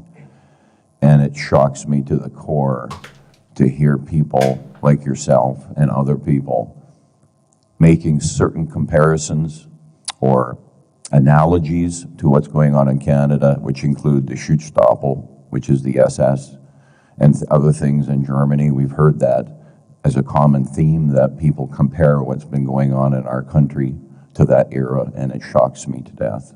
I don't know if you have any other comment on that. My parents came from Eastern Europe. They lost their country.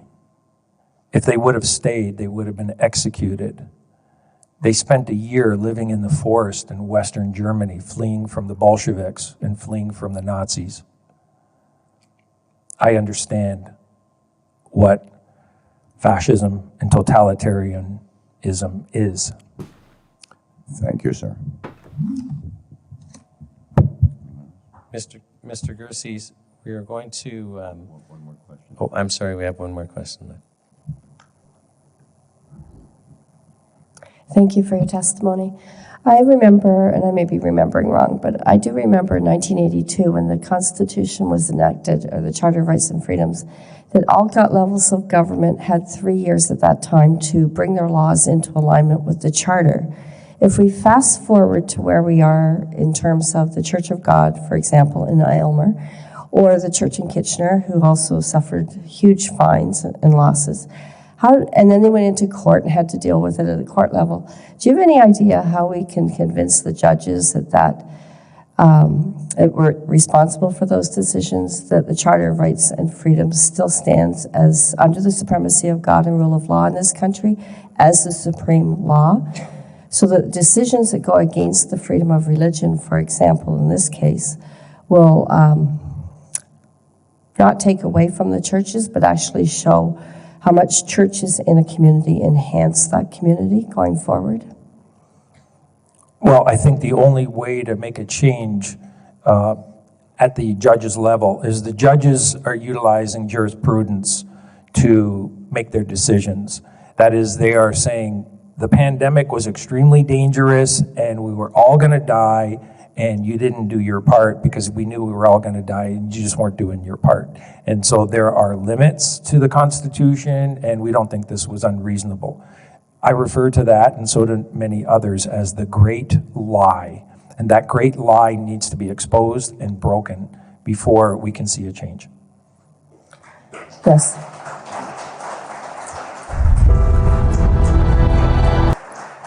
I guess the irony in that mindset of the judges is that we're still all here and we're still all alive. Thank you. So, Mr. Gerses, we will enter your CV as an exhibit with your permission. Based police. Yes. Thank you. And on behalf of the National Citizens Inquiry, we sincerely thank you for your testimony today. Thank you. Only 300 people have watched that. Rumble.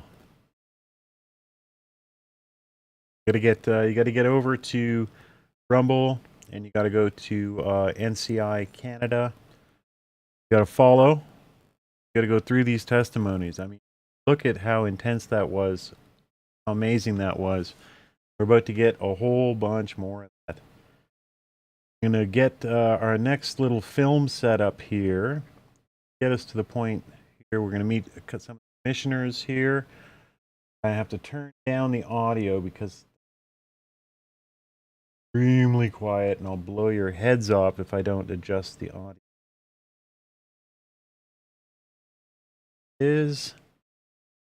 Have lawyers with different interests examining the same witnesses to see what comes out. This is from what was this? The 10th, 2 days ago. So I got to meet all the new commissioners that'll be there on the 17th, picking up where I stopped earlier. See what they have to say for themselves. Very interesting to meet the people who will be writing the recommendations and Vancouver hearings about our children safe. In the meantime, why don't you buy me a copy? Just $1, $5, $500, whatever. Don't have to sign up or anything. Just send a donation. This is a fundraising stream to help me offset a few of the costs to getting to Vancouver. I have flights. I have food. I have very expensive hair dye to purchase so that I look great on TV. Can't do it without you guys, so appreciated. Continue with this for a second and I'll queue up another film. What would you guys like to watch next? Would you like to watch something? Would you like to watch a Super Spreaders Spread It video on some really cool conspiracies we've uncovered? Would you like to watch a little bit of the new UFO documentary film I directed for Matthew Arrett? Would you like to watch some old trucker convoy footage out in the streets? Just a young pup 2 years ago? Let me know. Well, I think that's what everybody would like to see, that at least, you know, those of us that have been involved with this. I think that would be fantastic and much more helpful to the commissioners to really hear both sides instead of, you know, trying to, you know, just extract through one. Well, oh yeah, this was cool. So Sean Buckley, the lead counsel for the NCI, told me that not only have they been inviting the other side constantly, 700 subpoenas out to members of the sitting Liberal government, proponents of lockdowns, and in this case here, proponents of, modern emotional learning and transsexualism and all this stuff, fully invited to come. Not only are they invited, they can bring their own lawyer. They don't have to sit and get interrogated by what they would probably see as a group of hostile lawyers. They can be interrogated by their own lawyer, and the people could join the National Citizens Inquiry, and their lawyers could cross-examine witnesses. And this doesn't get shown, and it's never happened because the opposing side has never shown up, despite supposedly having slam dunk capability. Can I get a 1 in chat if you like my suit and tie combo, or I'll take a 2 in chat if you think I should have worn a different color tie? Trying to extract perfectly even. If you had the other side trying to extract the same play that you get in court that forces a jury to make a decision based on the evidence would help the commissioners so much if we had both sides appearing like that. So what I'm going to do is I'm going to clip what you just said about in the very sane and fair presentation that you gave about how this could be. I'm going to clip that, and then for my social media posts leading up to NCI, which has always been all of our best social media posts in our history on social media, were all from the NCI, especially in Ottawa where I attended, because I'll be attending just like you will in Vancouver. And I'm going to start getting out there to the Timothy Caulfields and the CBCs and everyone and just saying exactly what I just said. It's a slam dunk for you guys. You're perfectly correct. So actually, I'm going to start working on that now while we're not watching our next film. As soon as someone lets me know what you want to watch next, do you want to watch a Matthew Ehret film? Do you want to watch a Shredders short film? Do you want to watch some old convoy stuff? Get in there and let me know.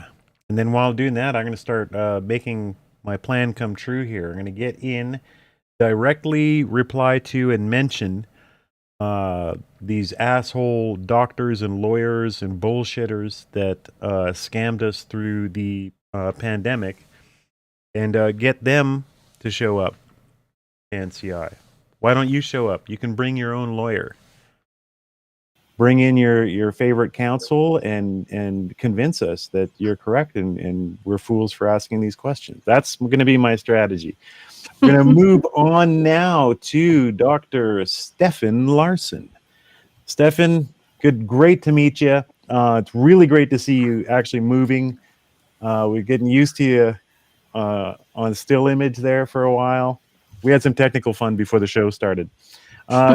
Stefan, it's great to have you here. It's an honor. Perhaps if you could tell us a little bit of your history, life path, and how you got into the NCI.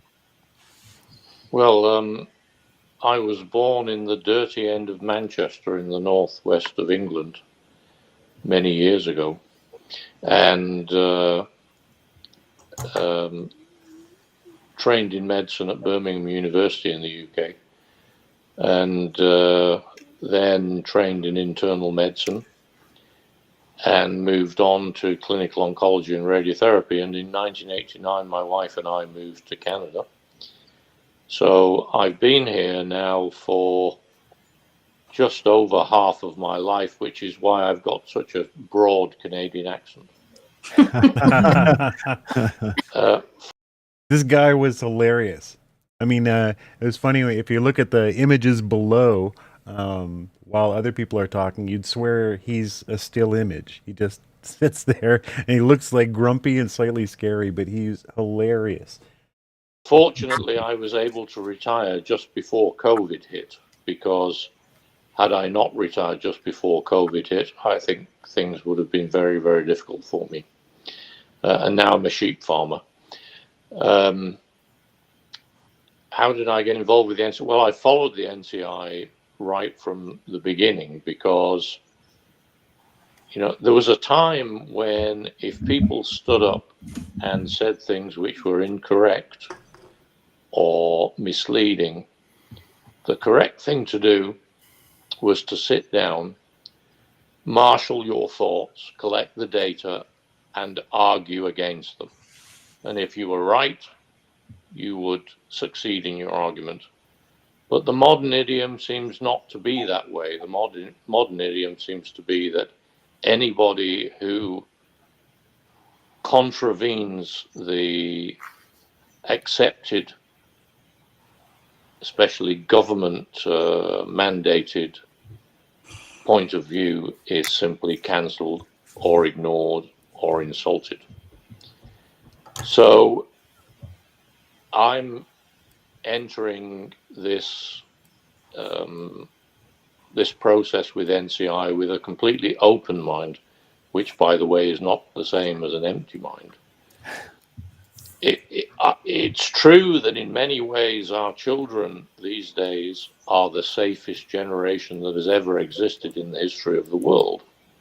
I mean, things like kidnapping and child sexual abuse are probably now less than they've ever been for many hundreds of years.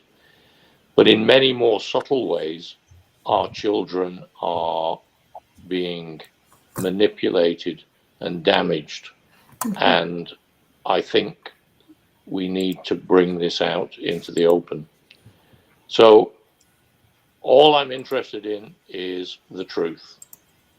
And I hope that at the end of our deliberations, we'll have at least crawled a small amount of the distance towards that. It will be interesting to see what we discover, and I know that we'll crawl closer towards the truth. We certainly did the last time. I think a lot of eyes were opened. I don't think more people are moving towards the thought that, you know, the COVID lockdowns were handled well, that the shots were handled well, that they're safe and effective. I don't think more people are moving that way. I think, you know, it's solidly moving the other way. And I think we'll have the same effect with children's issues. One person at a time, you know, but times 1,000 with social media, and this whole thing's going to be broadcast.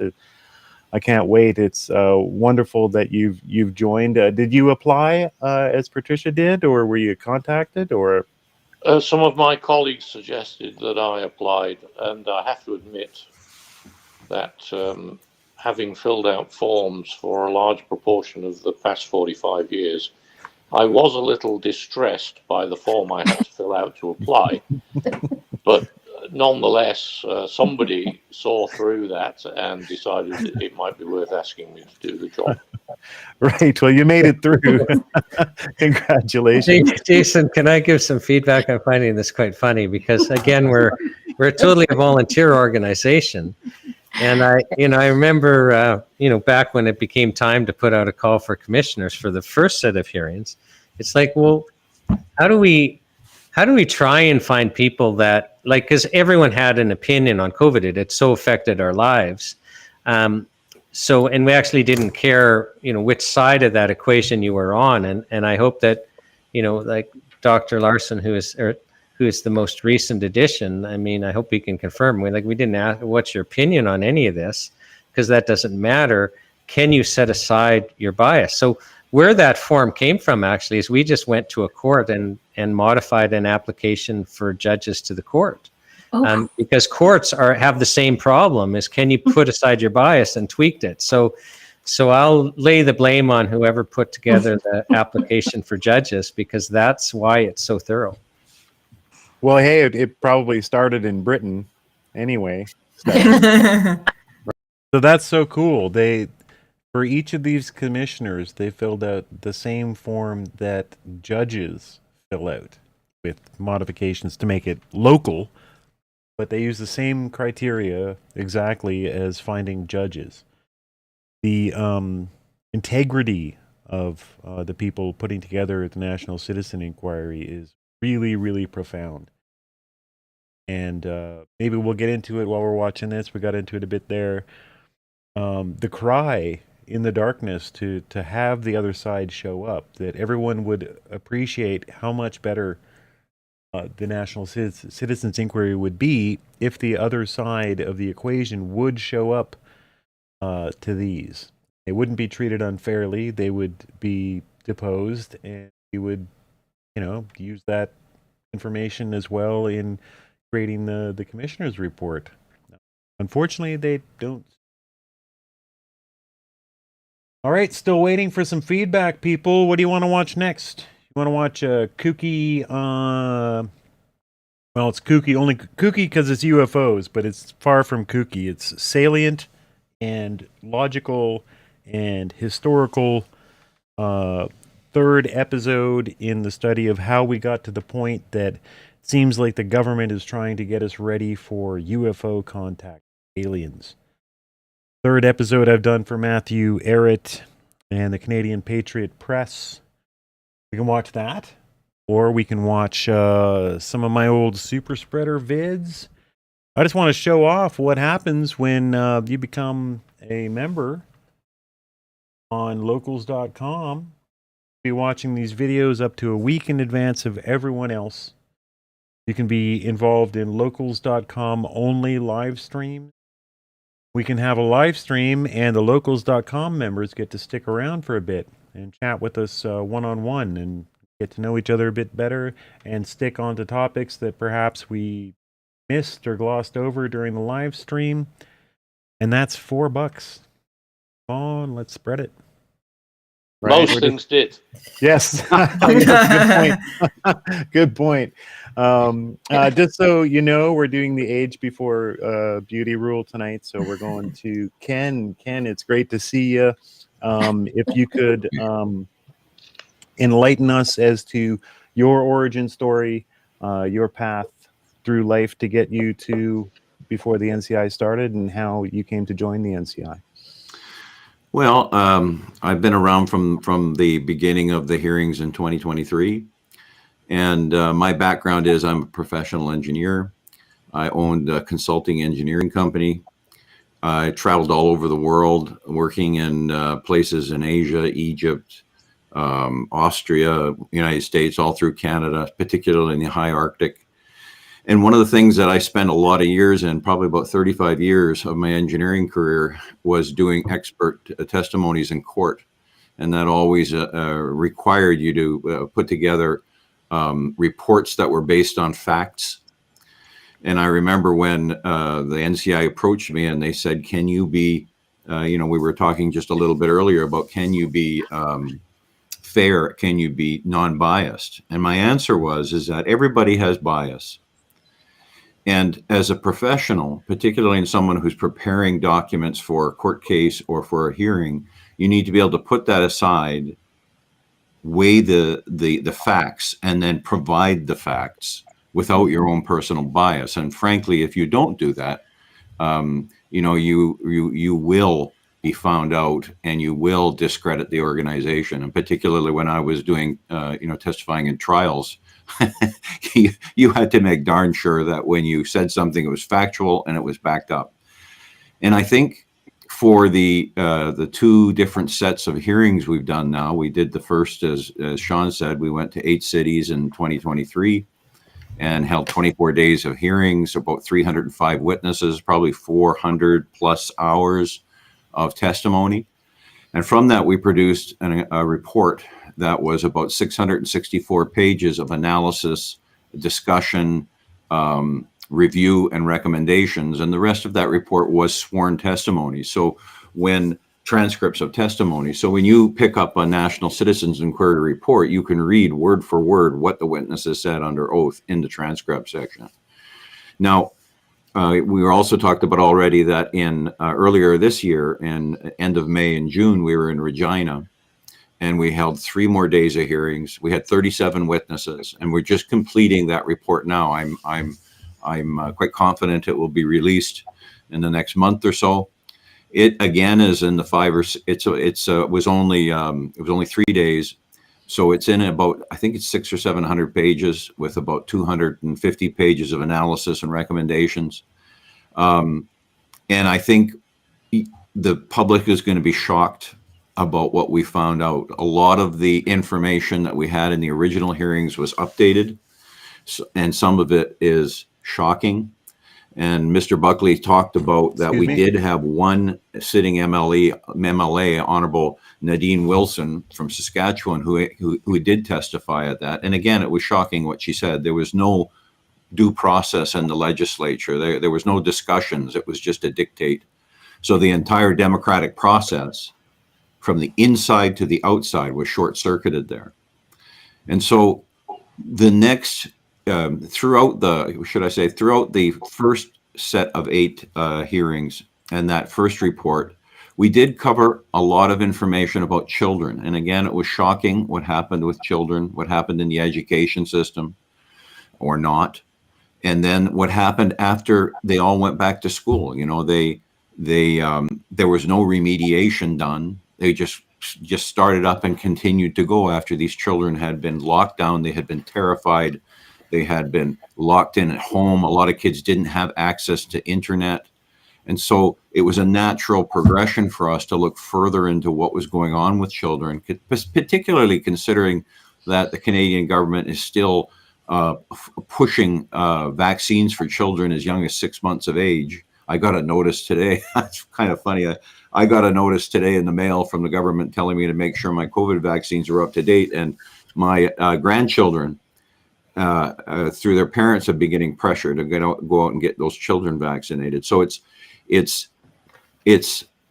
a natural outcrop of what we've done to look at this. This is one of the most sensitive areas that you can be involved in and look at.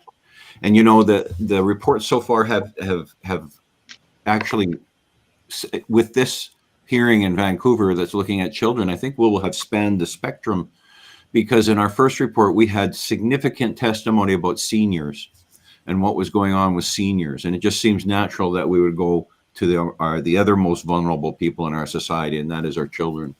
So, you know, I'm really looking forward to these hearings in Vancouver. I think that they are going to open a lot. It will open a lot of eyes, and we will, as we have in the original report, giving Canadians tools, giving Canadians reference materials to look and see what happened, to be able to actually read what their own citizens are saying. And so we're not just relying on experts. You know, we're bringing in experts and they're testifying, but we're also talking to everyday people just like you and I, Jason. And we're asking them what happened in their own words. And it's terrifying what happened.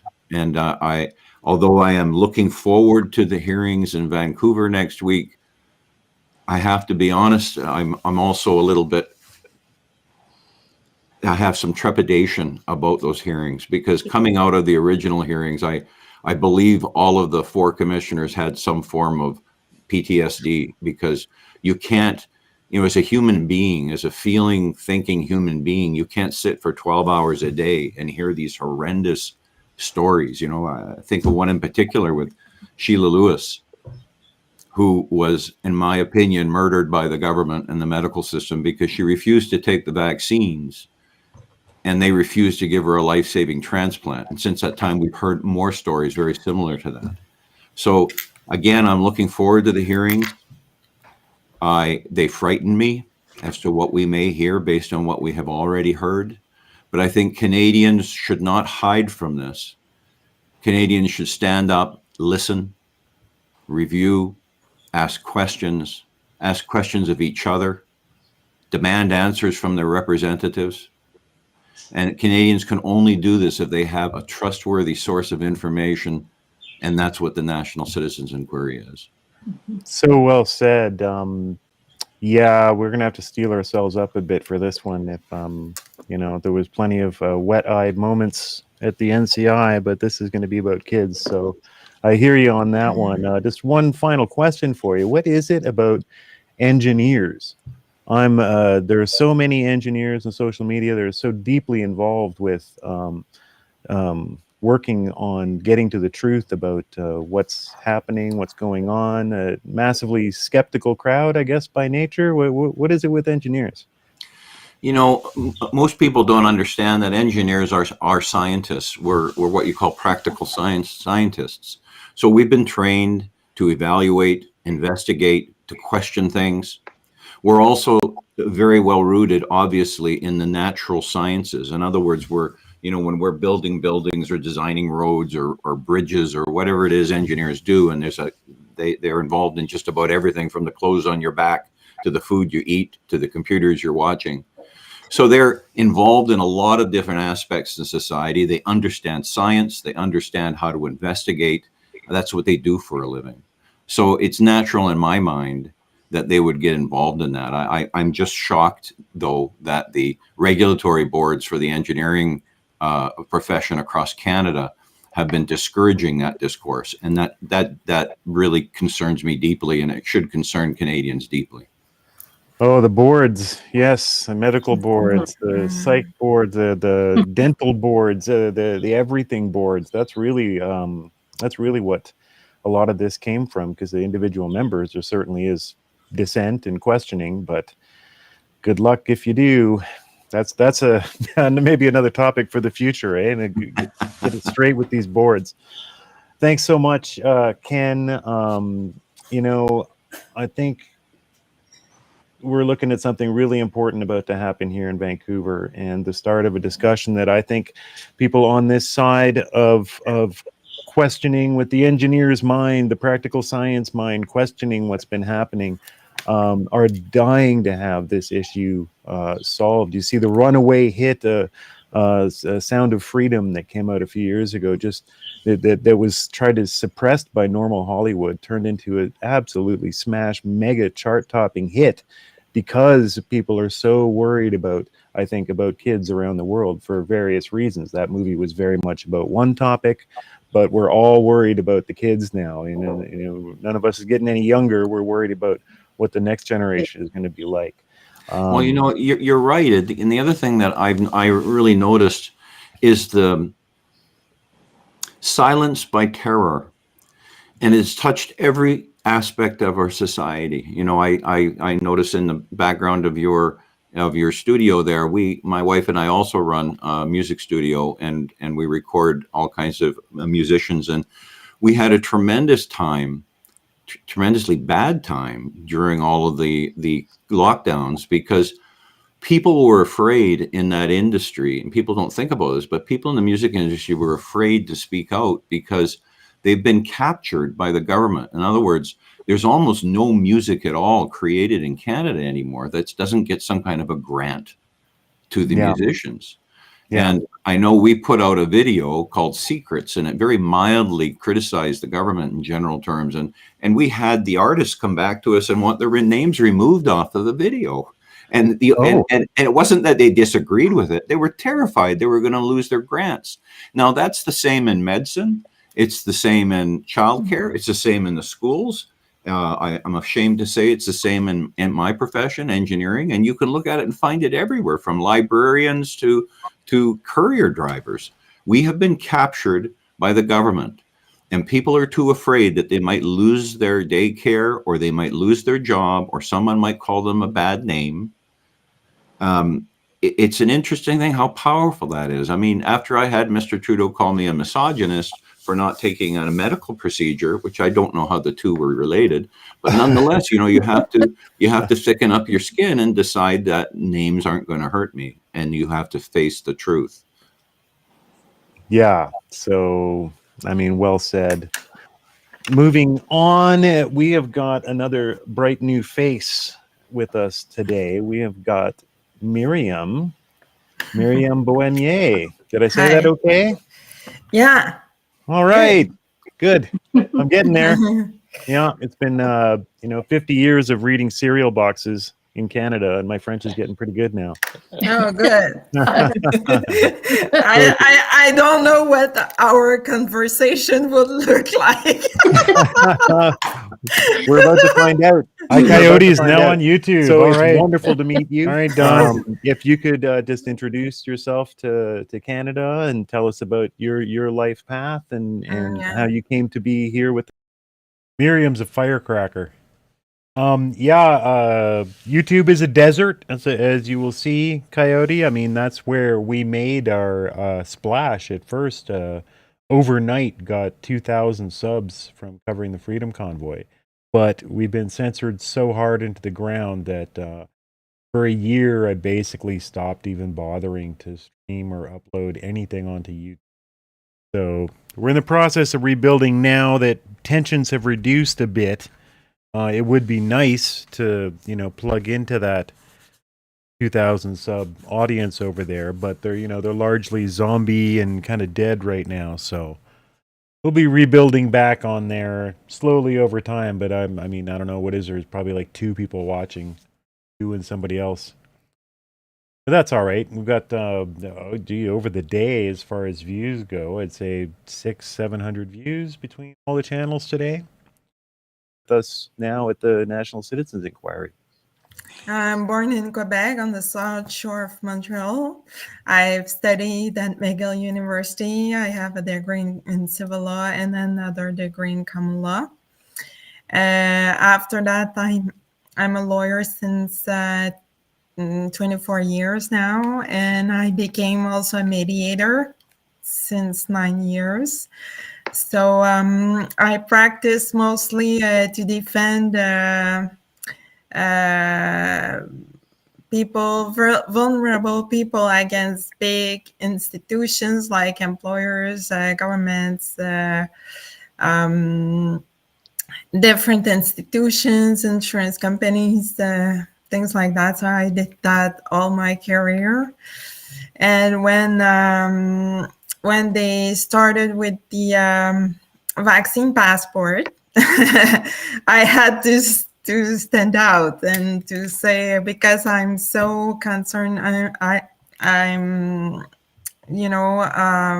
have a deep-rooted sense of justice. Also, I love humans and I love fundamental rights. So humans are all right. They're okay. Yeah. But I love fundamental rights, So when you oblige people to take away their bodily integrity, it's very concerning for me. And you attack their way of survival. And so and also I specialized through time in family violence and psychological harassment. So I saw directly that what was going on was psychological harassment on the population. So that's why I decided to stand out and to take cases. I did around 80 cases. I was involved in something like 80 cases. I testified at the first year at the National Citizens Hearings in 2022. I took some cases where parents didn't want their children to be vaccinated for COVID-19. And I found out that there was no more the question of the best interest of the child, and the question of the informed consent was not also pertinent at that time. And not relevant, it was only public health recommendations, but it became like it was law. The parents had to follow the recommendations. They could not disagree with their recommendations.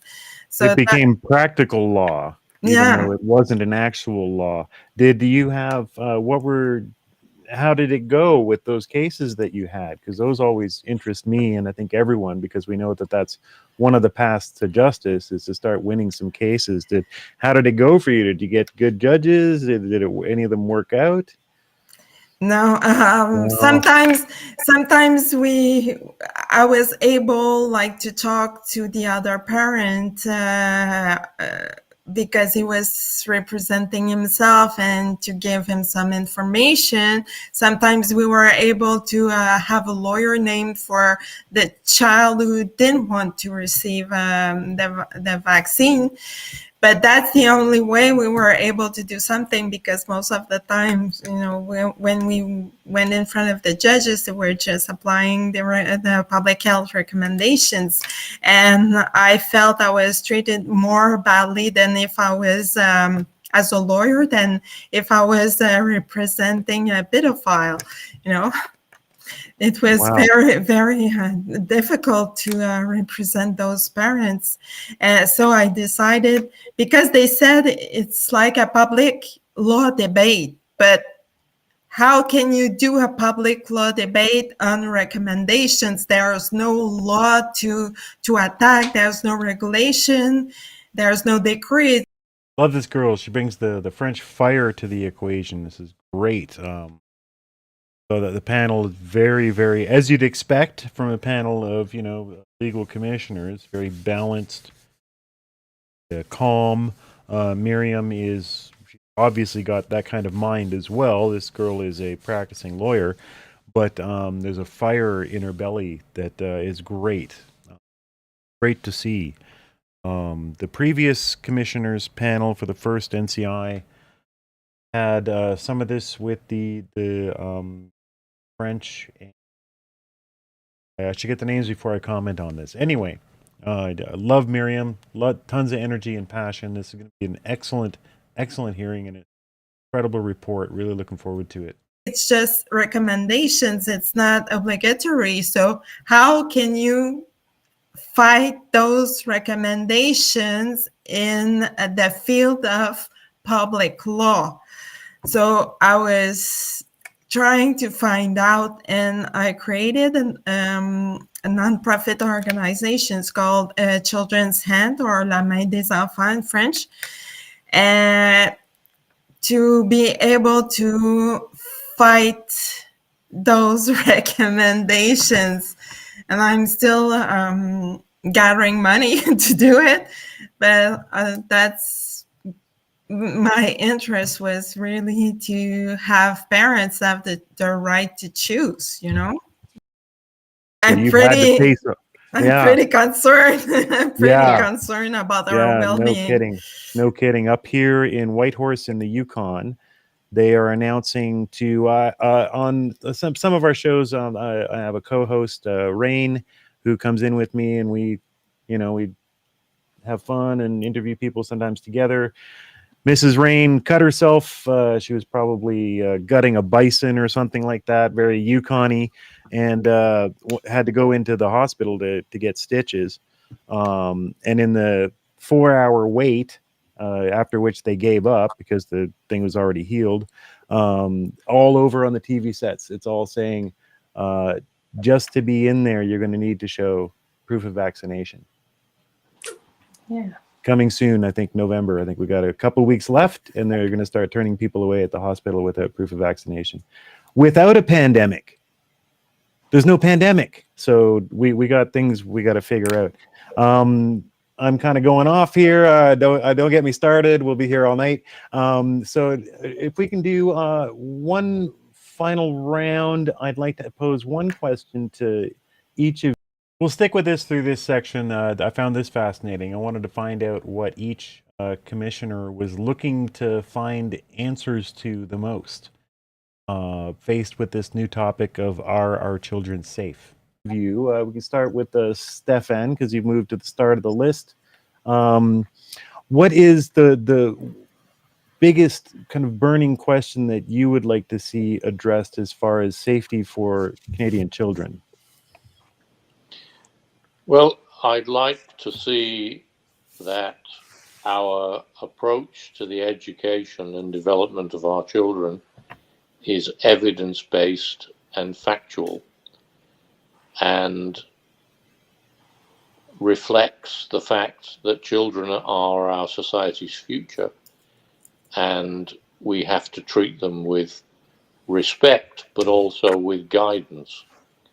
And I'm afraid that over recent years, we've done very little of either of those things. All that we've done is frighten them. Yeah. So I hope that we can try and redress some of that balance. Well said, and that's certainly one of my major concerns. Is I've seen this massive move to emotional-based learning, which is really, it's kind of a Marxist philosophy of teaching that came out in the 50s, and somehow we woke up one day and it's being taught almost universally everywhere, and it's the opposite of learning skills, as you just said, learning evidence-based skills. And so that's a big one for me. Well, that's well said. Patricia, what's the one burning issue that you're hoping to get some enlightenment from as a commissioner this time, or just as a Patricia? Well, I'd like a lot of answers just because of my medical background on why they went in the direction they went with the children. None of it made sense. Nobody's even explained why an infant had to wear in daycare a mask, but when they slept, they could take it off. Like, we have toddlers wearing masks who now have speech impediments because they never developed. I think we really owe our children a better future. I feel really sad for the kids in school right now. They're very frightened of everything. They've been coerced, they've been bullied. I feel really sorry for this generation. Yeah, I hear you. Well said. So yeah, I'm hoping that we're going to get some expert testimony about some of that. It's been years now. So things like you said, speech impediments, growth impediments, learning impediments, that, we should be seeing some results now. So it'd be very interesting. Hopefully we've got some witnesses like that lined up, or perhaps for the next set of hearings, we'll see. None of us knows the witness list yet, so we'll see about that. Yeah. I also know personally of 2 girls that were trafficked, just very, very young, from wealthy families, and you always think it can't happen to your child. And, I hope that comes to light as well. I'm really looking forward to these hearings. I think they're going to be quite controversial, but I'm really looking forward to it. Agreed. And we're going to, as Ken was saying, we're going to have to be strong, though. Yeah. There's going to be a lot of tough stuff we're going to hear. Yeah. Miriam, if I can cut to you, what's the one burning issue you'd like to see addressed that you have questions about? But I have 2 main concerns. First is everything surrounding violence, because I have, a background with family violence and psychological harassment. So my question would be how to go out of it, how to help people, to find recommendations to help them. It will be one of my big concerns. And the other thing is, what about parental authority? Do we still have parental authority now? That's another concern I have. Wasn't that wild that it actually became something that we could talk about? Do parents have rights? It was basically what it was getting to at that point a few years ago, when I'm like looking around, like who has rights to my children besides me? What are we even talking about? But vehemently argued by opponents that we actually don't have rights, like we're renting the kids from the government. And they know better. The experts at school know better. So I couldn't agree with you more, Miriam. That's one of the biggest dangers that's facing us. And I hope we'll see some experts in this field as well, especially from the educational side of things, which is where I think that's where most of that was coming from, right? Really, the teachers almost trying to take over parenting. So, yeah, thank you for that. Well said. Ken, if I can ask the same question to you, going into this new topic, what have you been hoping to really hear about? Well, I'm going to twist that just a little bit. What I am hoping is that we can provide enough information to Canadians, to parents, to grandparents, so that they can make the decisions that they need to make. We all know that over the last dozen years or so that we haven't been listening to news, and we haven't been provided with unbiased information from our governments, our universities, our institutions. It's all been propaganda. And the only place I can think of to go to where you will get the truth and you will get the facts and you will be able to see it firsthand for yourself is the National Citizens Inquiry. So my hope here is that we are able to provide the fidelity to those people, those brave people who are going to come forth in Vancouver and testify, that when we're writing our report, that we're granted the wisdom to communicate their message to other parents in Canada. You know, we often wonder, and I've been wondering this more and more lately, is how can good people make the kinds of decisions that they have been making in the last 3 or 4 years? And the fact of the matter is that in the majority of those cases, I find that they don't have the information.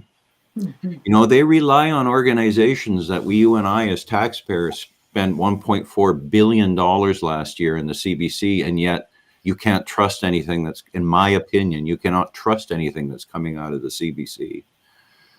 You know, I don't want this to be interpreted as bias, but after having written the report, the first report, and now having in the process of completing the second report, I can stand on the facts and the evidence there without bias, in that I'm not standing on my opinion, but I'm standing on the facts that were provided to us. And so when you wonder what's going on in Canada, a lot of it is a dearth of factual information, a dearth of where people can go, where they can feel confident that they're going to hear the truth. And my promise to the Canadian people is that when that report comes out, to the best of our ability, it will provide you with the facts. It will provide you with science-based analysis and common sense recommendations. You know, I challenge everyone coming forward to the hearings, and we're on the doorstep of it. You know, we start next Thursday. But I challenge people to go into the first report, which is available on our website, nationalcitizensinquiry.ca, and just go to the recommendations section. There's a section, I believe it's section 7 or 8, and it just lists the recommendation in different subject areas. Go read them. Ask yourself, does that make sense? Have you heard these things before? In your gut, do they make sense? Do they reflect what your experiences were? And so my fear of the upcoming hearings is that more than anything else, this is the challenge before the commissioners. You know, we spoke earlier that a lot of people don't know, but the commissioners don't know who the witnesses are going to be until we sit down in the chair and the first witness is presented. And the other thing about that too is that when the lawyers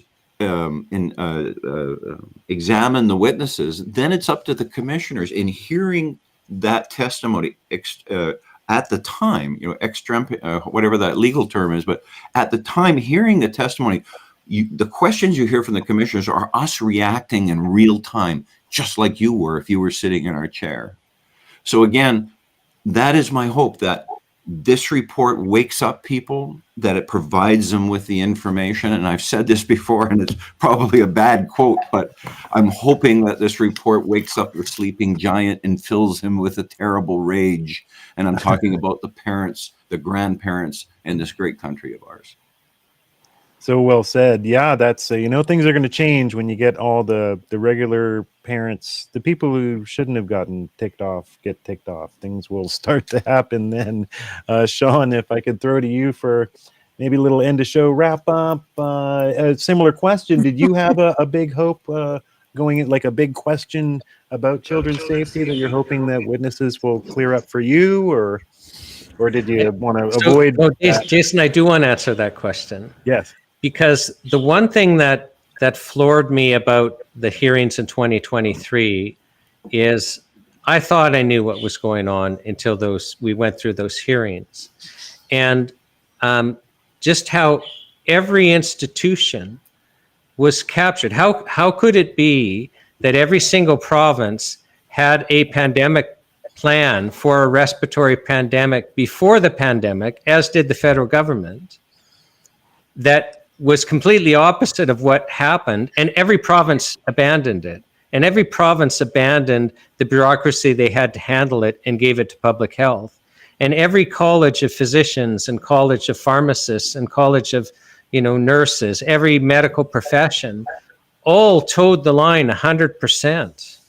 And the universities did, and the schools did, and every provincial government. And so it just seemed that, you were looking for that outlier, surely there was going to be the one outlier. So kind of how pervasive it was is what struck me. And I'm wondering with this next set of hearings, Miriam had raised the question of parental rights, and it seems that, parents have lost their rights over medical decisions.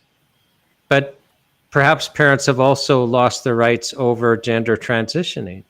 Perhaps parents have also lost their rights in, other decisions. And so are we going to see a pattern? Are we going to kind of see this, something happening lockstep concerning kids? That's the question that I would like. It's not even a question. It's just, will we see that? Because, the burning question that hasn't been answered by the NCI with, how pervasive it was in COVID is, kind of how and why. That hasn't come out yet. We haven't gotten those insiders yet telling us that. So that's kind of what I'm wondering, because when you start seeing a whole bunch of witnesses in different areas, all of a sudden you see a bigger picture you've never seen before, which is, why you can't just pick one witness. Like at NCI, you got to just watch a day at a time. That's so true. And don't just, on their website, every witness gets their own page and you could just pick the witness. But I say, no, just pick the whole day, with the pauses and the gaffes and, sorry, we've got having technical problems, because it's part of the experience. Yeah, agreed. And, I've had to go through whole days of it too. And I agree, it's the best way to experience.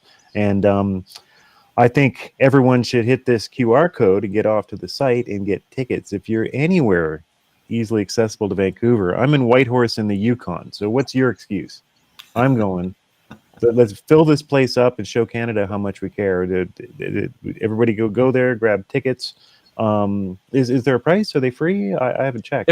They're free. I mean, the NCI, it's always free. Yes. So, and we always just kind of make it, right? So I'm fairly confident that they don't have enough funds to cover these hearings, but we'll ask for funds, at every opening, and just enough will come in, right? But we don't charge for you to attend. You do have to, go through the system for tickets, and that's just so that we can only have so many people in the venue. But we've reserved tickets for local people, and we've reserved tickets there's tickets available. So actually make a point of coming. It's just crazy. And if you can't get a ticket, show up. Likely we'll let you in, because the reality is a certain percentage of people that reserve tickets won't show. So just come. And we'll make it work. You will not believe it. It's crazy good online, but it's a very different experience in person, because you kind of see these moving parts. Online, you don't see all these cameras and lights. And our AV team, which, it's just a 2-person team. And Jason, you're an expert in this stuff. You got to say, they do as good a job as 2 people could do.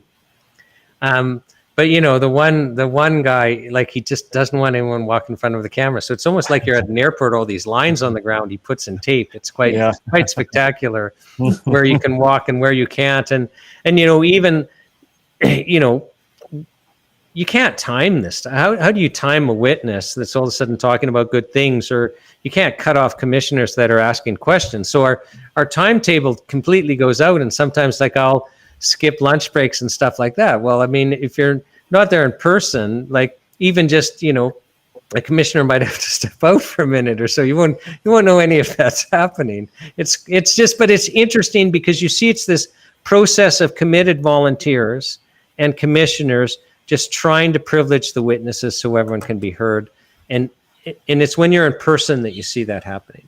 And, for those of us that don't have to worry about all the details like you guys do, it's an incredible opportunity to network on those breaks in between. So maybe there's a AV issue that puts us, or we've got a lunch break or whatever, and I'm out meeting all sorts of people that are like-minded or at least curious and can have reasonable discussions. They're there to see evidence and to see testimony, and so are we. And social media figures I've connected with, CBC stars I've gotten to meet in Ottawa, and so I mean, it's you can't do that online. We have chat, and hey, chat, I love you in chat right now, but it's not the same. Everyone knows it's not the same. You can actually meet people and discuss this in real time and make friends and really connect. So if you're anywhere close to Vancouver and you can make it in for 1 night, 3 days, sorry, do it. Just come. It's free. And there's lots of great food in Vancouver, so it's not like you got an excuse, right? So we have to emphasize, please make it down. Everyone, did we miss anything? I think we've had a heck of a show tonight. It's been an honor to have you guys on. If there's any closing thoughts, anyone like to interject? Well, I think for people who maybe don't know, the NCI receives no government money. All right, well, you guys, I got to make the decision. We got something like 300 people watching. Everyone just wants to watch whatever we put out, I'm sure, because it's such high quality. So we are going to, just let me grab the URL. We're going to watch some deep UFO stuff. We're going to get underneath the history of why the government seems to be prepping us for alien contact. If you guys haven't seen this, let me see if I have this up on the screen correctly.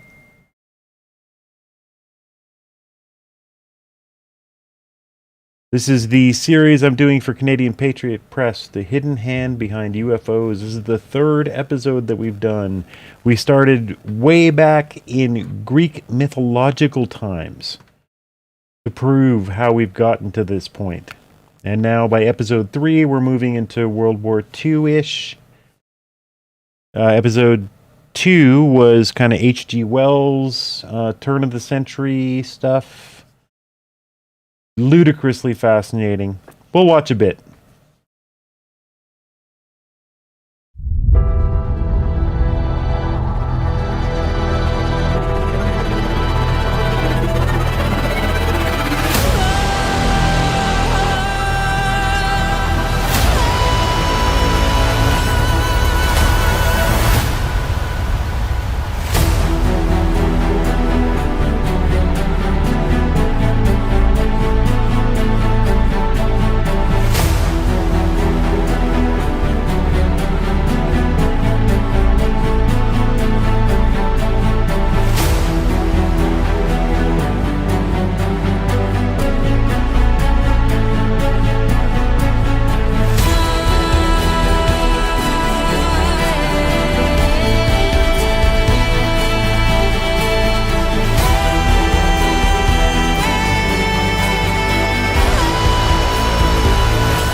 In the last episode of The Hidden Hand Behind UFOs, the foundations for a new world order was established by leading scientific managers of the decaying 19th century British Empire.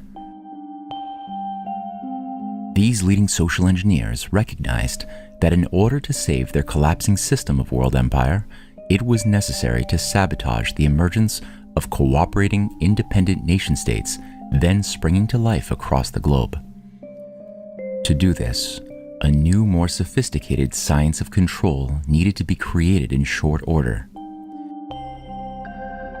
As Thomas Huxley's X Club was created to establish a control over the realm of science, extending laws of the jungle and survival of the fittest over the weakest onto the human domain, Huxley's protege, Herbert George Wells, went to work pioneering a new genre of entertainment dubbed science fiction.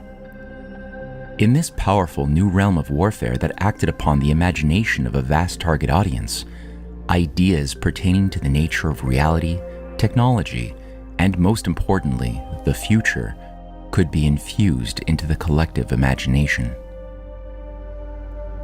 This misuse of science fiction as a tool for mass manipulation and cultural warfare would shape a new set of modern myths about humanity's origins and destiny.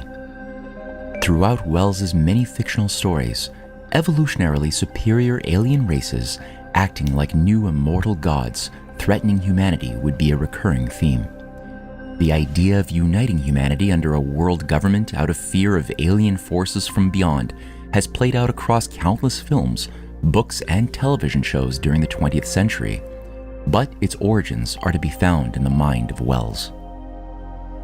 Meanwhile, Wells's concepts of technology and government would also provide a blueprint for the creation of the atomic bomb, the Manhattan Project, and even post-war efforts at a world government under a renewed British Empire, trumpeted as a League of Nations.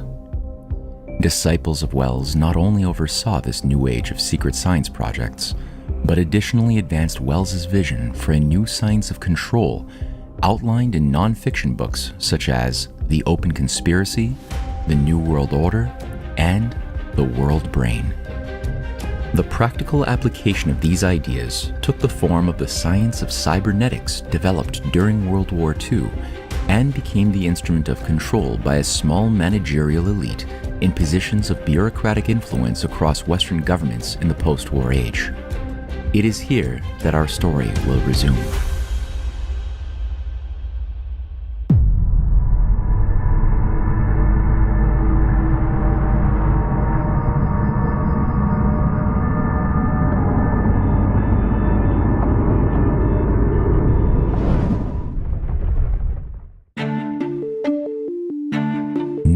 '47 was a strange year.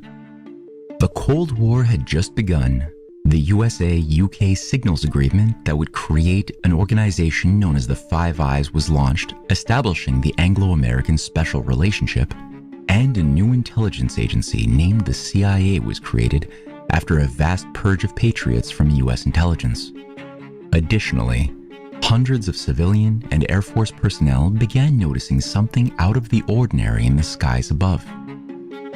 On June 24, 1947, American businessman Kenneth Arnold testified that he had witnessed 9 unidentified flying objects in the skies of Washington, setting off a flurry of similar accounts which were reported to press agencies across England and the USA. By the end of the year, nearly 750 sightings of unidentified flying objects had occurred. The question was, why were these objects appearing now? And of all the nations on the Earth, why were they specifically appearing near military bases in the USA and England alone? Were they new human-made weapons? Was it Russian aircraft preparing to attack the West? Or was it something else? It didn't take long for government officials to launch inquiries into these sightings in the forms of Project Sign in 1947 and Project Grudge in 1948. Rather than address the nature of these sightings responsibly, the architects of both projects took a strange position which only served to inflame suspicion of extraterrestrial cover-up among the broad base of the population, as well as figures within the US military itself. These early government UFO commissions adopted the following strange modus operandi. First, attempt to explain away all sightings scientifically by stating that they were simply weather balloons, meteorites, swamp gas, or refracted light. When those explanations should fail, simply deny that any sightings had ever been made, while threatening government officials from speaking publicly of what they had seen with jail time, court-martial, or drastic fines.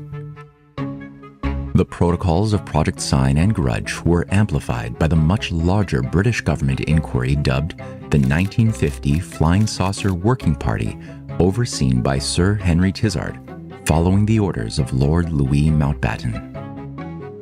Lord Mountbatten was among the most powerful administrators of the British Empire, having been Supreme Allied Commander of Southeast Asia during World War II, First Sea Lord of the British Navy, and Governor-General and Viceroy of India, where he undermined the dream of Indian independence by carving up the nation into warring factions. Lord Mountbatten's devotion to the cause of world empire and the replacement of sovereign nation-states with a centralized world government under British control reflected the same cause as that outlined by H.G. Wells much earlier. From 1952 to 1961, Mountbatten advanced this agenda as NATO commander of the Allied forces of the Mediterranean and chairman of NATO's military committee, where he directly oversaw the growth of dozens of coups and assassinations of nationalist leaders resistant to the New World Order. It is with these facts in mind that it becomes interesting to note that Lord Mountbatten was among the earliest and highest profile promoters of UFOs, having advanced the story that a flying saucer had landed on his property in Romsey, Hampshire in 1955. Long before it was popular to speak publicly about ETs, Mountbatten mused about the arrival of aliens to Earth, saying, "If they really come over in a big way, that might settle the capitalist-communist war. If the human race wishes to survive, they must band together." Mountbatten's words were an echo of British Foreign Secretary Anthony Eden's March 1947 statement. Sometimes I think the people of this distracted planet will never really get together until they find someone in Mars to get mad against. As we shall come to see, the idea of uniting humanity around a common threat driven by aliens from another world, as well as the nuclear bomb developed by Wells's followers, was a recurring theme throughout the Cold War.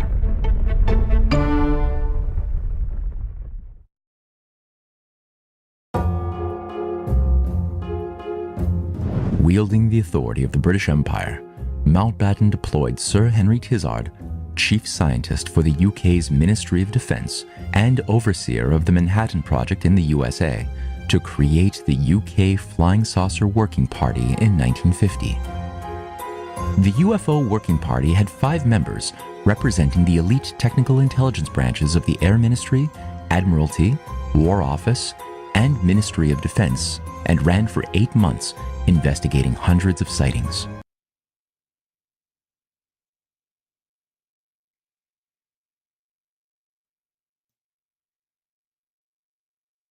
Yes.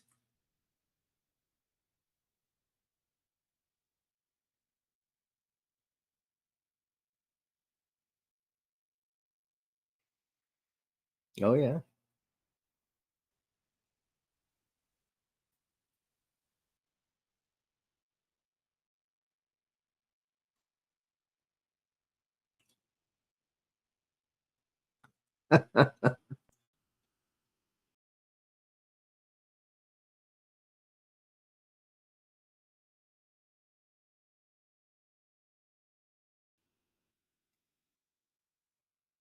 Yeah, it took a few moments for humanity. For life and humanity. Like I was saying earlier in previous, I have no bandwidth to watch or hear anything that is like, I probably have, if it doesn't come to me in my feed, it will. Just caught my own delay on the live stream here. I have to mute it.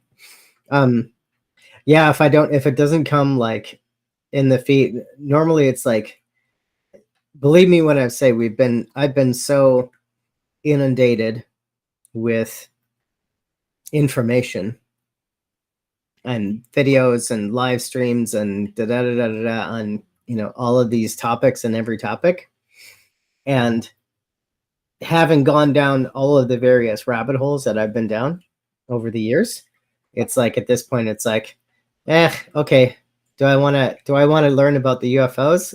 Meh.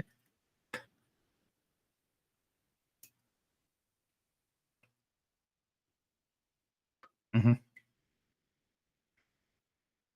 Yeah, like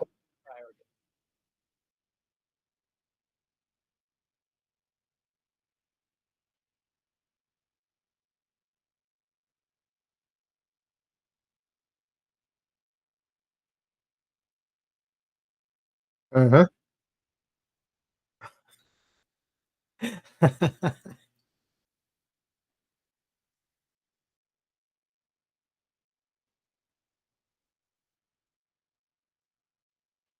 Hey, good question. Probably not, but let's see. Change filter.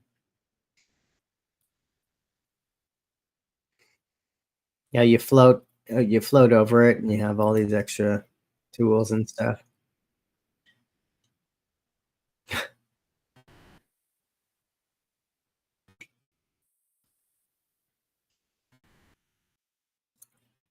Yeah, there's a lot of AI involved with this guy. I think it's probably just in my name, right? I must have a profile.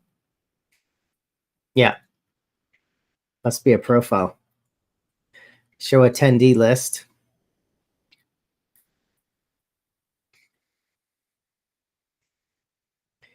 So got my name, my account, my password, da da da da da da. Profile picture.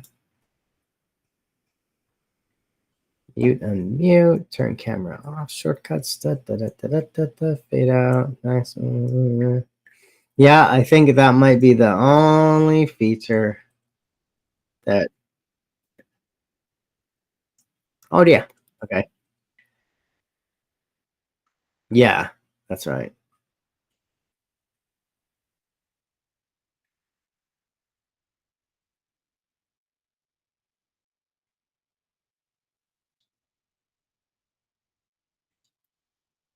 Yeah, it's a full meeting suite. I'd be surprised if it wasn't there. Right.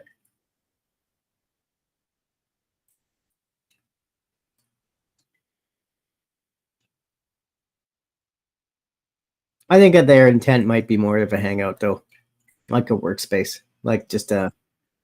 Mm-hmm.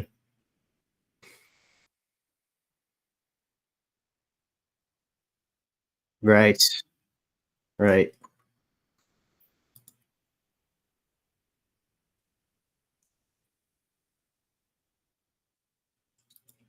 Yeah, it's got a lot of fun little background features and.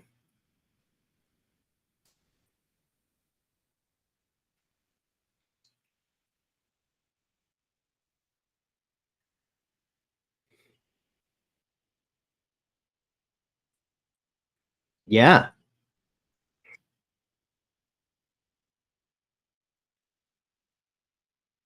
Yes. You can go just to the upper left of your own image. If your image is the left side circle, upper left, there's a little infinity type looking menu.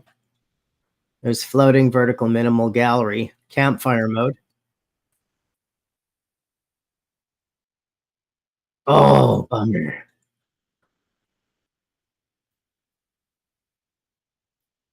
Yeah, you're on floating.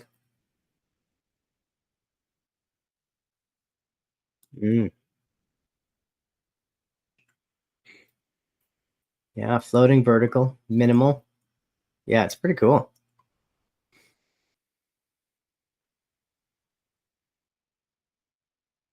Yeah. Maybe it's another OBS overlay.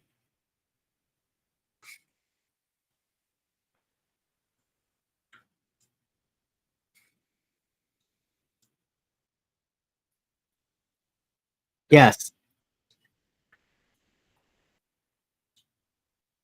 Yeah. As Windows. Yeah. Yeah. Mm-hmm. Mm-hmm.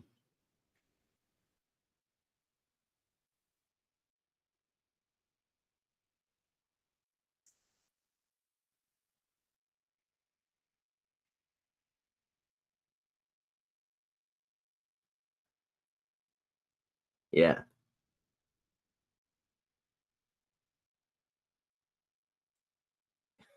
Yeah.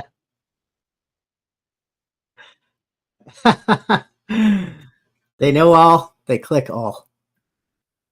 They do all.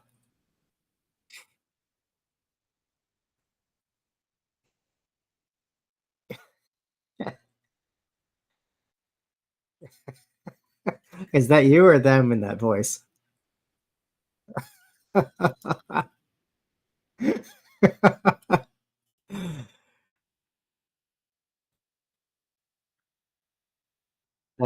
The boomer kept yelling at me.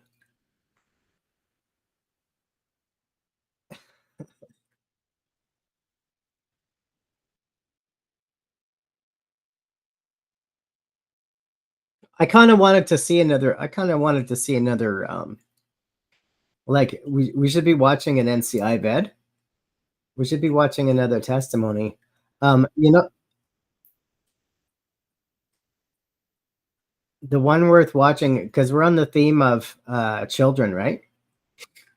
So okay, so urban student is a long one, but actually not even actually. Okay, you know what? Throw it up. Let's throw it up, because he was in before, and his topic is, kids in schools. Urban student. DIN. Yeah, and I want to say he was Toronto. I know he's east.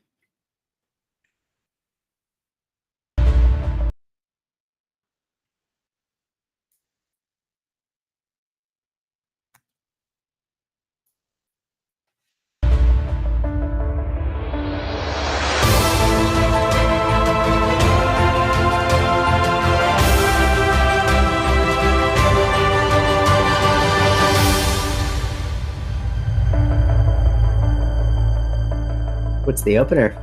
Is it something familiar? Can we get your full name, please? Urban student. How do you spell that? IRVINSTUDIN. And do you swear that the evidence you will give today? We got our graphics people putting the finishing touches on the designs for the graphics and banners for the room. Tell us a and the little bit tables. about your work and educational background. Thank you for having me, first of all. And it's difficult to go after such a powerful testimony. I've been following that story very carefully. People doing my sincere condolences. Merchandise. We've got the copies of the book. I'm an urban student. I chair the worldwide. Copies of the commissioner's report, and those are coming in. Yeah, so they're on Amazon, so you can download the PDF. Yeah, man, you can download the PDF. From our website for free. Just do whatever you want. Yeah, you can, and you can order a copy of the commissioner's report. I got my copy. It's like $15 for the executive summary, which is about 150. Yeah, get her up there.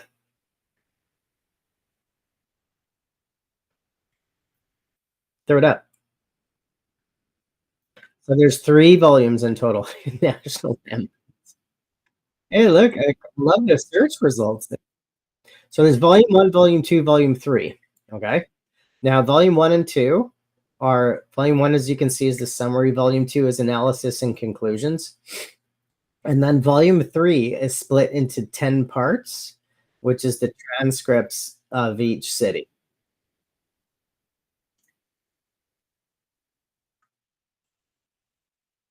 Oh, can you check Kindle? Check Kindle for me. Oh, I'm looking at, I just want to say there's a 99-cent Kindle version. Apparently. Because that wasn't, for some reason, I thought that wasn't always available. So I'm gonna go and I'm watching YouTube stream, which is like a good 45 seconds behind what I'm saying. Yeah. Now I'm seeing you now on YouTube. You're clicking the Kindle on there. Okay. Yeah, I'm gonna have to get that on Kindle because yeah, I have a Kindle. This is a other thing too, is like we need to change it. We need to get an EPUB. We need to get a book going for other readers, and something that, for Android or whatever, like iBooks on Apple or whatever, that's a universal format. Because not everyone does Kindle, but this is great. Actually, I'm gonna really harp on this one because it's easy to carry this one around. Well, I remember talk about getting them printed, but I had no idea that this happened. That's right. You can get a $15 paperback sent to your door. It's print on demand, so it takes a couple of days. Right. Take okay, a week. Right. Yeah. Just a little over a week probably before you get it. But well, that's smart. So, I mean, you guys must be running this at pretty much like a loss There's or no dead profit. even. Yeah, there's no profit for $15. Because I mean, I ran print on demand merchandise for a couple of years. Oh yeah, there you go. Yeah. Oh, nice. It's even glossy. This is the executive summary. Yeah. So yeah. So I mean, like I did print on demand, like this. This is. Oh, I don't. Do I have my cam on? I don't have my cam on. There we go. So I mean, like my super spreaders hat here. Oh. That's print on demand, and by the time I did everything, taxes, shipping, it was like $47 for a hat. I know. for a hat. I know. Right? It's like a Which punch in makes the sense. face. It's a one-off singular thing being made Yes. by this company. Yes. So, I mean, I get it. So you guys are having a bound paperback, which nowadays it's been 20 years, 25 years since I worked in the bookstores, but it'd be reasonable to have a large format trade paperback be $25 to $30 in the 90s, let alone now it'd probably be $45, I would think. So selling it for $15, that Depends just on the says number of everything about the pages. NCI right there. You guys are not selling you're not selling the report, you're getting it out there. No, we're just furnishing it. Yep. It is 100 and oh gosh, no, that ain't right. Oh yeah, the executive summary it goes up to 150 pages. Yeah. Yeah. And so there's 644 pages, including volume 1 and volume 2. Yeah. So the second volume is like 400 pages. Volume 2 analysis and conclusions is 400 pages. Yeah, and that'll be like There, 45. we're getting $46 now. Yeah. 46 Canadian. For the American listeners, you get 30% discount. Ooh, that's exciting. Yeah. Amazing. So I gotta have. I'm gonna go starting in December. I'm gonna buy every single one of these, one a month. You'll And then my background when I'm streaming will be the NCI report. You should save a little bit in Vancouver because we're allowed to purchase author copies behind the scenes. Right. And an author copy is like 60% or something. It's like at cost. Yeah, now, Amazon charges a little markup for this. Like we have to charge like, I don't know, 5% or whatever. You have to charge some sort of markup. But it's practically nothing. I think you'll be able to get one probably on site. They might charge a few extra bucks and try to get a donation. I'm not sure. Yeah, sure. Whatever. I mean, but obviously, grand profit is not the motivation here. No. I mean, $49 is expensive for a book now anyways, like even for a paperback. Right? Yeah. So, but because of Amazon, they have, like you were saying, they have stock with millions, or thousands or tens of thousands in print already. They need their profit. The print on demand needs their profit. And each of these is going to be a pretty big book because you said there were 5,000 pages, right? Yeah, there's probably a few hundred pages at least. A few hundred in each. So it's a threes. decent sized book and it's print on demand and each step needs their process. So, I would think if I was just some fool that wrote a book, 300-page book, I bet you I'd have to sell it for $60 to make a profit. So this makes sense. Wow, that's great to know. So, but the big deal is that the executive summary, that's the easy to read, digestible summation of what the commissioners found from the National Citizens Inquiry is $15. Let's go. $1 on Kindle, which is how most people are reading nowadays. I mean, I've been a reader all my life, and if I read a book now, it's going to be digital. I love Kindle. Yeah, and I'll read it on Kindle only if there isn't an audiobook. Yeah, I don't even like holding a book in my hand anymore. I know. It's probably not good. I have the great Kindle that has the dry ink, that has the magnetic ink version. Oh, you've got the actual Kindle. Yeah. Yeah, right. The paper with the digital paper kind of thing going on. Yeah, they look kind of rad actually. I've always kind of wanted one. They're great. And They're only like and they're kind of cheap. $150. Yeah. So Yeah. it was like, that was a really super good investment because you don't have screen refresh problems. It just draws the screen once, shifts the molecules of the ink around, and then stops. Yeah, it's super cool You can read tech. it. Yeah. Much more book-like. That being said, though, I get $150 and I have like XLR cable adapters to buy and shit. Like, I'm gonna turn on my camera here. It was killing me that I got this really nice boom arm, but right here, the XLR cable would come straight out of the SM7 mic here and bump up against this knuckle on the boom arm. And so I couldn't rotate the mic. So I bought this L-shaped connector on Amazon to get this out of the way. So for me, you're like, oh, it's only $150. Get yourself a liquid paper or Kindle and stuff. And I'm like, like I really always wanted that cable, yeah. Or for the duck hunting, we've been recently going out duck hunting all the time, and we want to start a YouTube channel over the coming year of our escapades in the Yukon jungle, murdering innocent animals. And the thing was, I'd go out with cameras and phones and stuff and film stuff, but I'm the one holding the camera, and there's two of us out there at least, and the only person you can hear is me. So it was $150 to get two wireless lavalier microphones so that I could give one to Rain and one to me. They were incredible, except they were designed and tested only on wonderfully calm, elite white people sitting in a studio, not moving at all. With no wind. Not tested on people in camo out in the forest shooting ducks. So we got they sound incredible.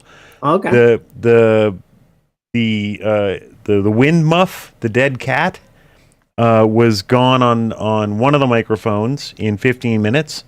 And then about 3 hours into a hunt, I went to do just a random mic check, and my mic was gone. It was just gone. Blew away. Yeah, and we're in a riverbed, what used to be the bottom of the river a week earlier. So it's like slick, silty muck. Yeah, so it's gone. Yeah.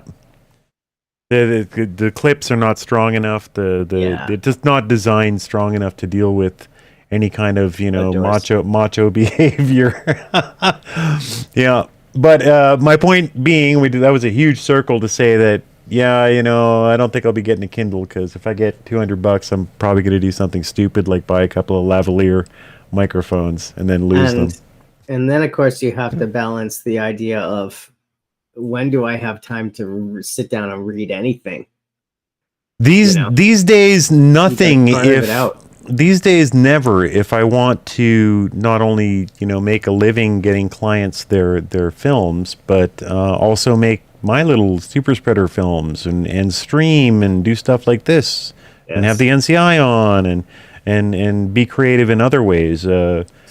Almost zero time, which, I mean, it's not good, but at the same time, I do spend a significant amount of that time with having the NCI commissioners on, or having Don Buckley, the data czar, is that what the official title is for the NCI? I've always wanted to be a czar. and learning. So at least I'm still learning, right? Indeed. I'm not sitting there watching, the Rings of Power and falling asleep and stuff like that. At least I'm still learning if I'm not reading books. I do try to read a book every now and then, though. I made it far into an audiobook. I made it almost all the way through the one of the Joe Dispenza books. Who's that? I'm keen on finishing that one out. Dr. Joe Dispenza. Oh, what's his dilly? Yeah. Oh, look him up. I like his name, Dispenza. Walking the Path. Yeah. He's And got what- an American. He's got an Eastern American accent for sure.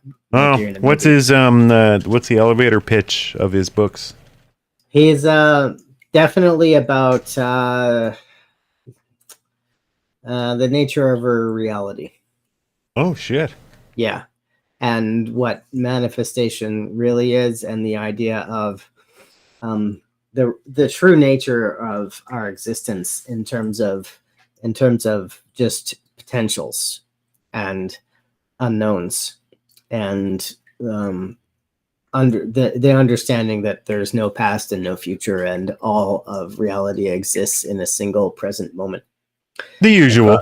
Yeah, just The usual stuff. basic Yeah. stuff. Yeah, Basic, dude. super basic. Classic romance novel type stuff. Yeah. Trashy romance, quantum physics romance, trashy novel. Quantum quantum romance. Yeah. Quantum romance for quantum romance nerds. Yeah. So- Darling, we were all in love with each other until we observed each other. And the waveform collapsed. And then everything changed. But it's funny. You're talking. It's like you've kind of almost read it. No shit. It's like there's a yeah. The difference. He's talking about the difference between time, space, and space time. Ooh. Okay. Ooh. So yeah. And there's a point in which there's a point in time moving through space, right? And then you collapse the point in time, and then you're in the other space, and it's just like Joe you just gotta- Dispenza? You just gotta read it or listen to it. Joe Dispenza? Dr. Joe Dispenza. Yeah, okay. The documentary Source. It's within you. It's looking He has done looking so motivational. much Are you a big motivational speaker guy? Oh yeah. Yeah. Who isn't? That's cool. Nothing wrong with that. When you're on the path, you look at all these different, you look at all these different paths. Yeah. And so it's like, you hop from one timeline to another. Leading in love. So he does these giant stadium like speeches and stuff. But Cool. he's a badass. You ever find it fascinating that there are? So I've never heard of this guy. Not word one. And this Right. guy is filling like 50,000 seat stadiums. Yes. And sold out tours. I'm just looking down here, like upcoming events. Yeah, wait list only. Like this guy's going around Basel, Switzerland, Los Angeles, Kissimmee, River Maya, Mexico. Like so, and I never heard of the dude. And that's what I find fascinating about the internet world now. There used to be things like people couldn't connect like this, and now it's hard to even keep up with all the cool people that are out there saying like earth-shattering stuff, and there's almost too many of them. It's kind of hard to keep up with. Okay, you so heard cool. you heard of Eckhart Tolle? Yes. Okay. Yeah. I need a bit of a reminder about his deal, though. Eckhart Tolle wrote a couple of world best-selling books, The New Earth and The Power of Now. Right. And so he's Pulling him up on Wikipedia for everybody, because he's Wikipedia about- is the ultimate authority on everything. Yes, and it's all true on Wikipedia. everything is absolutely true. So I'm Whatever just you trying read to on I'm just Wikipedia. trying to remember why I remember him, because He's local actually. He's I think Vancouver's one of his hangouts. oh, no kidding. Yeah. But there's some reason that I know him, some kind of confluence with the stuff that I've spent time looking into. I'm sure he's With less why than he's 60 come up. degrees connected to you. Yeah, well, I mean, like I'm seeing Christian Mystic, and then I'm just thinking of the second episode of the Hidden Hand Behind UFOs that I did for Matthew Arrett. It spends a whole section on Christian mysticism coming from the 19th century into the 20th, and these modern movements, theosophy, spiritualism. And so maybe I'm just trying to think. Like the guy is super duper familiar to me. I just trying to. He doesn't look familiar. He looks kind of wienery. Yeah, so he settled in Vancouver in 95. Yeah, nice. Alma Mater, University of London, Power of Now. So I mean, I know this book. I remember selling this in the bookstore. Yeah, 97. That was like kind of the end of my tenure in the bookstores. And these were huge books. He was like Oprah and shit, like this guy, right? He was big. He spent a lot of time schooling Oprah. Right. Yeah. So he was like Oprah Book Club and all that. So I do remember. Oh, there we go. Recommended. Book was recommended by Oprah Winfrey. Yeah. Hour of Now. So I remember this. So you're saying he's pretty cool? He has some cool shit? So Dispenza is a lot like their topics kind of dovetail. Because everything is when you get down to the basics of our reality, you understand that everything happens in this singular point in time. Yeah. And so nothing ever happens outside of the infinite now moment. Yeah. Interesting. Yeah. I don't mind like a lot of this kind of like inner thought, self-help thing. I'm trying to think what was the huge one when I was working in the bookstore. It's the absolute monster. It was another one that Oprah got on. Oh God, I can see the cover. It was green with white writing, and it took over the world for like a year. Oh, I'm gonna have trouble remembering it. It was The Secret, except in like 95. God, what was it? The something prophecy? Oh, it'll come to me when we're not talking about it. And it's a Celestine prophecy. Celestine prophecy. Prophecy? Yeah. I'll bring it up here on the webpage so you can see it in 15 seconds after I load it. Celestine prophecy. I've not read, but heard of this famous book. Yeah. So wait about 10 seconds and it'll show up on your screen. James Redfield. Yeah. And it was a cool book. It reminded me of some of the late 70s, early 80s. Oh, this looks good. Yeah, In the it was some rainforests of Peru, an ancient manuscript has been discovered.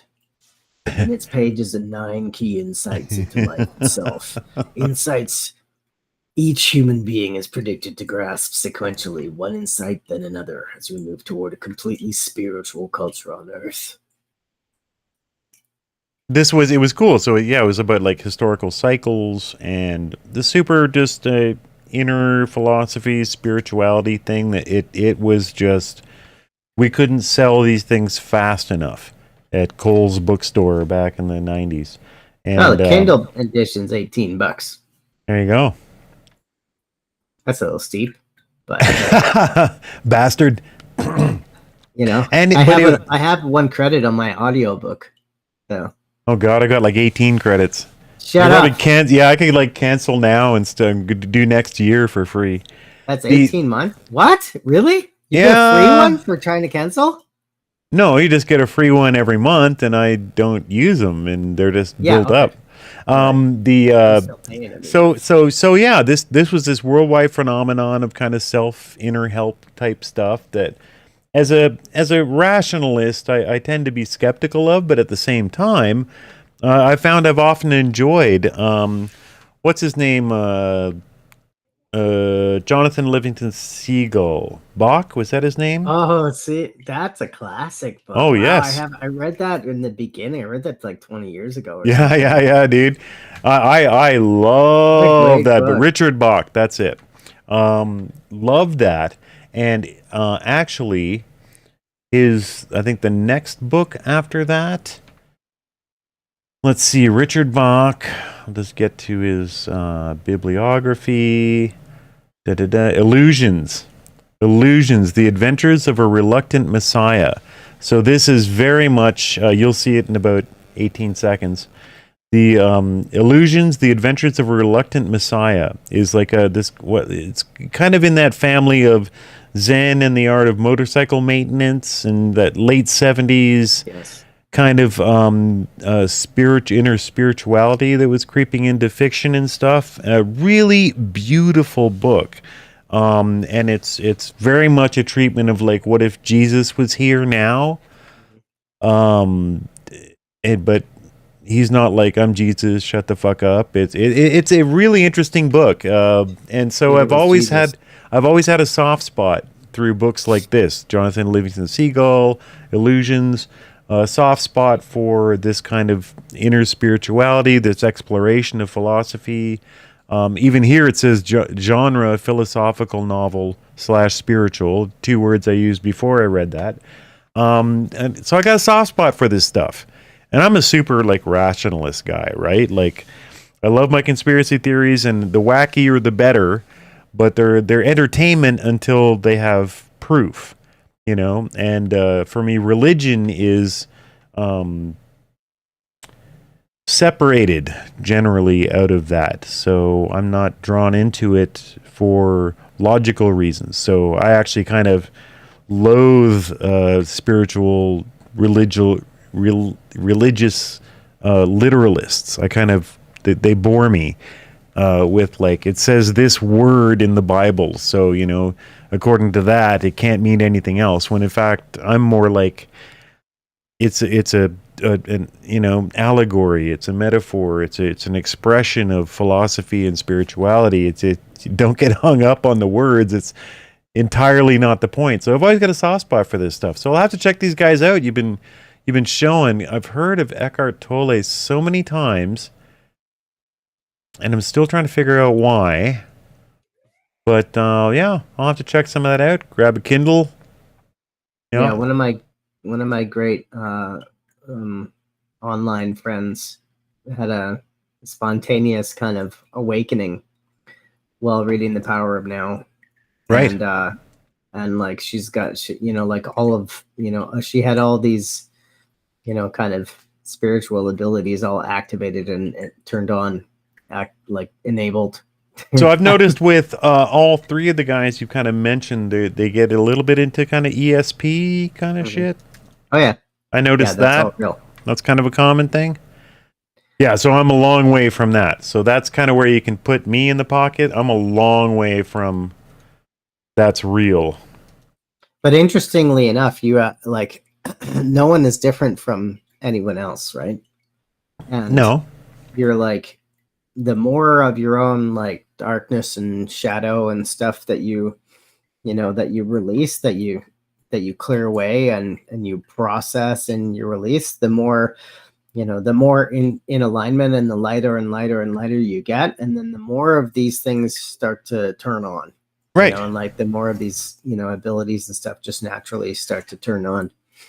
Yes, so I accept that as well, right? I mean, if there is this giant spiritual world and there are these ESP abilities, the first thing that's going to stop you from experiencing ESP and telekinesis and divining and all this stuff is if you believe that you can't.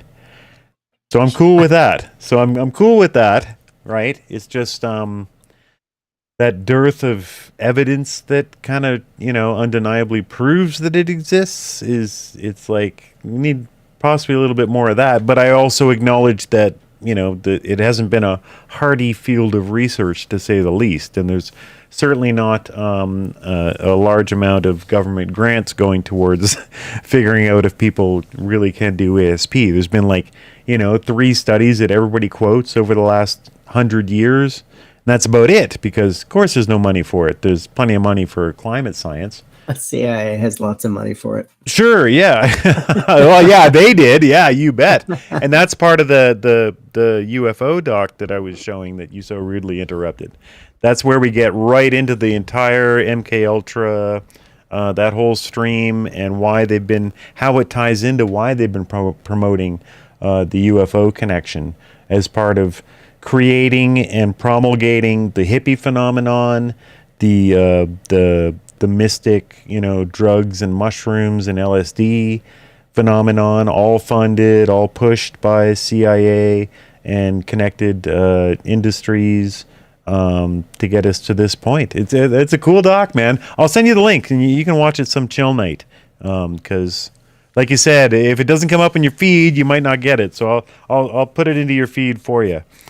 It's a much deeper documentary than, you know, to some UFO bullshit. It's at the end of the day, the series is moving towards, you know, the UFO alien thing is bullshit, and it's being pushed. It's as much bullshit as the pandemic was. It's just on a giant arc. You know, it doesn't mean that aliens don't exist. Doesn't mean that aliens don't visit. They might, but the way it's being pushed, you know, like you've seen, like everybody 4 years ago, they started going, oh wow, look, leaks of real UFOs released from military aircraft all at once. Wow, isn't that strange? And now we're having Senate hearings on it in America. Wow, whoa, maybe UFOs really are aliens. Yada yada yada. Well, the only concern with UFOs, you know, is what's their propulsion? So when it comes down to it, you see the footage of, you know, the classic footage of UFOs that are able to basically fly out of the water and fly in and out of the water. Yeah. At speed. Yeah. Okay, at hundreds and hundreds and hundreds of miles an hour. Yeah. Down into the water and go right down into the water with not smash into the surface of the water, but just like the white pills that they were following. Yeah, yeah. And then flying up. Yeah. And there's numerous stories from pilots where you've got UFOs flying through, and now they'll be doing like, you know, Mach 8, 5, 6, 7, whatever. Yeah. And then they'll do a 90-degree hard right turn. Yeah, yeah. And then so I mean that kind of and there's no engines, right? There's no, you know, there's no exhaust, there's no fuel. It's just a flying object, right? Yeah, yeah. And so they're using anti-gravity, right? And so yes, right. They're getting into some quantum shit. Have you seen Ashton Forbes and his theories on Malaysian flight MH370 and how that was disappeared? just recent, right? Oh, well, no, he's been at it for a long time. I just found it recently. I just started streaming it recently after one night I was having one of my rando streams, whatever. We'll watch a vid and chat. And one of the original Freedom Convoy YouTubers subscribers came in and said, have you watched this Ashton Forbes shit on the MH370 and time space alteration and shit? And I was like, bro, no, I haven't watched it. No, that sounds stupid. I thought Candace Owens was doing a thing recently. That's why it popped back up. Right. Well, this guy's popped. He's fully popped. He's been on Redacted and all the big, like, you know, million plus sub YouTube channels. But he's been at it for a couple of years. It's just now, poing, he's popping, and, you know, conservative alt media are willing to listen. He was on Tim Pool. Yeah, so he's really popping right now. And just for a little secret aside, I'm going to get close to the microphone here and whisper. I've been in DMs with him. Get him on Super Spreaders. Fantastic. Super fantastic. I'll go on that show times 1,000. Well, we have, do you know Sooth Spider on X? Sooth Spider? Yeah. Spider. He shows up all the time in all our spaces and stuff, and he's just like one of these guys that is just there to make sure that everybody gets together and knows each other. And so I did a stream the other night about this, and then he came into this and said, like, you should ask Ashton to come on your show. And I was like, bro, I just watched him on Redacted with like a video with 2 million views. Like, what do you mean ask him if he wants to be on? He won't want to be on. And he's like, just do it. And so I did. But what I phrased was that as I've become more convinced of his research, I found it harder and harder to find shows that really unfold his research in a clear way. They go on and they talk, and he kind of like talks about this, and the host always wants to be the star, and he talks a whole bunch, and you don't get the idea of, okay, then I saw this image, and then we found that it led to this image, and then we found that it led to this data, and then it led to this, and so that was my that was my spiel to him, was like, I'd like you to come on and for our Canadian audience, tell us step by step how you got to where you are, and we go through it from start to finish very clearly. Instead of a yakking session, we go from image to image to video to video. Have you seen the videos? Nah. Okay. So you can see on screen, I've decided we're going Charles Hoff instead of Irvin Student for now, because Charles Hoff is a medical stud.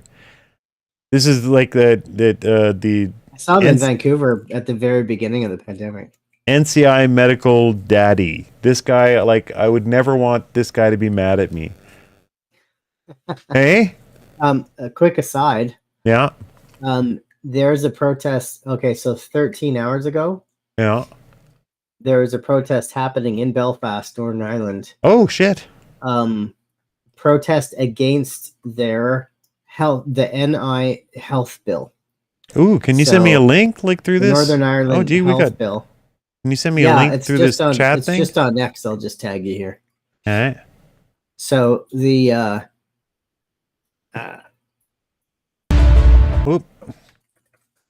Let's get some @ symbol action in front there. So seems that they're going through their own version of Bill C-293 right now. Where? In Northern Ireland. Right. Never found out where William was from. He didn't. Did he say Northern or Republic? I didn't. No, he didn't. Yeah, I get clear never on it. found out. Coyote Fiona Rose Diamond. That's like the most Irish name I've heard today. Okay, so I'll bring that up into the browser window that we are monitoring. Let's see what's up with that. Stop the NI Health Bill, protect your rights. Thousands gather as the crowd builds to stand against the draconian health bill that will be coming to England. Don't doubt it. That seeks total control of a person's health during any state-declared emergency. God, that sounds kind of familiar, eh? Does it not, indeed? And then the comments are like saying it's happening in Canada. Well, right, yeah, same happening in Canada, Alberta Rebel. I mean, I imagine... This is a coordinated attack. Well, of course, and I imagine all each... WHO member vassal states. It's wild to watch each location kind of go through this independently. And it also helps to drive home why Freedom Convoy and things like National Citizens Inquiry can mean so much for people around the world to see that somebody's doing something. Yes. Yeah.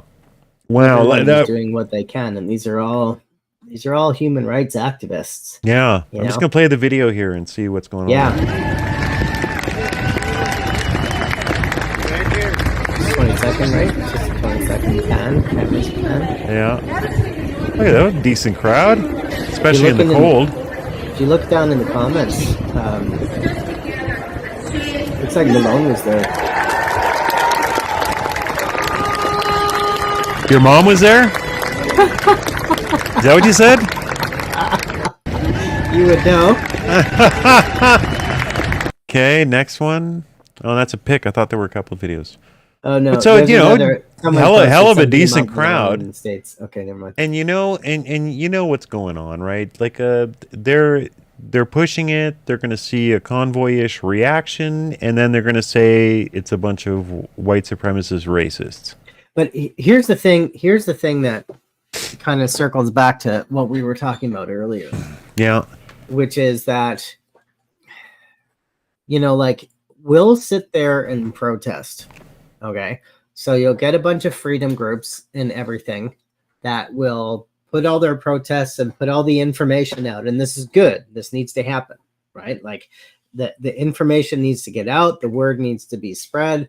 People need to get the correct information about everything that's going on.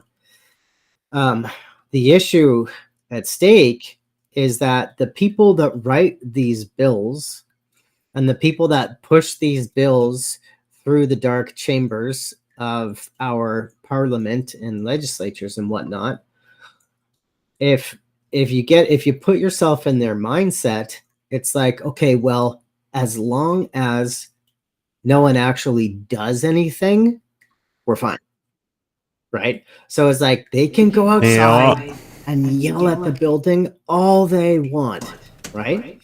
As long as they don't actually do anything, right?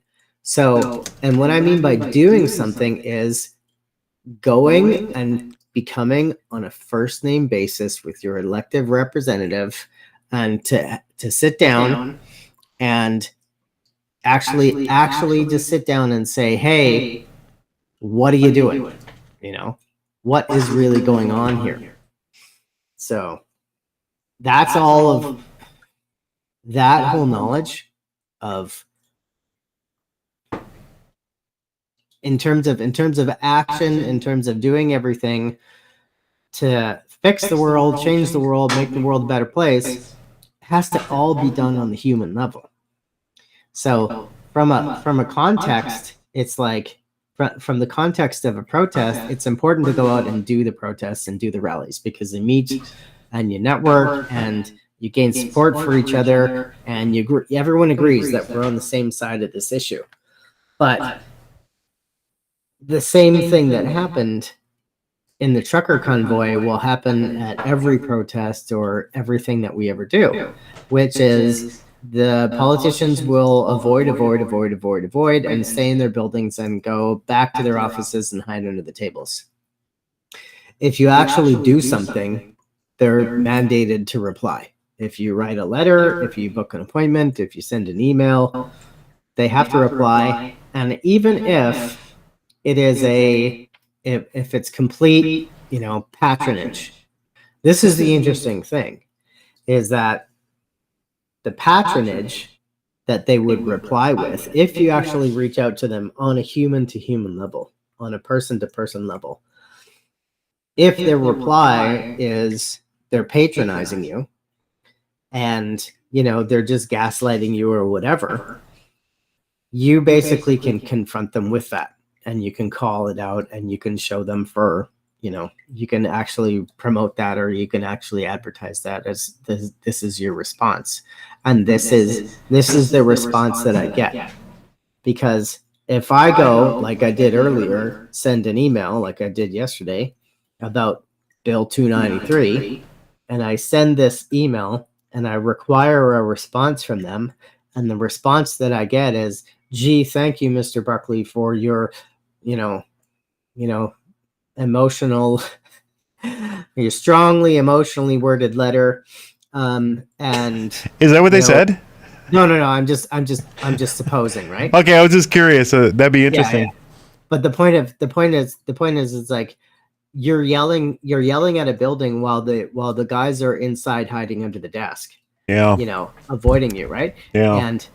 And so, but if you manage to reach out to them and you actually manage to make contact with them, on the human level, and their response is gaslighting and patronage, right? If they patronize you and they gaslight you, then you actually get to turn that out. Then you actually get to, now with social media, you get to actually put that response up online and say, this is my serious question, and this is the non-serious answer that I got.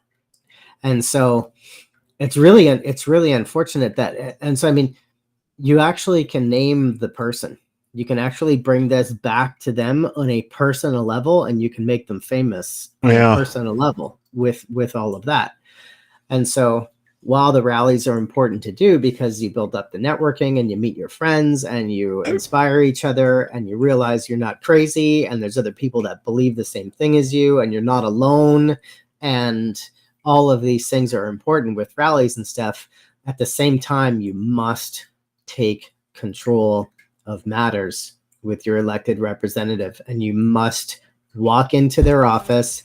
You must reach out to them. You must know them on a first name basis. Whoever wins, like the BC election is in 7 days, is election day, right? So I'm super curious as to how it's going to go in my riding, because I live like right in Metro Vancouver, right? You said Jagmeet is federal. He's the MP. Oh, right. Yeah, of course. I always get confused with provincial, federal, Yeah, so provincial MLA is Ann Kang, and I knew the name of the conservative that's running against her, and I actually don't know the names of anyone else in any other parties. To me, this is a two-party election in BC to most everybody, right? And so, from my standpoint, it's like, okay, I'll give the conservatives my vote this time, and then whoever wins, regardless who they are, I'm gonna be on a first name basis with them. Whoever Right. that winner of that election is, they're gonna know me when I walk in the door, and all of their staff are gonna know me, and I'll bring them donuts. I don't care, But it's like we're gonna have an understanding, and I'm gonna walk in, and we're gonna have meetings, and we're gonna have discussions. Yeah. Because I'm entitled. So that's my right. And the interesting thing is, and here's something super interesting, is that a lot of I was making an observation that a lot of the candidates are young. So a lot of the candidates in both the NDP and the Conservative Party in BC are especially in the cities, they're young. Okay. Yeah. And when I say young, it means young 30s. Right. For sure under 40. No gray hair. Yeah. Right. So and I'm thinking, okay, what's their story? What's the story of someone who's only in their 30s wanting to have a position in public office, right? So either they're, like, to me, is the idea of someone who's in their 30s having the maturity to say, I've lived a good life. It's time to give back and be of service. Now doesn't really strike me, as authentic. It's more like, this is a silver bullet career path of some point in some way, shape, or form, right? Yeah. So it's like, it doesn't really, to me, the authenticity doesn't really seem like it's there. Don't get too jaded though. I've had the Holmes family on from Alberta, where they woke up during COVID, mostly through finding Matthew Ehret and such historical, conspiracy. Right. I don't want to say theorists, but realists. Right. Yeah. And now every single member of his family, so 4 children, he and his wife, they're all sitting on the board of the local UCP chapters. From nothing, just good old workers, to sitting on the board of the local chapter of the political party and voting on, things that that Danielle Smith might have to take up as party policy if they win at the annual general meeting, which is coming up in a month, and I'll interview them again. So, and those are kids ranging from kind of 20-ish to 30-ish. Okay, so there's there's a couple of different scenarios there, right? Yeah. So is that and this is the other side of that. This is the other side of that coin, because I look at all the PPC candidates, and they're all young too, right? There's some that are old, but there's actually some that are young and in their 30s, right? Yeah. And so the other problem with that is that you join a political party when you're that young, and you have a little bit of there's this risk of not being able to hold your own against party politics. So right. If Who the knows? party says, who knows? I mean, that would be different from riding to riding. Like they're in a busy area in Alberta, outside Calgary. So the most of them the kids have moved into kind of the youth section and youth leader kind of things and stuff like that. So it's hard to say, whether they could hold their own. Up here, like in the Yukon, I will be getting involved locally with the Yukon Party up here, which is the local stem of the CPC.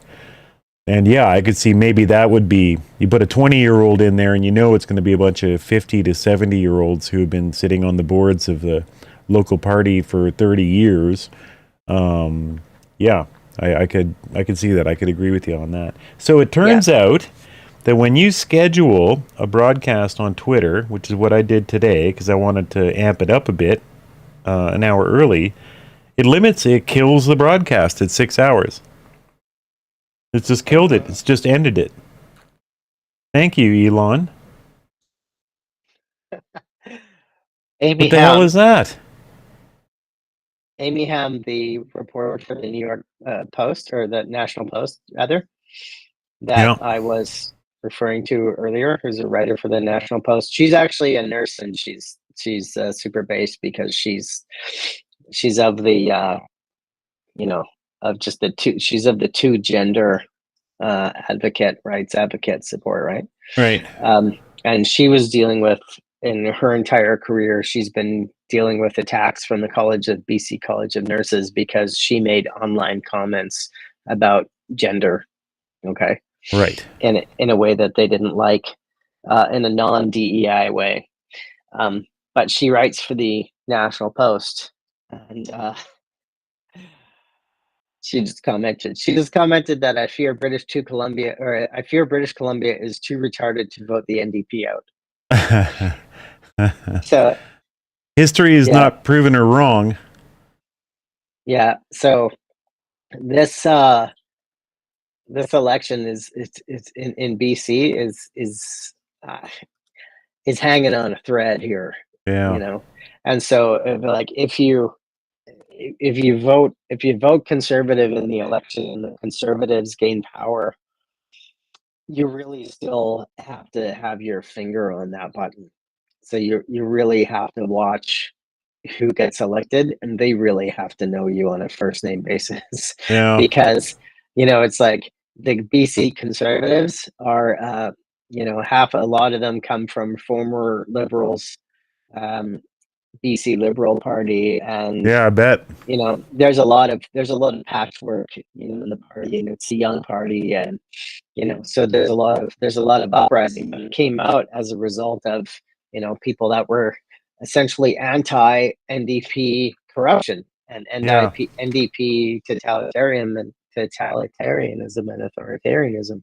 Yeah, it's like what went down in Ontario, which was just like for decades a liberal stronghold until it eventually became undeniable the corruption that was going on, and that brought us Doug Ford. So, kind of there at this point in BC. I hope it's for better reasons and more long-lasting reasons than that. But when you say it makes sense that the Conservative Party of BC is probably just a whole bunch of disillusioned liberals that have kind of moved over. I hope that by voting in a Conservative Party in BC that some actual conservative policies get put into place instead of just some kind of like liberal light stuff. We'll have to see. Yeah. I'm admittedly deeply ignorant of BC politics because I gave up on the place decades ago. Yeah. And so we're in a very precarious position, because if for some reason the NDP wins another X number of years election in BC, then they're going to think that they have a mandate to run everything. They're going to think that everything that they did was right. Yeah. And they were justified and vindicated, and it's like I'm watching and all they do online on X or whatever is they're posting attack ads against the other side. Yeah, right. And they're attacking the other side, and and then when they do put up any sort of positive messaging, it's so cringe. Yeah, right. It is so fake and cringe, right. and it's like it's so sad, right? And it's like, wow. Huh. So here's what I propose. I don't know. You still got some time? Maybe I might move over to that Twitter space. Yeah, let's do it. But it maybe close down this stream, and then you and I can spend a few minutes making sure that we can get the telemetry down to actually run a space. I think I got it, but I'd like to bounce it off you, like my mic in and kind of mix minus kind of situation. Yeah. Okay, so let's keep this around thing open, and we'll say good night. Thank you to everyone for all the donations, and we'll see you guys. This is a great day. I've never streamed this long. This is a personal best for me. I'm going to take it out, and we'll see you guys. We're going to start up a Twitter space. We'll see you guys in there. Hoorah.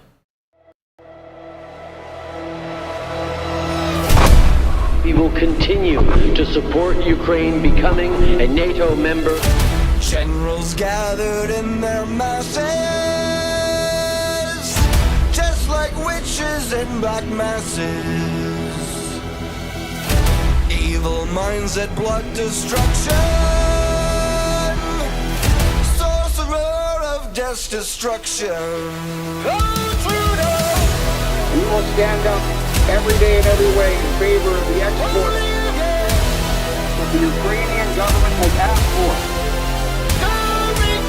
Today I'm announcing more military assistance.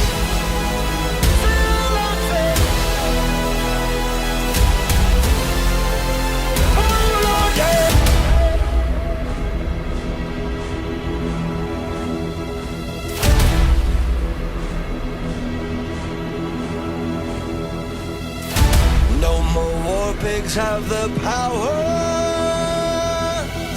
Hand of God has struck the hour. Day of judgment, God is calling. On the knees, the war pigs crawling, begging mercy for their sins. Satan laughing spreads his wings.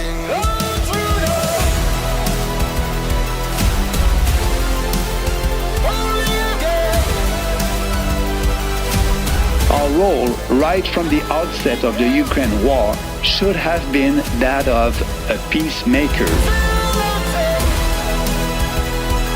We want you to be the super spreaders of peace.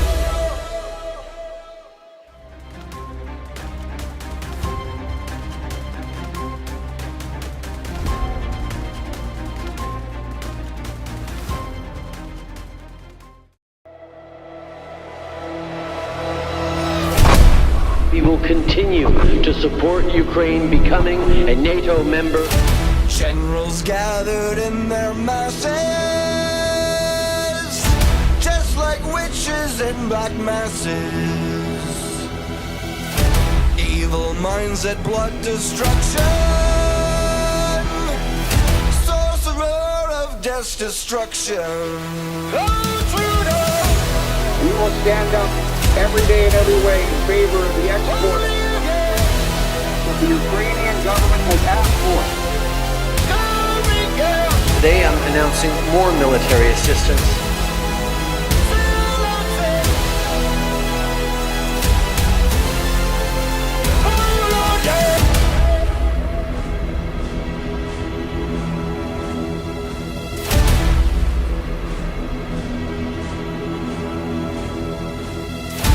No more war pigs have the power.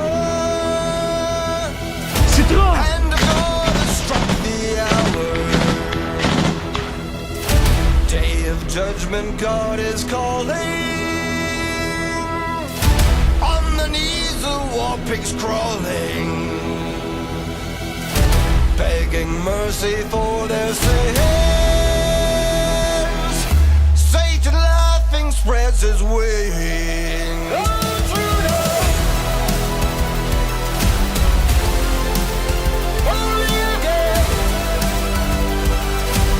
Our role right from the outset of the Ukraine war should have been that of a peacemaker. We want you to be the super spreaders of peace.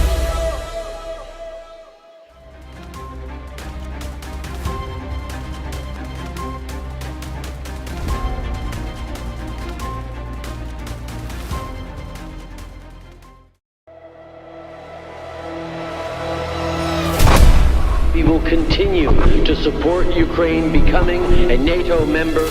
Generals gathered in their masses, just like witches and black masses, evil minds that plot destruction, sorcerer of death's destruction. We will stand up every day and every way in favor of the export that the Ukrainian government has asked for. Today I'm announcing more military assistance.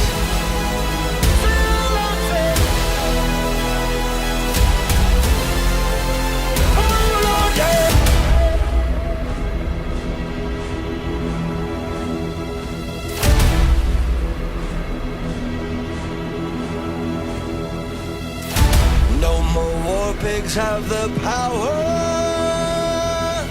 Citron! And God has struck the hour. Day of judgment, God is calling. On the knees, the war pigs crawling, begging mercy for their sins. Satan laughing spreads his wings.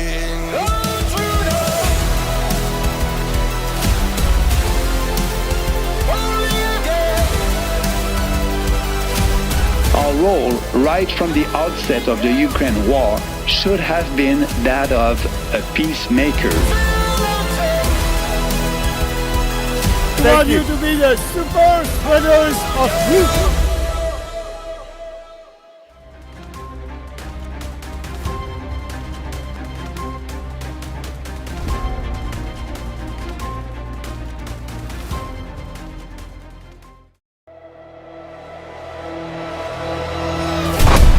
We will continue to support Ukraine becoming a NATO member.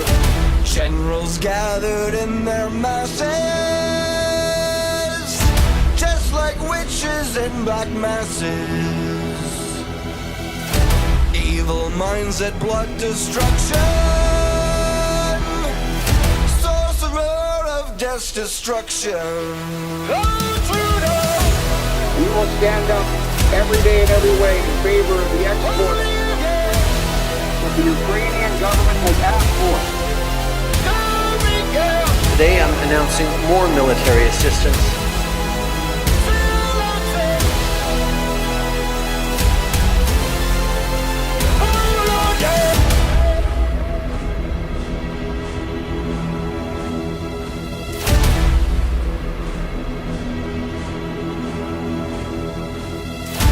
No more war pigs have the power. Citron! And God has struck the hour. Day of judgment, God is calling. On the knees, the war pigs crawling, begging mercy for their sins.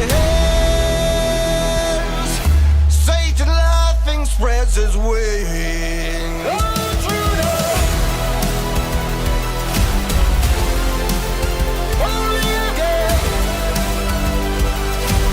Our role right from the outset of the Ukraine war should have been that of a peacemaker.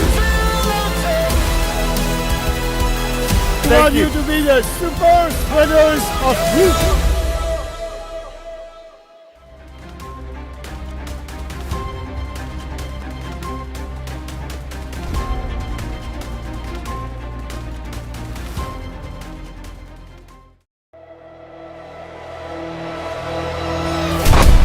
We will continue to support Ukraine becoming a NATO member. Generals gathered in their masses, just like witches in black masses. Evil minds that blood destruction, sorcerer of death's destruction. We will stand up every day and every way in favor of the export that the Ukrainian government has asked for. Today I'm announcing more military assistance.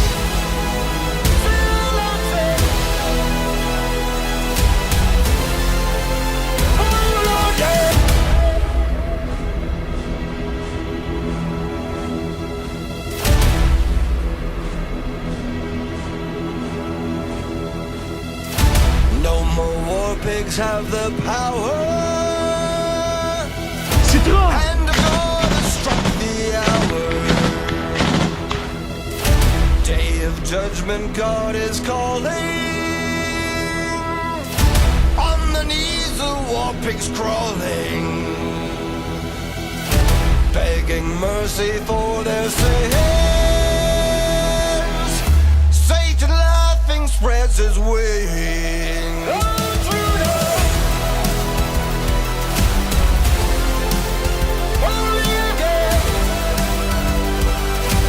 Our Our role, right from the outset of the Ukraine war, should have been that of a peacemaker. We want you to be the super spreaders of truth.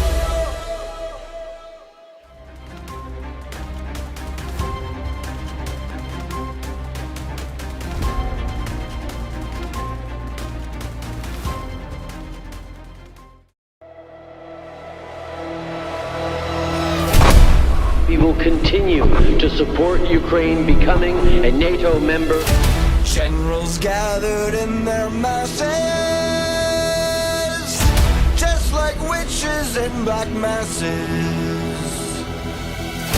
Evil minds that plot destruction, sorcerer of death's destruction. We will stand up every day and every way in favor of the export that the Ukrainian government has asked for. Today I'm announcing more military assistance.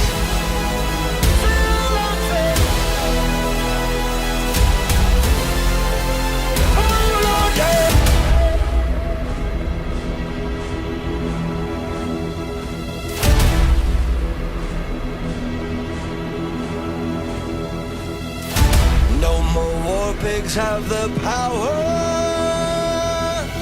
And God has struck the hour.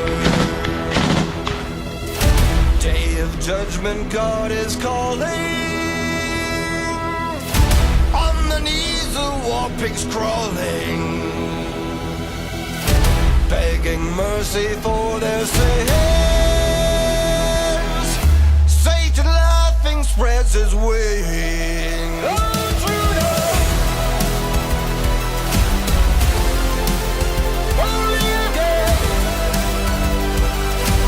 Our role, right from the outset of the Ukraine war, should have been that of a peacemaker.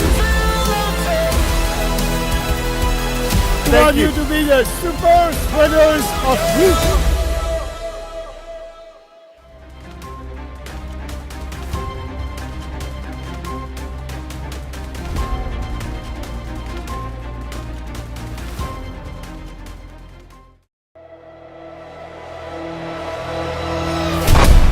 We will continue to support Ukraine becoming a NATO member. Generals gathered in their masses, just like witches in black masses. Evil minds that plot destruction,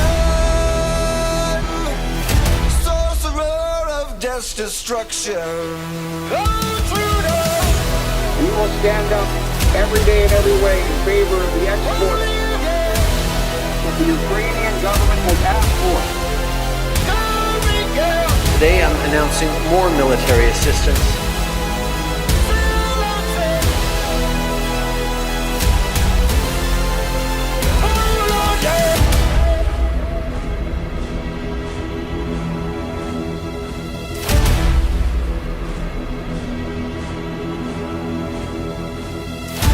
No more war pigs have the power. And God has struck the hour. Day of judgment, God is calling. On the knees, the war pigs crawling, begging mercy for their sins. Satan laughing spreads his wings.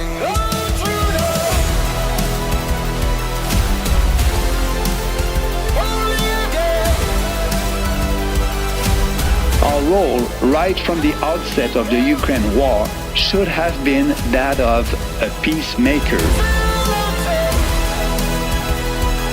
We want you to be the super spreaders of truth.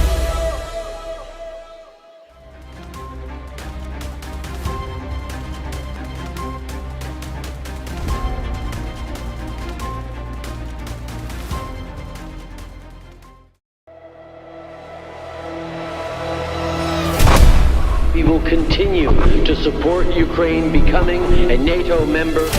Generals gathered in their masses, witches and black masses, evil minds that blood destruction, sorcerer of death's destruction. We will stand up every day and every way in favor of the export that the Ukrainian government has asked for. Today I'm announcing more military assistance.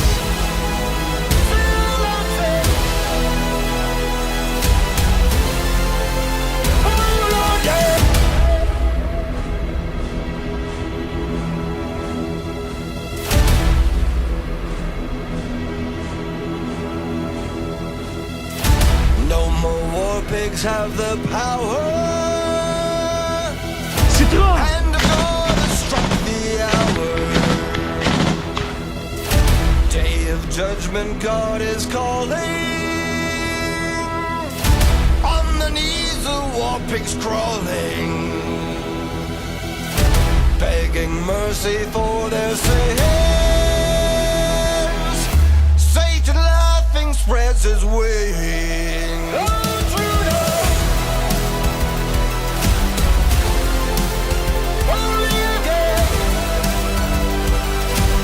Our role right from the outset of the Ukraine war should have been that of a peacemaker. We want you to be the super spreaders of truth.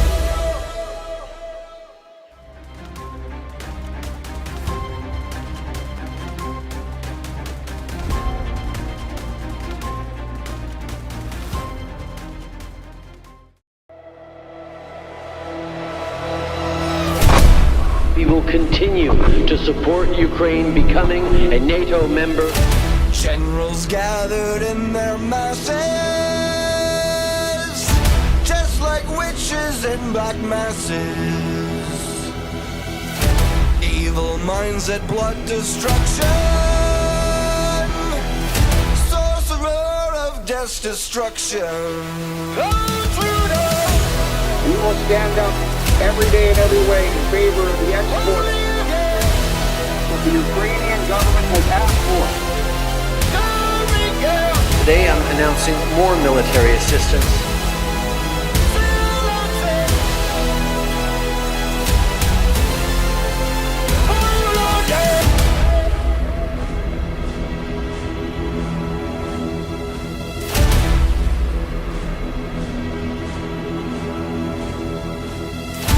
No more war pigs have the power. And God has struck the hour. Day of judgment, God is calling. On the knees of war pigs crawling, begging mercy for their sins.